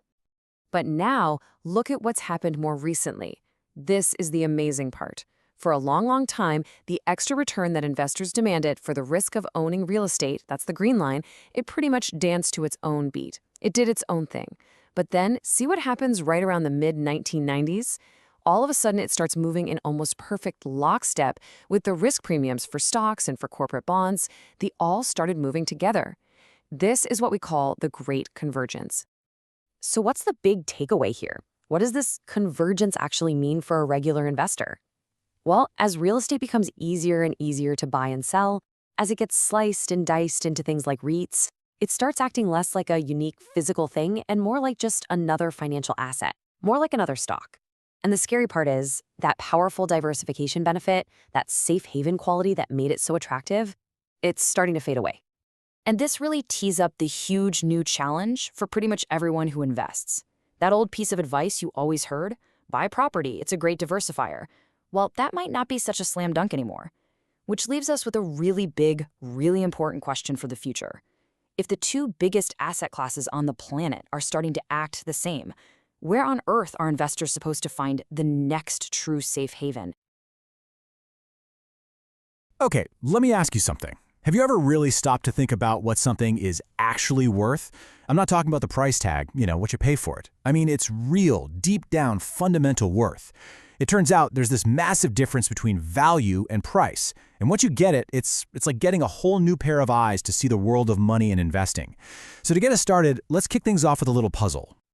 All right, so here it is. What on earth could a massive movie franchise like Star Wars, a simple metal license for a New York City taxi, and a piece of digital code like Bitcoin possibly have in common? I know, right? They sound completely random, totally unrelated, but they're all connected by one single powerful idea. And trust me, by the end of this, you're going to know exactly what that is.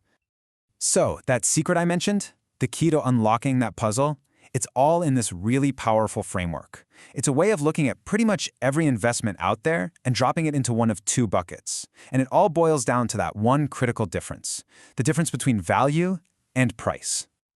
Okay, let's break this down. First up, value. Think of value as something, well, intrinsic. It's tied to an asset's power to generate cold, hard cash. The classic analogy is a fruit tree. Its value comes from all the fruit it's going to produce over its entire life. And you can actually sit down and calculate that. You can estimate it. Now, price, that's a whole different ballgame. Price is about mood, it's about hype, it's about what someone else is willing to pay you for that same tree right now. It's all about supply and demand, what people are feeling, and whether they think your fruit tree is suddenly the coolest thing on the block. So, using this framework, we can sort pretty much everything into four big buckets. You've got your cash-generating assets. Think businesses, stocks, franchises. These are the only things you can truly value. Then you have everything else. Commodities, like gold or oil. Currencies, like the US dollar. And collectibles, art, vintage cars, that kind of thing. None of those things produce cash on their own, and because of that, you can't value them. You can only price them. It all just comes down to what the crowd is willing to pay. And that right there, that's the key to our whole puzzle. All right, so let's dive into that first category, the fun one, assets you can actually value. We're talking about the investments that literally pay you, the ones designed to put cash right back into your pocket. And for our first case study, let's talk about the New York City taxi medallion. Now, for decades, this little piece of metal, it was basically a license to print money. Seriously, it was a legally protected franchise. If you had one, you had the exclusive right to operate a taxi in New York, which meant you were guaranteed a steady, predictable flow of cash. And you can see the result right here. The city kept the number of medallions super limited, right? So they basically created a legal monopoly.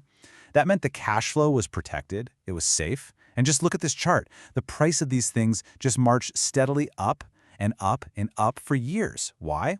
Because the business underneath it, the cash it was kicking off, was rock solid and always growing. Now, here's the really important part. Back in 2014, an analyst could literally sit down with a spreadsheet and calculate the intrinsic value of one of these things. They'd figure out all the money a medallion was expected to generate for years into the future, do some math to figure out what that future cash was worth today, and boom, they came up with a value of over $1.3 million. And listen, this wasn't a wild guess. This was a valuation based on hard numbers and expected cash flow. But that entire $1.3 million valuation, it was built on one single massive assumption. The assumption that that cozy legal monopoly would just last forever. And, well, we all know how that story goes, don't we? And then along came ride-sharing. Companies like Uber and Lyft just completely blew up the whole model. Suddenly, the monopoly was gone. Anyone with a car could be a taxi. And you can see it in the data. The number of yellow cab rides just fell off a cliff. And what happens when the cash flows dry up? The intrinsic value vanishes right along with it. The price just completely collapsed. It's a brutal story, but it's the perfect example of our rule. No cash flow, no value. Simple as that. Okay, so that's a taxi medallion.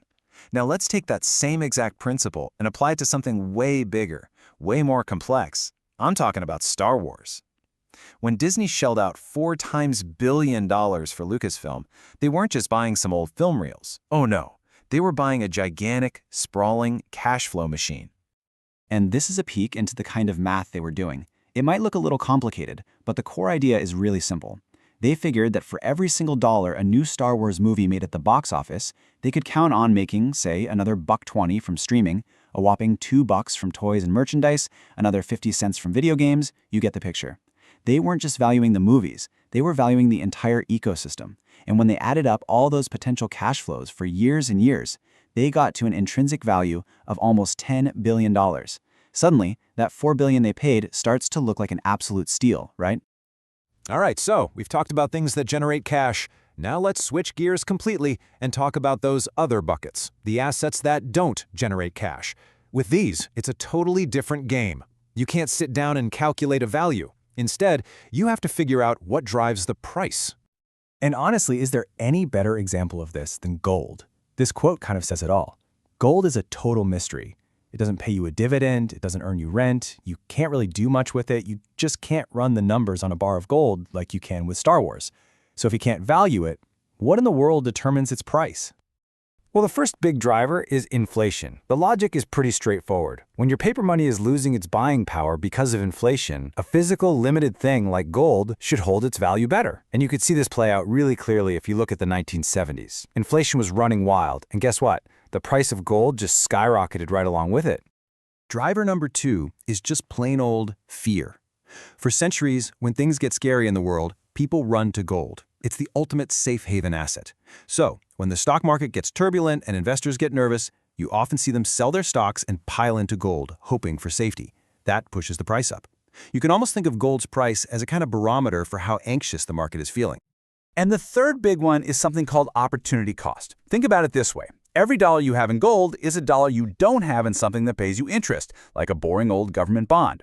So when interest rates are high and you can get a nice, safe return from a bond, gold looks, well, less attractive. Why hold a rock when you can get paid, right? That tends to push gold's price down. But when interest rates are super low or even negative, suddenly that shiny rock that doesn't pay you anything looks a lot better in comparison. Okay, so we have a playbook for gold, right? Its price is driven by inflation, fear, and interest rates.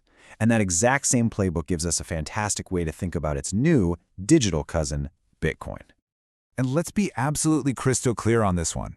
Just like gold, Bitcoin doesn't generate any cash flow. It's not a business. It doesn't produce anything. So it falls squarely into the you can only price it category. If you ever hear someone say they've calculated the intrinsic value of Bitcoin, they're fundamentally misunderstanding what it is. So if it's all about price, then what story, what narrative is going to drive that price in the future? Well, there are really 3 potential paths it could go down. Path number 1, it actually becomes a real global digital currency that we all use. Path number 2, it becomes digital gold, basically a collectible store of value for the younger generation. And then there's path number 3, it's just the 21st century version of the tulip bulb craze, a massive speculative bubble that's going to pop. So how's it doing on path number 1, the whole global currency thing? Well, the evidence so far isn't great. If you look at the data, the number of people actually using it for everyday transactions is pretty low and hasn't really grown much. At the same time, its price is on this insane roller coaster. A good currency needs to be stable, and Bitcoin has been the exact opposite of stable. Honestly, it acts a lot more like a speculative thing people trade than a currency people actually use. All of which kind of pushes Bitcoin more towards that second path, right? The idea of it being a collectible, like digital gold. And it definitely checks one important box: scarcity. There's a hard cap of 21 million coins ever. That's huge for a collectible. But it's still missing the other key ingredients that make gold gold. You know, that whole enduring appeal for thousands of years thing, and a long proven history of being a safe place to hide during a crisis. Those are still giant question marks. And all of this brings us right back to our puzzle at the beginning. We've seen how a taxi medallion and the Star Wars franchise can be valued, because they're anchored to the cash they're expected to generate. And we've seen how things like gold and Bitcoin can only be priced because their story is all about narrative. It's driven by things like fear, inflation, and what people believe. One is a game of math and spreadsheets. The other is a game of psychology and storytelling. So the next time you're looking at, well, anything, a stock, a house, a piece of art, ask yourself that one simple question. Am I looking at a cash-generating machine that I can actually value, or am I looking at something that can only be priced, where its worth is entirely dependent on what someone else thinks it's worth? When you look out at the world, do you see value, or do you just see a price? Now you know how to spot the difference. Welcome to The Explainer. We're about to dig into a really powerful idea, one that kind of flips conventional business wisdom completely on its head. It's all about the hidden value of just waiting. The idea that having the flexibility to delay a decision can be worth millions, maybe even billions of dollars. So let's just jump right in with a big question. Imagine you're looking at a new project. You run all the numbers, and the net present value, the good old NPV, is negative. Now, everything you learned in business school says you should drop it and walk away, right? And yeah, that's exactly what most people would do. A negative NPV feels like a deal breaker. But here's the thing. That simple view completely misses a huge, often invisible asset. And that asset is the option to not invest right away. It's the power to wait, to learn more, and decide later. And believe me, that flexibility can be worth a fortune. To really see what I'm talking about, we have to start with the standard tool for the job, the net present value analysis. Now, don't get me wrong, it's a great tool, but it has this one giant blind spot. It's built on a rigid now or never assumption that can make us throw away some massive opportunities. Okay, let's make this real with a simple scenario. This is a classic one-and-done investment decision. You've got two possible outcomes, and it's a coin flip, a 50-50 chance for each. Either you make a cool $100 million or you lose $120 million. So you do the basic math on that, and the expected value comes out to negative $10 million. A standard NPV analysis would see that number and scream, no! It just looks like a bad bet. And in this simple setup, it is. Case closed. But here's the catch. The real world is rarely that simple. It's almost never a one-shot, all-or-nothing gamble. So what happens if we add just one little twist? What if we could do a small test first, see what happens, and then decide if we want to go all in? Now check this out. We've totally restructured the decision.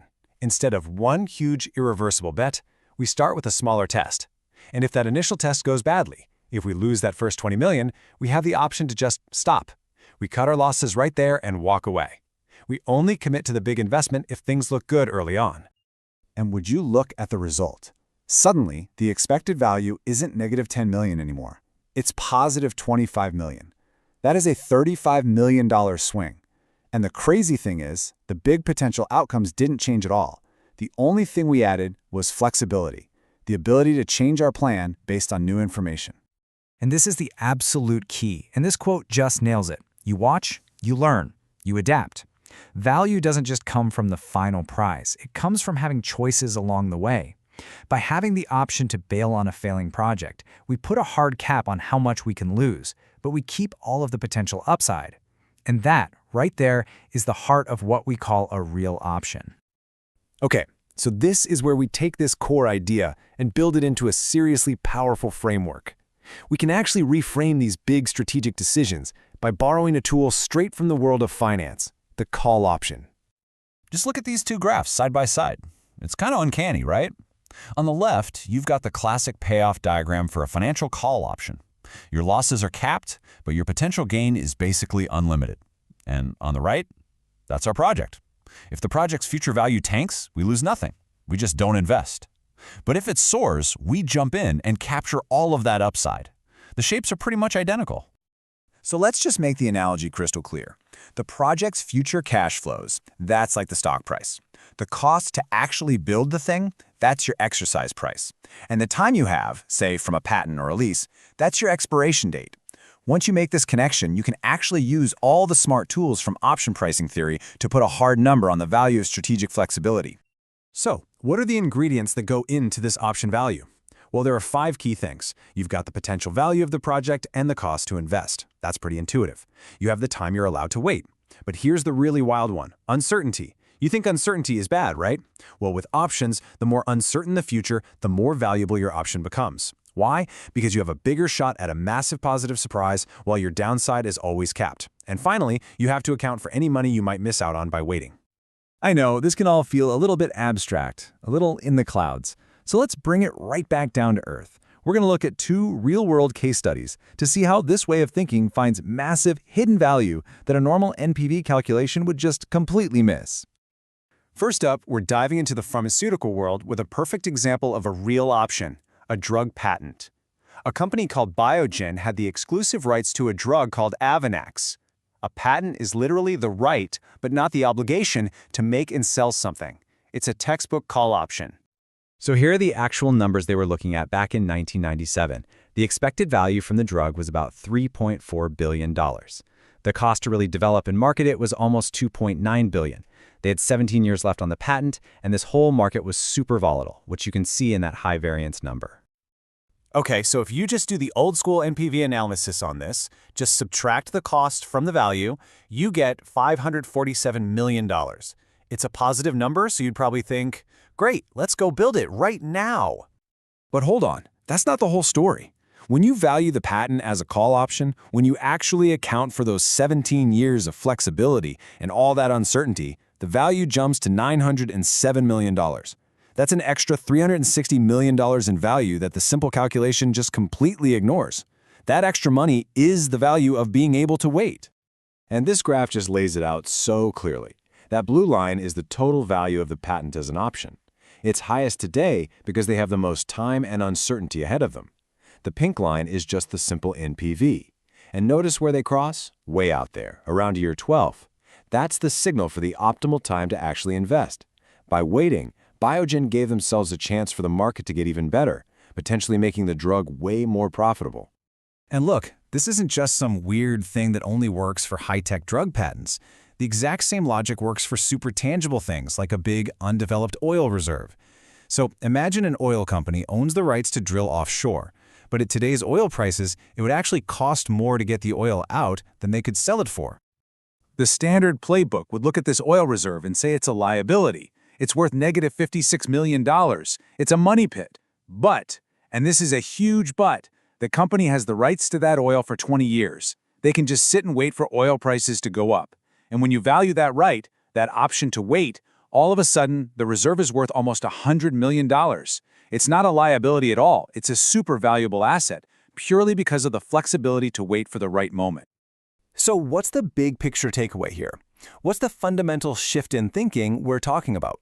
Well, it's that this whole framework completely changes your relationship with uncertainty.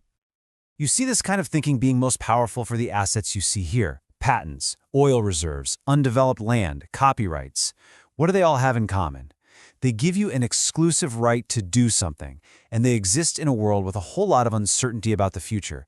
That combination is the perfect recipe where the option to wait becomes a huge part of the asset's real value. You know, in the traditional NPV world, uncertainty is a risk. It's something you try to minimize. But in the world of real options, uncertainty is your ally. It's actually an ingredient of value. Because the more unpredictable the future is, the bigger the chance of a massive upside surprise, while your downside is always protected. It turns risk from a threat into an opportunity. And that really leaves us with one final thought for you to chew on. In your own work, in your business, maybe even in your career, what valuable options to wait, to learn, and to adapt are you letting expire without even realizing it?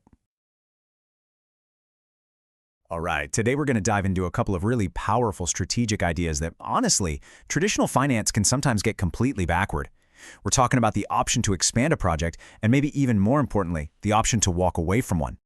So let me start with a question for you. Why on earth would any smart company, any sane manager, deliberately pour money into a project that they know from the get-go is going to be a money loser? It sounds crazy, right? I mean, everything we learn tells us to run away from negative value projects. Well, here's the twist. Because sometimes the project itself isn't really the main event. It's what the project allows you to do later that holds all the value. The initial investment, it's really just about buying a ticket to a future opportunity. This is what we call a real option. So first up, let's talk about the option to expand. This is where companies can find just a massive amount of hidden value that a normal spreadsheet would totally miss. Think of it like this. You're making a small, calculated bet right now. And what does that bet get you? It gets you the exclusive right, but not the obligation, and that's the key part, to make a much, much bigger investment down the road if things look good. You get to capture all of the potential upside while your downside is capped at that first small bet. And this chart here, it shows you exactly how that works. See that flat line on the left? If the future opportunity turns out to be a dud, the company just does nothing. They accept that small initial loss and move on. But if that opportunity really takes off, that's the line shooting up on the right, they exercise their option, they expand, and they capture all of that incredible upside. The real magic is in that asymmetry. Okay, to make this really hit home, let's follow a real-world story about the beverage company Ambev. They've got this super popular drink in Brazil called Guaraná, and they're looking at the giant, juicy US market. But when they run the initial numbers, the story looks pretty grim. So they model out a limited launch, just putting Guaraná in a few big American cities. And the result? A net present value of negative $100 million. Ouch. Based on that number, and that number alone, this is a hard no. It looks like you're just throwing money into a hole. But here's where the big picture thinking comes in. The leadership at Ambev saw things differently. That $100 million loss wasn't a failure. No, it was the price of a ticket. It was what they were willing to pay to buy themselves a 5-year option, the right to decide later if a massive, full-scale US launch made sense, based on what they learned from the small launch. So the big question is, what was that option actually worth? Well, using some pretty sophisticated option pricing models, analysts figured out its value was a whopping $203 million. All of a sudden, the entire equation just flips on its head. Now, I know this slide looks a little complicated, but you don't need to follow every number. Just look at the huge range of possible outcomes here, from 100 million to over 4 billion. Now, in traditional finance, that kind of wild uncertainty is terrifying. It's just pure risk. But in the world of options, that uncertainty, that volatility, that's the fuel. That's what actually creates the value. And here's where it all comes together. You take that initial project, which was losing $100 million. You add the hidden value of the option, which was worth $203 million. And what do you get? A total project value of positive $103 million. The decision goes from an absolute no way to a strategic let's do it. Okay, so that's the power of going bigger. But what about the other side of the coin? Because there is an immense amount of value, not just in being able to expand, but in having a pre-planned, locked-in way to just walk away. Here's a really simple way to remember this, using terms from the financial world. The option to expand, that's like a call option. It's the right to buy into something bigger later. The option to abandon, that's like a put option. It's the right to sell your position at a price you've already agreed on. It's basically your safety net. And this diagram shows you exactly how that safety net works. If the project's value starts to tank and falls below a certain point, that's the salvage value, the company can just pull the ripcord. They exercise their option to abandon, sell off their assets, and boom, their losses are capped. It's an incredibly powerful form of insurance that's baked right into the deal. Let's look at another quick case. So Airbus is thinking about a joint venture. Their initial investment is a hefty $500 million, but the expected value of the cash flows they'd get back is only $480 million. So, just like with Ambev, the simple math shows a negative NPV, this time of $20 million. On paper, it's another no-go. But, and this is a huge but, there was a sweetener in the deal. Lear Aircraft offered Airbus an exit clause. Anytime in the next 5 years, no matter how badly things were going, Airbus could sell its stake back for a guaranteed $400 million. This single clause completely changed the entire risk profile of the investment. So what was that little insurance policy worth? Well, it was valued at just over $40 million. You add that to the negative $20 million NPV from the start, and suddenly the whole venture becomes profitable. The option to simply walk away turned what looked like a bad deal into a brilliant strategic move. Now, you might be thinking this is all just for old-school manufacturing or beverage companies. But actually, these concepts are absolutely fundamental to how we should be valuing today's tech giants. This diagram might look a bit busy, but the core idea is actually really simple. For a company like Meta or Amazon, their true value isn't just the stuff they sell you today. The real asset, as you see here, is their massive user base. The value is that user base multiplied by the potential to sell them new stuff in the future. That potential is the option. The more loyal those users are, the more valuable that option to enter totally new markets, like gaming or finance or healthcare, becomes. And what about big data? You know, we hear that term thrown around all the time, but not all data is created equal. For data to actually give you a valuable option, it has to pass these 3 tests. It's got to be exclusive to you, it's got to be actionable, meaning you can do something with it to make money, and it has to actually help you resolve some real uncertainty about your customers or your market. All right, so we've gone through the theory, we've looked at some really cool examples. Let's wrap things up with a practical toolkit that you can use to start spotting these hidden options for yourself. So before you get too carried away thinking an investment has this amazing expansion option, you have to be able to honestly answer yes to these 3 questions. 1. Is that first step absolutely necessary to get to the second? 2. Does it give you a real exclusive edge over your competitors? And 3. Can you actually protect that advantage long enough for it to matter? If the answer to any of these is no, then that option value you're dreaming of might just be an illusion. And that's really the final thought I want to leave you with. This isn't just for huge corporations. Think about it in your own life. That pilot project you're starting at work, learning a new skill on the side, making a small exploratory investment. They might not have a big immediate payoff, but they could be buying you an incredibly valuable option for your future. So the question is, where are you buying your tickets? Welcome to The Explainer. Today, we're diving into a real head-scratcher in the world of finance. How is it possible for the stock of a company that is literally drowning in debt, a company that owes way more than it owns, to still have value? It seems to fly in the face of all logic, but I promise you, by the end of this, you're going to see it in a whole new light. Okay, so here's the game plan. We'll kick things off with this paradox. Then we'll uncover the big secret behind how equity can have this hidden value. It's not what you think. After that, we get to the really wild part, where risk, believe it or not, can actually be your friend. We'll test this out with a real-world case, and then we'll look at what this all means for investors and the conflicts it creates. All right, first up, let's set the stage. We're going to look at a situation that pretty much breaks all the rules you thought you knew about valuing a company. So this is the big question we're digging into today. Just picture it. A business where you add up the value of everything, the factories, the patents, all the cash, and that number is less than the mountain of debt they owe. Logically, the shareholders' piece of the pie shouldn't just be 0, right? It should be negative. There's literally nothing left for them. And, if you plug the numbers into any standard valuation model, like a discounted cash flow model, the computer basically just laughs at you. The math is brutal. It tells you, look, after you pay back everyone the company owes money to, the bondholders who are first in line, there's nothing, zilch, nada left for the stockholders. Their shares are worth 0. End of story. And for the longest time, that was the end of the story. It was conventional wisdom, an open and shut case. But what if that's wrong?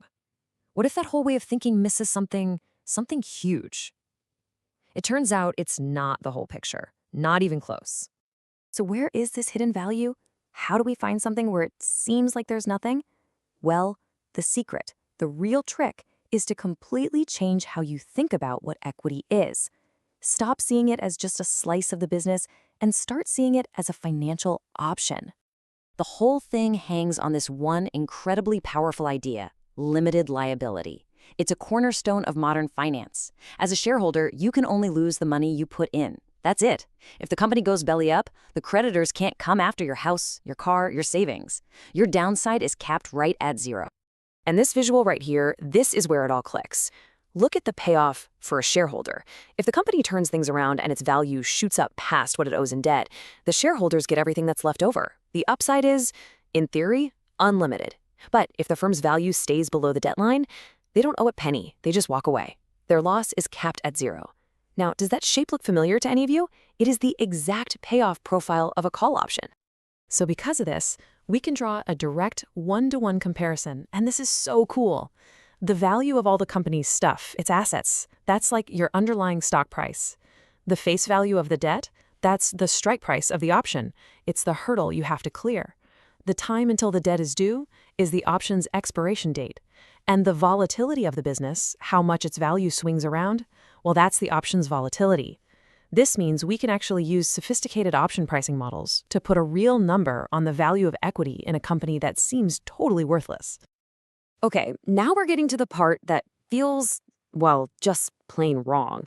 This is where this whole idea flips Investing 101 completely on its head. This chart shows it perfectly. Just look at the bar on the far right. Even when the company's assets are worth only $20 million and it owes $80 million in debt, the equity is still worth something. But how? How can that be? Well, the secret ingredient is time. As long as there's time left on the clock before the debt is due, there is a chance, a possibility, that the firm gets lucky, innovates, or the market turns around. And that chance has real, tangible value. You know, in every finance class, the first thing they teach you is that risk is bad, right? We're supposed to avoid it. More risk means you should demand a higher return, which pushes the value of an investment down. But what happens in this strange little corner of the world where equity acts like an option with a safety net? And here is the mind-bending twist. For a shareholder in a company like this, risk can actually be a good thing. Think about it. Their loss is already capped. They can't lose more than their investment. But they get to participate in all of the upside from a huge positive swing. More volatility means a wider range of possible outcomes, which actually increases the odds of one of those massive payoffs. So, as crazy as it sounds, as the risk goes up, the value of their option, their equity, goes up too. Okay, I know what you're thinking. This is great, fun theory, but does this actually hold up in the real world? Well, let's take a look at a classic case study that put this exact idea to the test. The company that built the tunnel under the English Channel, Eurotunnel. Back in the late 90s, Eurotunnel was the poster child for a financial train wreck. Pardon the pun. It was this incredible feat of engineering, but a total disaster as a business. It was bleeding money, had a negative book value, and was buried under an unbelievable pile of debt. By all conventional logic, the stock should have been wallpaper. But it wasn't. People were still buying and selling it. Why? So, to test our option theory, we need to gather our variables. First, the strike price. That's the face value of all that debt, a staggering £8.865 billion. Next, the time to expiration. They had a bunch of different loans due at different times, but the weighted average gave them about 10.93 years. That's a lot of time for a miracle to happen. Okay, next up, what's the value of the underlying asset, the firm itself? Well, a DCF was done on just the physical assets, the tunnel, and that came out to just under £2.3 billion. So let's just recap. You've got assets worth $2.3 billion and debts of almost $9 billion. I mean, it doesn't get much more hopeless looking than that. But then you take all those numbers, the firm value, the debt, the time, the volatility, and you plug them into an option pricing model. And the model spits out a value of £116 million. And get this, the actual market capitalization of Eurotunnel stock at the time was around $150 million. It wasn't perfect, but wow, was it close. It explained what seemed totally unexplainable. So this isn't just a neat valuation trick.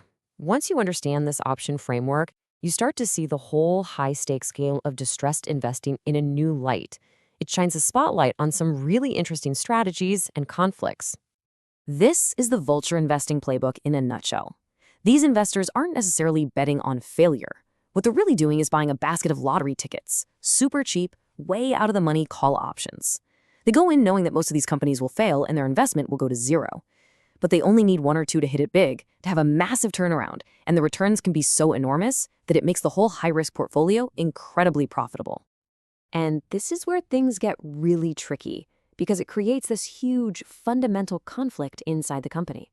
The shareholders who are holding this option want to crank up the risk dial to 11, they might want the company to take a huge bet the farm gamble. Even if that gamble is likely to fail, the increased volatility could make their stock more valuable. But the bondholders, the people who are owed all that money, they want the exact opposite. They are begging the company to play it safe, to reduce risk, and to do everything possible to make sure they get their money back. All right, let's wrap this all up and really lock in the big idea here, this powerful new way of looking at companies that are right on the edge. Here it is, the key takeaway. For a company on the ropes, loaded with debt, you have to stop thinking of its stock as a piece of a failing business. It's not. It's an option on a recovery. Its value doesn't come from today's terrible earnings. Its value comes from time and volatility. You're not buying earnings, you're buying a chance. So this framework is more than just a formula. It's a new lens to see the world through. It changes how we think about risk and value. So the next time you read a headline about a company on the brink of collapse, ask yourself, are you looking at a failure or are you looking at a call option? Welcome to The Explainer. So have you ever really stopped to think about what actually makes a company more valuable? I mean, we see stock prices go up and down all the time, but that's not the whole story. Today, we're going to cut through all that noise and get down to the 4 fundamental levers that drive real long-term corporate value. Trust me, it's a framework that will totally change how you look at any business out there. So, here's what we've got on tap. First, we're going to debunk some common myths, the stuff that looks like it creates value but really doesn't. Then, we'll get to the main event, a really powerful 4-lever framework. We'll dig into each of those levers using some great real-world examples. And then at the end, we'll pull it all together into a kind of practical action plan.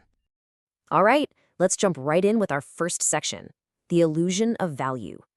We're talking about all those flashy corporate moves that get tons of headlines, maybe even bump the stock price for a bit.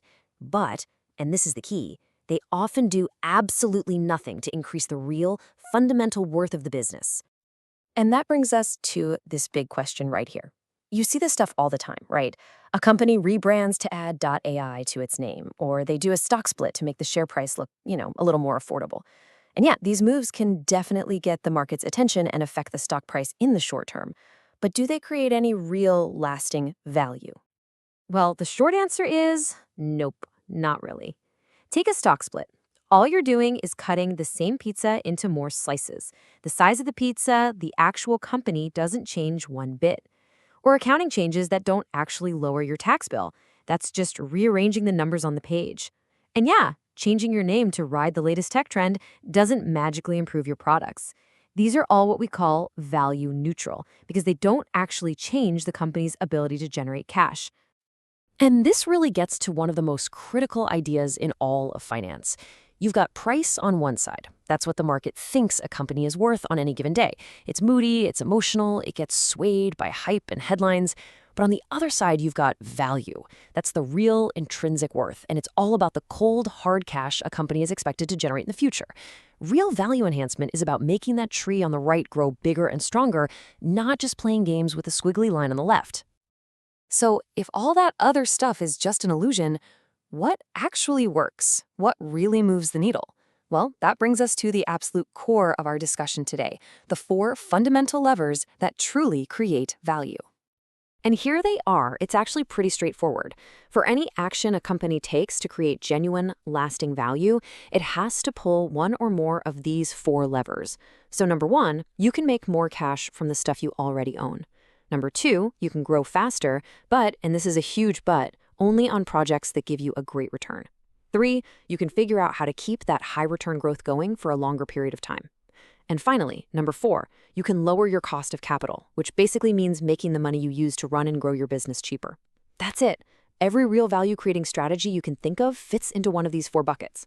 So let's start with that first lever, which is probably the most immediate one, improving the cash flow from assets the company already has. This is all about efficiency, about squeezing more juice out of the lemons you've already got. One of the most powerful ways to do this is to sell off parts of the business that just aren't pulling their weight. But you can't just sell things randomly. The decision boils down to a really simple comparison. On one hand, you have the continuing value, what you'd get if you just held on to the asset. On the other, you have the divestiture value, what someone else is willing to pay you for it right now. If that sale price is higher than what you'd get by keeping it, well, selling creates value. It's that simple. Let's look at this fantastic real-world example from Boeing. So back in the late 90s, they had a whole division that was really dragging down their performance. They did the math and figured that if they just kept it, its value was about $10.3 billion. But then they found a buyer who was willing to pay $11 billion. Now, why would someone pay more? Well, probably because that buyer thought they could run those assets better than Boeing could. By making that deal, Boeing instantly created almost $700 million in new value for its shareholders just by selling something that wasn't a good fit for them anymore. Another way to boost cash flow is to just run your core business better. This chart is a perfect example. It's for the UK retailer Marks & Spencer way back in the year 2000. Just look at their operating margin, that light gray bar on the left. It's way below their own 5-year average, that's the hatched bar, and it's also way below what their competitors in the industry were doing, which is that dark gray bar. That gap, that represents a massive opportunity. If they could just become more efficient and close that gap, all that extra profit would flow directly to cash flow and make the company more valuable. Okay, let's move on to this second lever, growth. Now, this is a really big one, and it's where a lot of companies get into trouble. We're all taught that growth is good, right? But it turns out not all growth is created equal. In fact, just growing for the sake of getting bigger can be one of the fastest ways to destroy a company's value. This right here, this is the golden rule. You should probably write this down. It is not enough to just get bigger. The new projects you invest in to fuel that growth must generate a return that is higher than what it cost you to get the money in the first place. Think about it. If it costs you, say, 10% to raise money from investors, and your new project only earns 8%, you're losing money. Every new dollar you invest is actually making the company poorer, not richer. And this chart shows that exact principle in action. It's a perfect contrast. On the right, in black, you have the Home Depot. They were earning a really high return on capital. So for them, the more money they reinvested back into the business, the more value they created. But now, look at Boeing over on the left. At the time, their return was actually below their cost of capital. So for them, reinvesting more money was a terrible idea. It actually destroyed value for shareholders. In a situation like that, the smartest thing a company can do is stop pouring money into bad projects and just give that cash back to its owners. So the next logical question is, how does a company consistently earn those high value-creating returns year after year? Well, the answer is by building and defending a powerful competitive advantage, what the legendary investor Warren Buffett famously calls a moat. A moat is some kind of structural barrier, something that keeps competitors at bay and allows the company to protect its profits and keep earning high returns for a long, long time. And here is maybe the most famous moat in modern business, the Amazon flywheel. Just look at how this thing works. It starts with a lower cost structure, which lets Amazon offer lower prices. Lower prices lead to a better customer experience, which brings in way more traffic to the website. All that traffic attracts more third-party sellers who want to reach those customers. More sellers means a bigger selection of products. And guess what? A bigger selection makes the customer experience even better, which brings in even more traffic. You see how it works? It's a beautiful, self-reinforcing cycle where growth just fuels more growth. That's a powerful moat. All right, now for our final lever. This is one that a lot of people overlook, but it can have a surprisingly big impact on a company's value.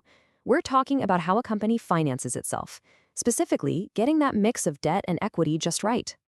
Let's check out the German software giant SAP back in 2005. Now, I know this slide looks like a crazy spreadsheet, but don't worry about all the numbers. I just want you to focus on two things. First, look at how little debt they had, only about 1.4% of their total financing. They were being super conservative. And since debt is usually a cheaper source of capital than equity, that wasn't a very efficient structure. And the second thing to notice is the result down at the bottom. With this status quo approach, the company was valued at about 106 euros per share. Okay, now watch this. We're not going to change anything about the business itself. Same awesome products, same growth opportunities, same everything. The only thing we're going to change is the financing mix. By moving to what was calculated to be their optimal debt ratio of 30%, SAP was able to lower its overall cost of capital. And look at the result. The value per share jumps to over 118 euros. That is more than a 10% increase in the company's value, and it was created purely through smarter financing. Pretty amazing, right? Okay, so we've covered all 4 levers. We've talked about improving cash flow, growing smarter, and financing optimally. Now, let's bring all these ideas together into a practical roadmap that a company could actually follow to boost its value. And to set the stage, let's look at a company that was in desperate need of a roadmap like this. Blockbuster, back in 2005. Again, don't get lost in the details of the model. The key number is right there. Its return on capital was a terrible 4%, which was way below its cost of capital. And the result of all that value destruction? A stock valued at just over $5 a share. This is the poster child for a company in need of a serious strategic overhaul. And this is the value enhancement chain. It's a fantastic tool for organizing a comeback plan. It lays out a bunch of potential actions across those three main areas we've been talking about: assets, growth, and financing. And what's really cool is how it categorizes them by time frame. You've got your quick fixes for an immediate impact, like selling off those bad assets. Then you have odds-on bets for the medium term, like recapitalizing to that optimal debt ratio. And finally, you have your long-term strategic moves, like expanding into brand new markets. A company like Blockbuster could have used this exact chart to figure out what to do first, second, and third to try and save the business. So, let's just boil it all down. Real value enhancement. It's not about smoke and mirrors or chasing the latest fad. It is a disciplined, strategic approach. It's about the hard, systematic work of focusing on these four key levers to fundamentally improve a company's ability to generate cash for its owners, not just for the next quarter, but for years and years to come. And that brings us to our final thought, which is really a challenge for you. Think about a company you follow. Maybe it's one you've invested in or just one you find interesting. I want you to look past the flashy headlines and the revenue growth numbers. Ask yourself the tough question. Is this company just getting bigger, or is it actually creating real value? Is its return on new investments higher than its cost of capital? Once you start applying this four-lever framework, I guarantee you'll see the businesses all around you in a completely new light. You hear it all the time from companies, right? We're creating value. But what does that even mean? How can we be sure it's not just some corporate buzzword? Well, today, we're going to pull back the curtain on some really powerful financial tools that help us cut through the noise and measure what actually matters. First up, we'll talk about this constant quest for a truly reliable way to measure value. Then we're going to get into a pretty cool metric called EVA and see how it works. But, every tool has its limits, so we'll also explore its potential dark side. And finally, we'll zoom out to see what really, truly creates value for a company. All right, so let's set the stage. The biggest challenge for any investor, any analyst, heck, any manager, is trying to figure out if what a company is doing is actually making it more valuable. It sounds simple, but it's not. This right here, this is the million-dollar question, or billion-dollar question, depending on the company. And finding a solid answer is, believe it or not, incredibly tricky. Because the typical methods we lean on, they've got some pretty serious flaws. So on one hand, you've got the good old discounted cash flow analysis, or DCF. It's kind of the gold standard for being super thorough. But man, is it complex. It has so many different inputs that it's actually pretty easy to nudge the numbers to get the answer you want. Then on the other hand, you can just look at the stock price. It's right there, it's simple, it's live. But we all know the market can be noisy, emotional, and sometimes just plain wrong. And it's this huge gap between these two approaches that really sent people searching for a better way. And that search for a better yardstick led to something designed to slice right through all that complexity and give a clear signal of value creation. It's called economic value added, or for short, EVA. So what is it? Put simply, EVA measures the actual dollar surplus a company creates with the money it has invested. And here's the really critical part. It's not just about making a profit. It's about earning more than the minimum return your investors expect for the risk they're taking on. Now, the beauty of EVA is in this simple, elegant formula. You take the company's after-tax operating income, the profit from its main business. Then you subtract this really important number, a charge for the capital it used to make that profit. You can think of it like paying rent on all the money the company's using, whether it's from debt or from shareholders. And that rent is just the amount of capital times its cost, what investors expect in return. So really, it all boils down to this. Did you earn more than what your investors were counting on you to earn? If the number is positive, congratulations, you created real economic value. If it's negative, well, you actually destroyed value, even if you were technically profitable. Okay, this is the big reality check, right? A fancy new metric is totally useless if it doesn't line up with the bedrock principles of finance.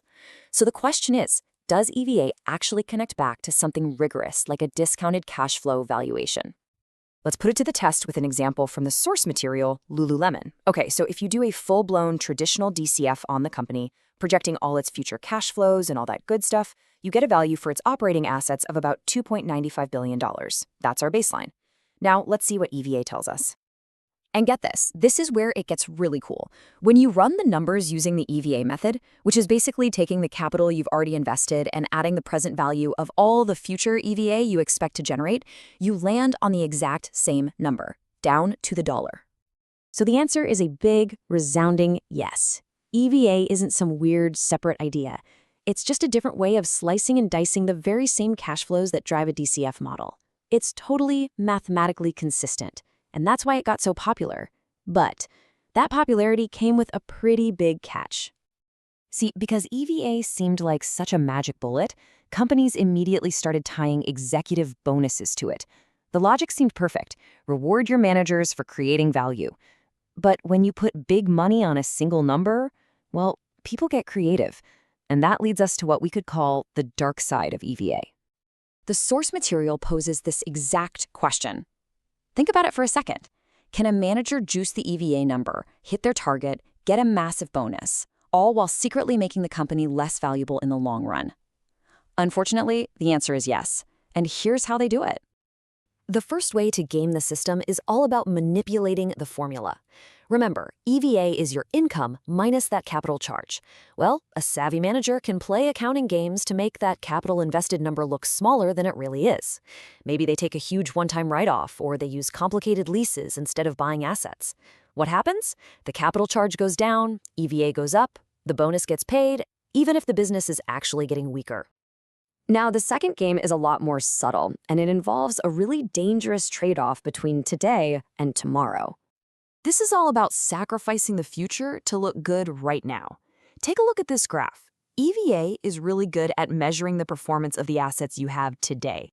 So a manager might squeeze every last drop of profit out of those assets to make this year's EVA look amazing. That's what you're seeing with those high yellow bars at the beginning. But what if they did that by cutting the R&D budget or delaying a factory upgrade? The short-term numbers look great, but you're killing the company's future growth, and its long-term value is actually tanking. And that brings us to the third and final game that managers can play with EVA. This last one is the risk-shifting game. This graph shows a really dangerous temptation. A manager might start chasing super high-return projects that are also super high risk. And as you can see from the white bars, that can definitely boost your annual EVA. But there's a hidden cost. All that extra risk makes the entire company seem riskier to investors, which increases its overall cost of capital. That, in turn, makes all of your future earnings less valuable. So even though the annual number looks good, the firm's total value is actually going down. So if EVA can be manipulated so easily, what do we do? Just throw it out? Well, not exactly. The answer is to remember that these things are just tools. They're not ironclad rules. And luckily, there are other tools in the toolbox. One really powerful alternative is called CFROI, or Cash Flow Return on Investment. Now, here's the big difference. EVA gives you a dollar amount, like we created $10 million of surplus value. CFROI gives you a percentage return. It looks at a company's current assets, and based on the real cash they're kicking off, it calculates the underlying rate of return on that initial investment. Here's a simple way to think about it. CFROI basically works backward. It's like a financial detective. It looks at the cash flows an asset is generating today and says, okay, to get these cash flows, what must the original rate of return have been on that investment? Then the last step is easy. You just compare that percentage return to the company's cost of capital. If your CFROI is higher, you're in business, you're creating value. So look, at the end of the day, true value creation isn't about hitting one magic number on a spreadsheet. It comes down to fundamental business performance. Companies create value in three main ways. 1, they get more efficient and generate higher cash flows from the stuff they already own.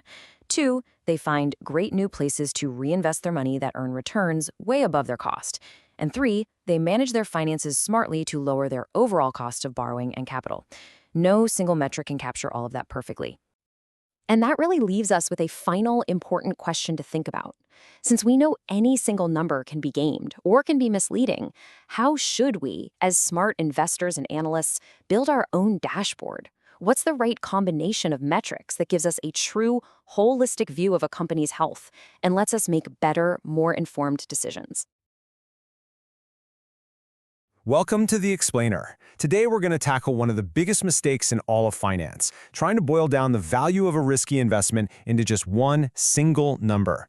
We're going to learn how to stop seeing value as a single peak and instead see it as a whole landscape of possibilities. It's a shift that reveals the true risks and, more importantly, the real opportunities hiding underneath. So, here's our game plan. First, we're going to break down why relying on a single number is so incredibly dangerous. Then, we'll dive into 3 really powerful tools, each one built for a different kind of uncertainty: scenario analysis, decision trees, and simulations. After that, we'll figure out how to pick the right tool for the job, and finally, completely redefine what value really means. Okay, first things first. We've got to challenge this core idea that any risky asset has one single, true value, because that idea, well, it can create a very dangerous illusion of certainty. I mean, this is the question in finance, right? It's what drives every single investment decision we make. But the way we usually try to answer it, by hunting for that one magic number, is often deeply flawed. It can end up hiding the very risks we're supposed to be trying to understand. Just think about it for a second. When a traditional valuation model spits out a number like, say, $100 million, what's it really doing? It's trying to cram all the messy, unpredictable stuff about the future, economic swings, what competitors might do, new technologies, into one tidy little package. But in doing that, it hides the most important part of the story, the full spectrum of what could actually happen. So how do we start to get a clearer picture? Well, our first tool is probably the most intuitive one, and it's a great place to start. It's called scenario analysis, and it's all about preparing for a few different versions of the future. You know, the concept here is pretty straightforward, but it is incredibly powerful. Instead of putting all our eggs in one basket and betting on one single future, we just create several distinct stories. You know, a best case, a worst case, and a few other plausible outcomes in between. This lets us really stress test our valuation and see how it holds up under pressure. And to do this right, you basically follow 4 simple steps. First, you've got to pinpoint the 1 or 2 big things that are going to make or break the investment. Then, for those key factors, you define a handful of different scenarios. Third, you actually run the numbers and figure out the company's value in each of those futures. And finally, and this is the key step, you assign a probability to each one to see what the weighted average looks like. Now here is a fantastic real-world example of this in action. Take a look at this valuation of Wells Fargo from early 2009. We're talking right in the middle of the financial crisis. The biggest uncertainty for them was what future regulations would look like. So instead of one forecast, they've got 3. A quick bounce back with a 10% chance, a slow bounce back, which they thought was most likely at 60%, and then a really pessimistic New World Order with a 30% chance. And just look at how dramatically the value of their equity changes in each case, from over $126 billion down to just $53 billion. That is a huge range. So, when we weight each of those outcomes by its probability, we land on this expected value of about $77.7 billion. But here is the crucial difference. This number is not a blind guess anymore. It's a thoughtful average that fully accounts for that massive range of possibilities, from that best case of over $126 billion to the worst case of $53 billion. We haven't gotten rid of the uncertainty, we've actually quantified it. Okay, so scenario analysis is perfect for risks that kind of hit you all at once, like a big regulatory change. But some risks don't work like that, right? Some come in stages, where you have to clear one hurdle before you can even think about the next one. For that kind of sequential risk, we need a totally different tool, the decision tree. You can almost think of it like one of those choose-your-own-adventure books, but for finance. It's perfectly designed for situations that have these pass-fail hurdles, like a new tech product going through market testing, or the classic example, the multi-phase FDA approval process for a brand new drug. And what's cool is that every decision tree, no matter how complicated it looks, uses just 3 simple building blocks. The squares are what we call decision nodes. Those are points where you actively make a choice. The circles are event nodes. That's where luck takes over, and something happens with a certain probability. And finally, the triangles are the end nodes, and they show you the final payoff you get for going down each path. And this is where you can really see the power of this tool. This diagram maps out the entire journey of a new drug. It's not a spreadsheet, it's a story.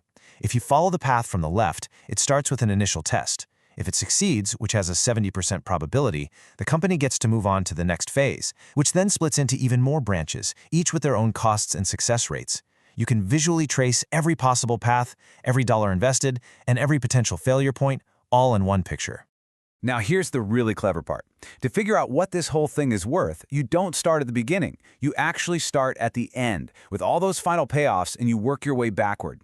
At every circle, every one of those chance nodes, you calculate the probability-weighted outcome. You keep folding back the tree until you get all the way back to the start. And for this incredibly complex, multi-year drug trial, all of that future uncertainty gets boiled down to a single risk-adjusted value of $50.36 million today. But what if risk isn't just a few discrete outcomes, like pass or fail? What if it's continuous, with thousands of different possibilities, like interest rates or oil prices?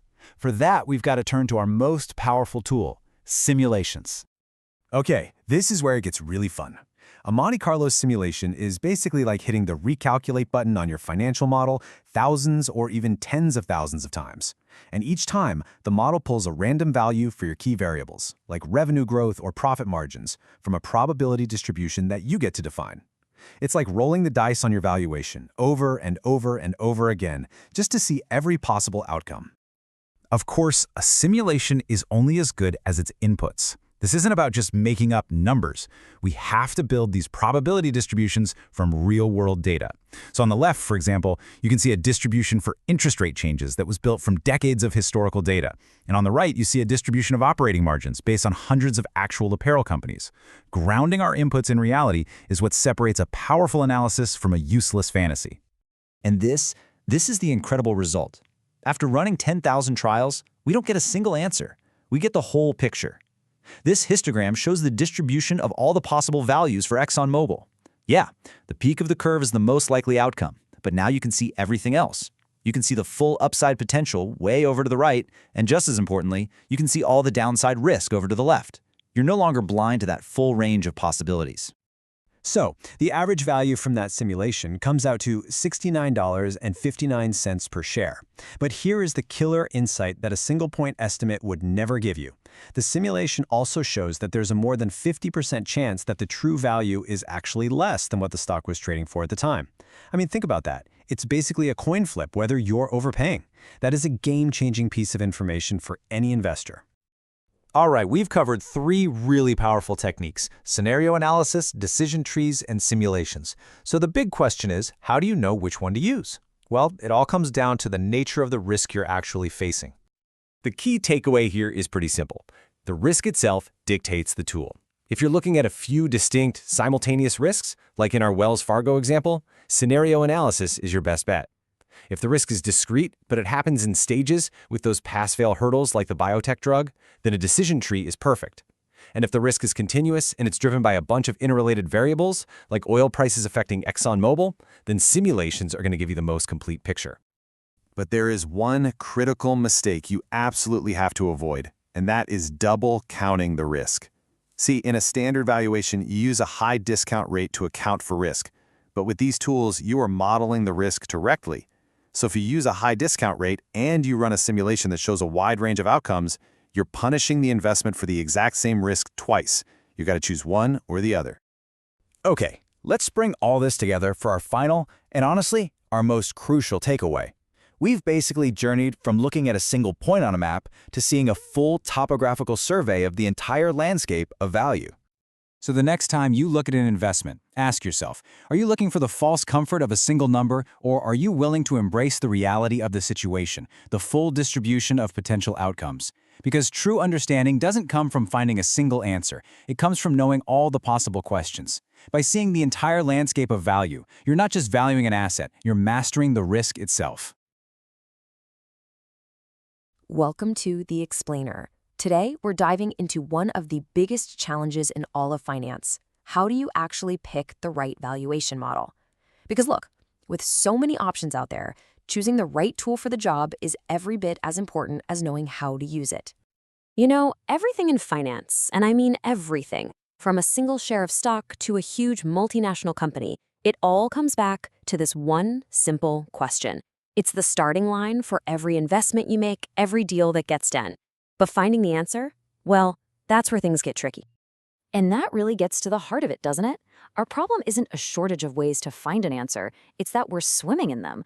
The world of valuation is just crowded with all these different models, and each one has its own logic, its own assumptions.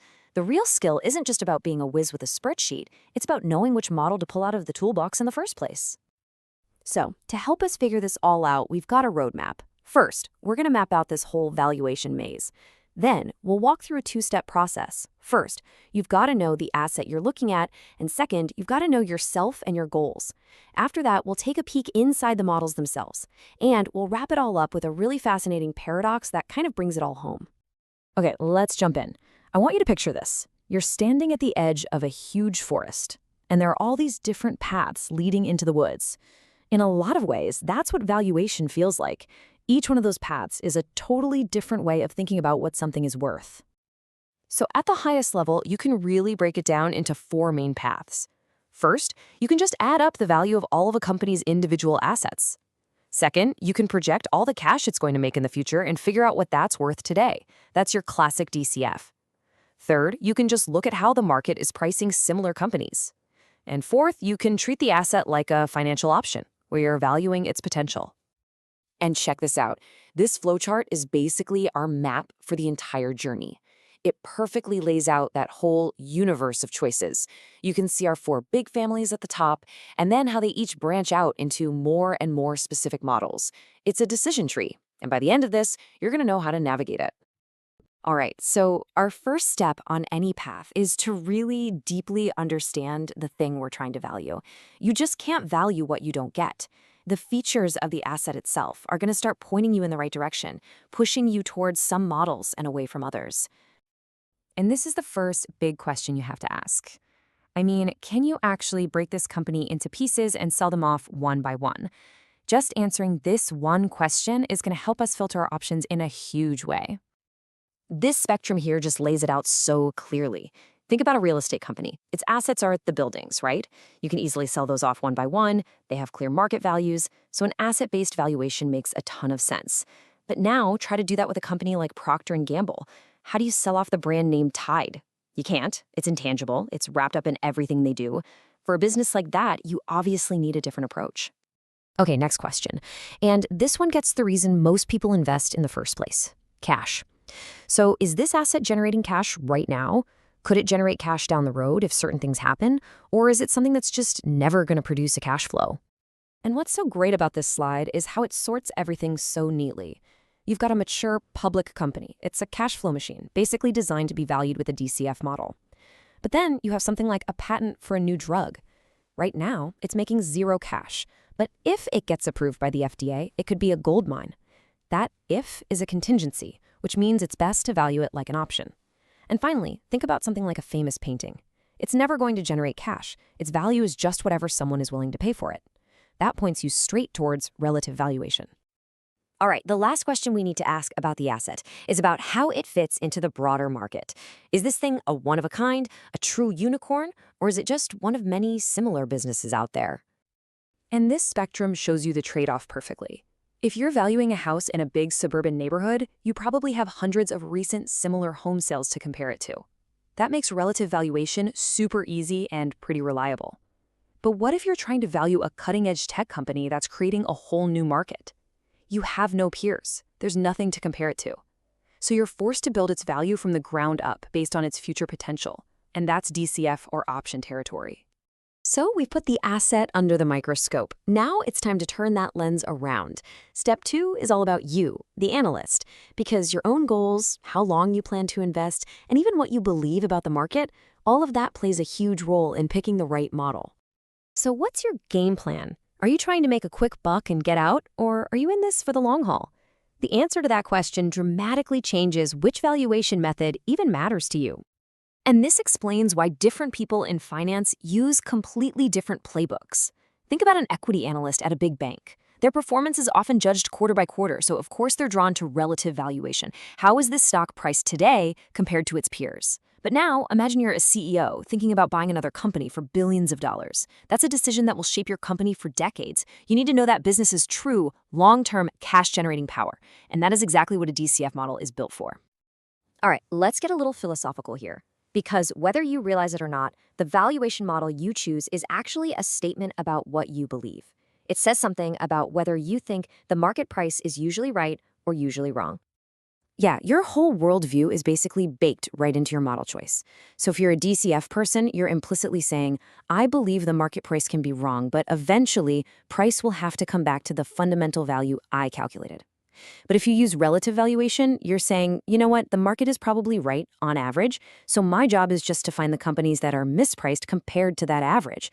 Neither one is right or wrong, but they are completely different philosophies. Okay, so you've analyzed the asset, you've analyzed yourself, and you've picked one of those four main paths. But guess what? The choices aren't over. Inside each path, there are even more decisions to make. So let's say we decided to go down the discounted cash flow path. And this flowchart shows you that next layer of detail. It's like a mini guide just for DCF models. It asks you questions. Can you even estimate cash flows? If not, maybe you should use a dividend discount model instead. Is the company's debt level stable? That helps you choose between valuing the whole company with free cash flow to firm, or FCFF, or just the equity with free cash flow to equity, FCFE.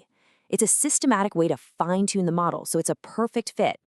And what if you went down the relative valuation path instead? Well, here's a handy cheat sheet. For those high-growth tech companies, a simple PE ratio can be really misleading.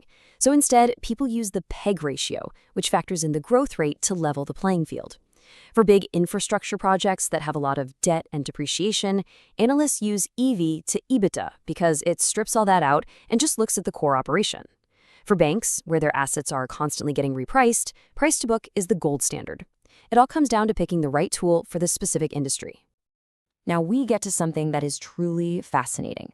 It's a paradox that can pop up when you look at the same company through different valuation lenses, and it really forces you to think about what the numbers are telling you. I mean, it sounds totally impossible, right?